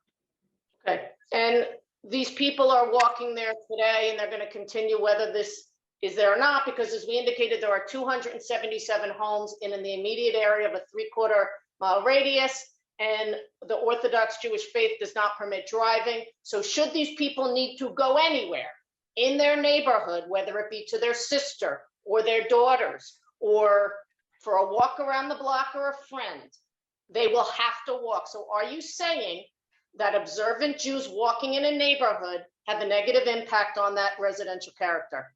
What I am saying is, without leading me down that road, the answer is no. And what I'm saying is 544 people walking at the same time back and forth to services has more of an impact than me meeting my sister next door. But you admitted that you didn't observe the patterns of walking, so you don't know if they are walking at the same time, do you? What I know is that services, I'm familiar with the services, that they walk back and forth during different times, but there's a lot of people. Mr. Gemma? They meaning the people, the congregants who are attending the services. At Larchwood Minion. So you're familiar with the services at Larchwood Minion? I'm not familiar with the services of Larchwood Minion. I'm familiar with the services of. Okay, so again, my question is, if you haven't observed how people come and go to services at Larchwood Minion, how could you possibly testify as to the number of people that would be on the road? Walking because applicant has testified as to the number of seats that are available to be used for any service, and applicant has testified that they would come for that service, they would sit in that service, at points they would leave the service. They may not all leave at the same time, the exact same time. But, exactly. Hear me out. But they would leave generally around the same time when service, they get there when services begin, they leave when services end, they might stay for. That was not the testimony, Mr. Gemma. There was testimony about the breakfast, there was testimony about the wives leaving at a certain time and the husbands leaving, and that they're going in all different directions. So again, they're going, some are going on, there's two ways to get in and out, either on Old Farm or on Larchwood. That's where you go. Right, and some go north, some go south on each of those roads. So they're not all walking as a gang, a scary gang of Jewish Orthodox worshipers. I wish you wouldn't actually even begin to go phrase it like that. That is offensive to me and other people. And some of them are on bicycles, correct? So they're not all walking. Some are on bicycles, while others are walking along the same road. Yes. Okay, and some get dropped off on Friday and picked up. So again, I think that dead horse. No.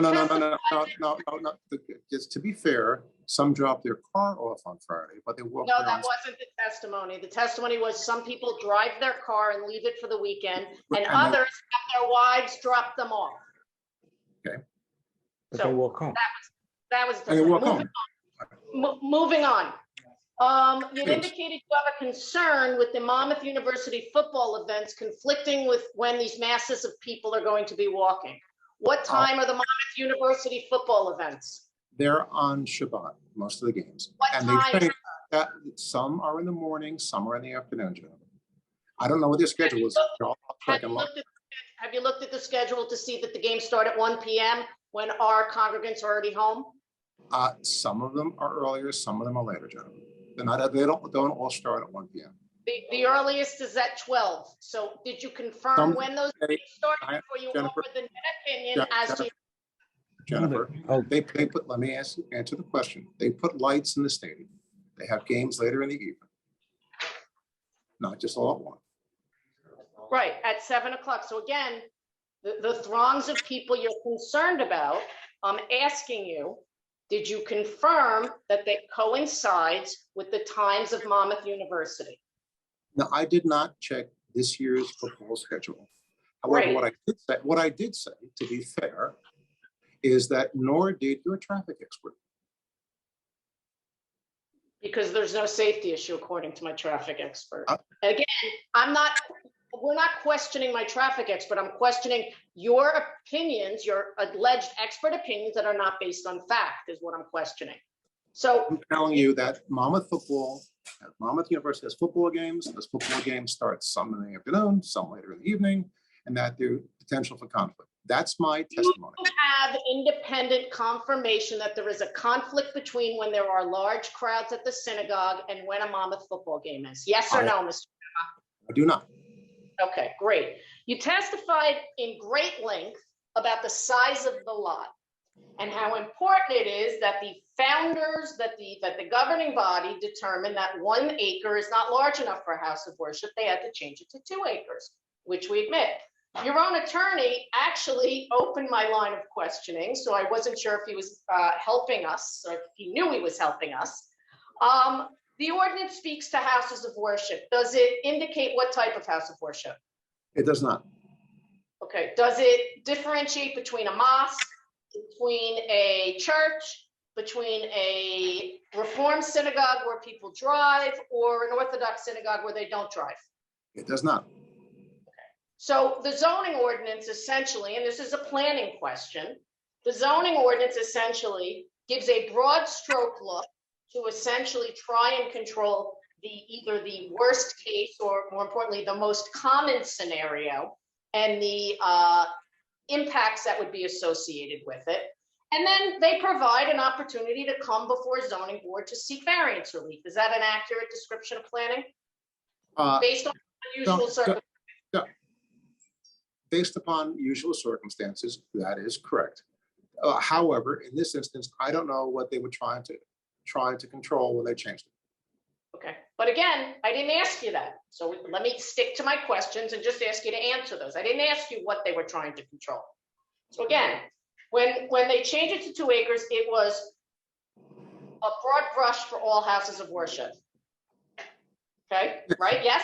Yes. Okay, and they also changed the parking requirement from 1 space per 3 fixed seats to 1 space per 2 fixed seats. Is that correct? Correct. Would you say that the size of a lot or the need for a size of a lot is oftentimes directly related to the amount of parking that's required for that use? Sometimes that's correct. When is it not correct, Mr. Gilmore? Well, what the point you were going to make is.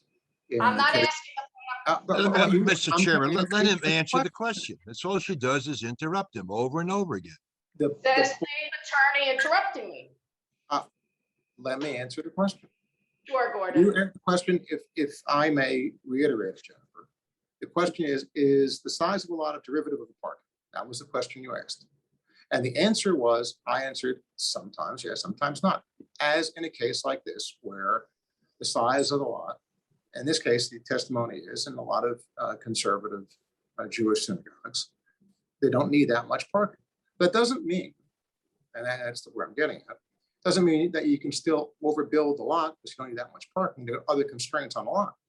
That wasn't what I was asking, Mr. Gemma. So thank you for reiterating your testimony. And again, I'm going to go back to my questions. If I Go back to your question. So I'm talking about generally in planning. When you look at a minimum lot size, does that take into consideration what the parking requirement or parking demand would be and how much space you would need for things like parking and aisle widths and trash enclosures and things of that nature? That is one of many considerations. So if you have an ordinance that requires 2 acres and you have an ordinance that requires 1 parking space per 2 fixed seats, is it reasonable to say that in a broad stroke, part of the reason for why a lot has to be 2 acres is to accommodate the parking necessary for this use? Since the Jewish Orthodox faith is the only one that has religious tenets that prohibit driving. And if the board strictly applied the parking ratio, you may out, so I can answer the question fully. If they strictly applied the parking ratio to say you need to put 277 parking spaces, you'd be right. but the board is not asked to apply. I'm not asking about the board. Mr. Chairman, let him respond to the question. This goes on and on. I am not going to give him the floor. I asked him a question about zoning, which is the governing body. I am not asking a question about the board. So to go back. No, you Jennifer, are the fact, let me answer your question. The fact I don't answer it the way you like doesn't mean it's a wrong answer. No, you're not answering the question. Let me answer your According to question. you. Okay, hold it, everyone. Okay, look, everybody's got to take a neutral corner here, get the questions answered so that the board can have the information that it needs. Respectfully for everyone. Thank you. Yeah. What was the question? Jennifer, reframe the question, please, Jennifer. The question that I had is in designing a zoning ordinance, is the lot size, when you have uses that have a requirement of 1 parking space per 2 seats, does that go into why there is a need for a certain lot size for use? That is one consideration. You talked about the character of the neighborhood changing, and you're saying it didn't change. Does the conditional use requirements for a house of worship stating that houses of worship are permitted subject to certain conditions, do any of those conditions say that the structure needs to be residential in character? No. Thank you. It's all the questions I have. Thank you. Mr. Gazarovski, do you have another witness or expert? Yeah, it's Madam Chair Lady. It's almost 10:30. I've considered that, and I'm not quite sure how many more experts or witnesses you have. If you, how many more do you have? I guess I have one more witness, but frankly, after 10 o'clock, I'm not so sure that I can get him onto the line. And in addition to that, it is 10:30, and I know that we wanted to finish this application tonight, but now it's 4.5 hours. And I believe we're going to want to hear from our professionals, Mr. Higgins, and that's going to be another time, right? Jim, you have testimony. You have to advise the board and as well as our engineer.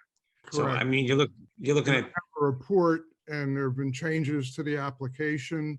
And I've also noticed there's one inaccuracy in my report. I mean, you'll advise the board when the time comes. Yes, yes. I know Ron wanted it. We try to get it finished tonight, but I think the tempers have gone as far as we can go. So then I think you're looking at another hour and a half, I would think. Yeah. Okay, that's what I was trying to get a gauge of. If it was another 30 minutes, I would. He's got ask another the board witness. to- She's got cross-examination. There may be public that wanted to speak, and there may be, and of course, we want to hear from our professionals to guide us. Okay, so if you're saying another hour to an hour and a half, if it was 30 minutes, I'd be willing to stay on and ask the board if they would, but. I an don't hour know how and a long. half is- When we say 30 minutes, it's always an hour and a half. I don't know. I can't tell you. So then that would be another special meeting. No. No. Not We can special. continue this and finish it at the next regular The meeting. next meeting, we're not gonna have a special. We already have another special. You're all giving a lot of time and effort, so for 2 meetings every month. What's the date?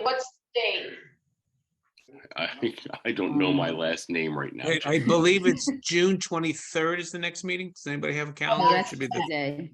It's Pardon July me? 21st. Oh, is now the it's third June. It's Thursday. July what? July 21st is the next. July regular 21st. meeting.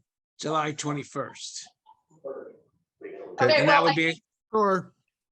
But a couple things. I Workload first for that want hearing. to confirm that we closed the public hearing as to my witnesses. So I'm not bringing them back unless I choose to put them on for, I believe you opened it to the public. The public had no questions. I am not bringing them back unless I decide to put them on for redirect. So I want to just be clear about that. I would agree with that. The Madam Chairman asked our professionals with any questions, your witnesses. She asked the board members, and the public was asked for questions, and actually people had comments but not questions, so that your witnesses can be discharged. May I May I just ask a question, Madam Chair? You had indicated that you would be willing to go another half an hour. I'd asked Mr. Gazarovski to present his traffic engineer. If I don't have any questions for him, that can be wrapped up in less than a half an hour. So is he here, or are you ready to proceed, Mr. Gazarovski? Madam Chair Lady, first of all, I think he said he's not, he or she is not here.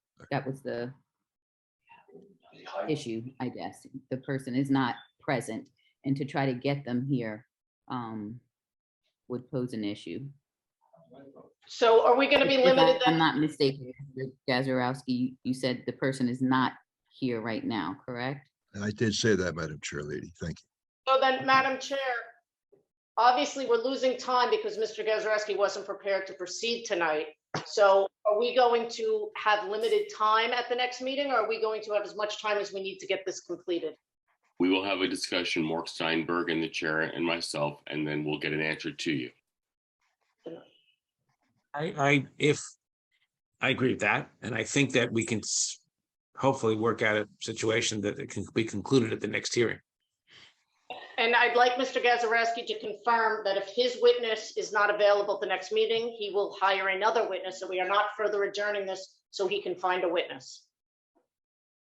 You know, I'm not even going to respond to that. I've been doing this for a long time.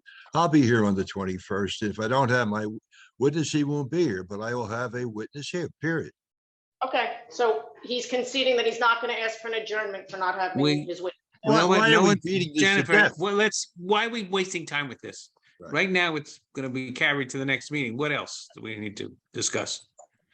I would say at this hour, and for everyone, we're not getting anywhere significantly with tempers flaring, with pressures put on. So it will go to the 21st. Everyone knows what they need to do. You know, I thank the board for your time, but you know, at this late hour, after 4.5 hours of testimony, you know, I also want the board to make a clear decision.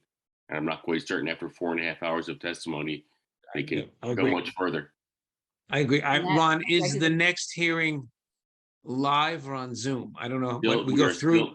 We're still on Zoom through July. Yeah, which would make this application easier because of the number of people that are in attendance tonight. Correct. I agree. Correct. And it's 7:30 start time, correct? Well, do you want, now that's something, Regular. well, it's a regular meeting. the regular meeting, and if we were to start at 6, just say, to give this application a little more time, Jennifer, you'd have to renotice. What do you think about that?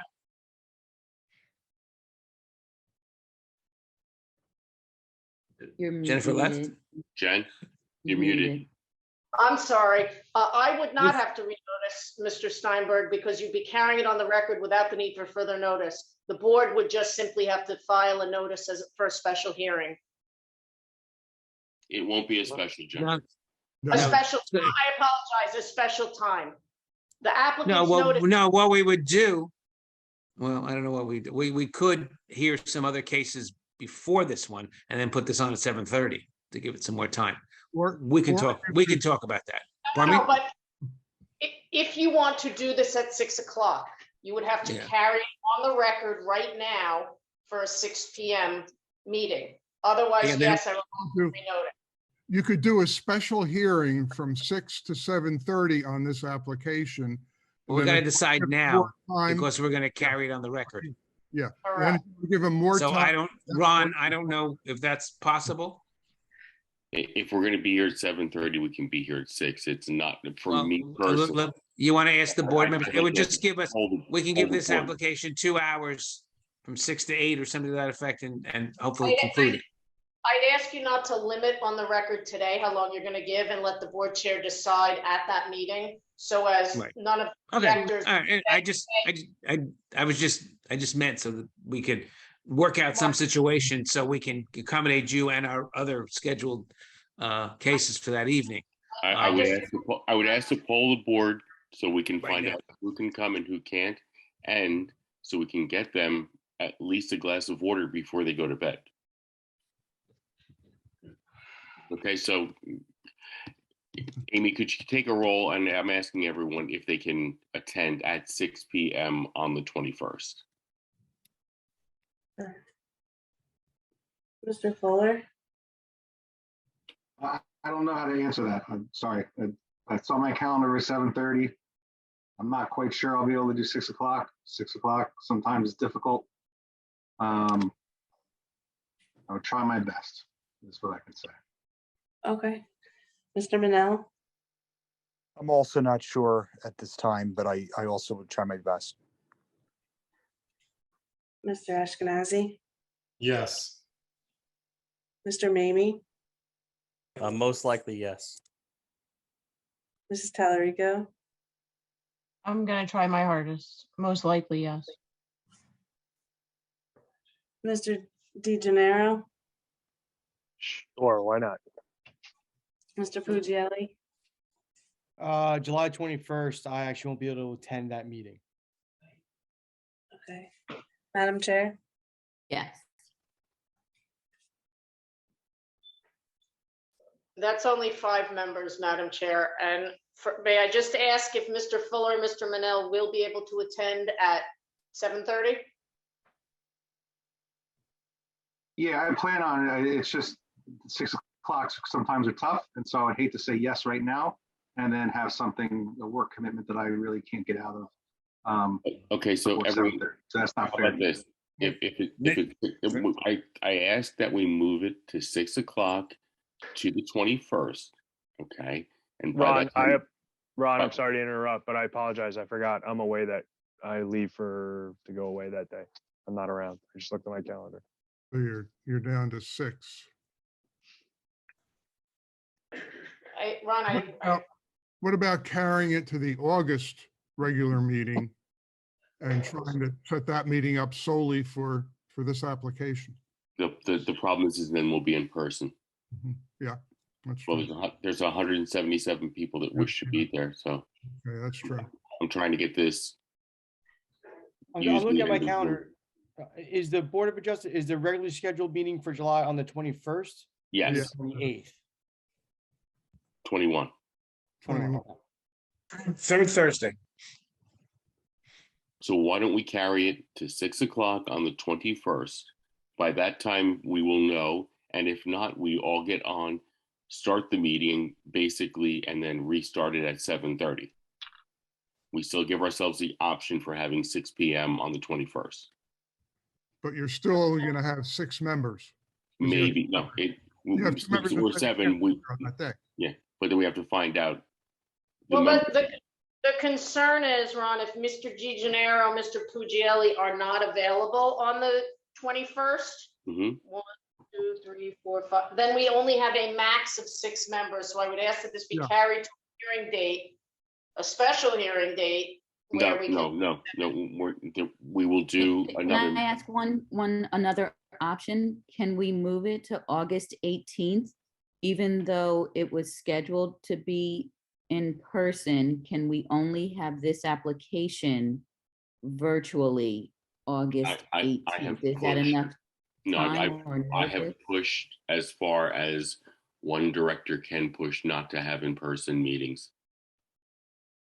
No, I meant just if we just held this August 18th, just this one virtually, How does about that this? mess with the notice or? How about this? We just carry it to the 21st without notice, and then we'll figure it out as a team. Mark, all of us will get together and figure it out by then, because we have to know who will be At there. 7:30. Yes, at 7:30. So 6 o'clock is off. So July 21st will be 7:30. Let me just ask one other question. What about the availability of board members for the 4th Thursday? Maybe we just move our whole meeting.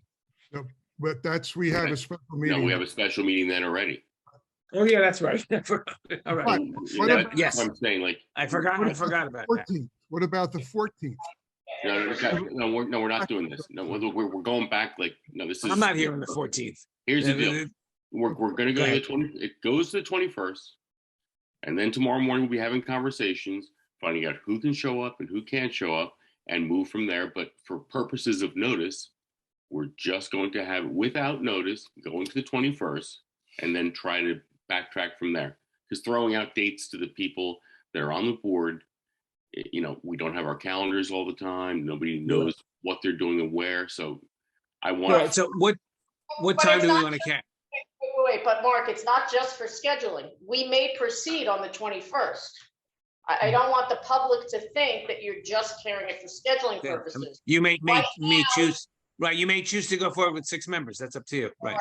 Okay. Okay. But I'm So saying what time are we carrying? We're carrying it to the 21st, assuming we're gonna have a meeting, and we're assuming we're gonna have what we need. If not, you'll notify the public otherwise prior to that date.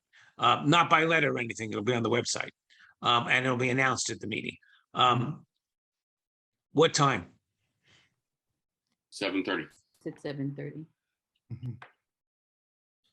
Okay, so this matter is carried to the meeting, regular meeting of the zoning board of adjustment on Thursday, March 20, Thursday, July 21, right?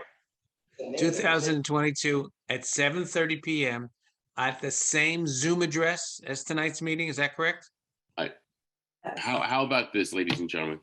And Amy just reminded me that on the 21st, it's also our reorganization.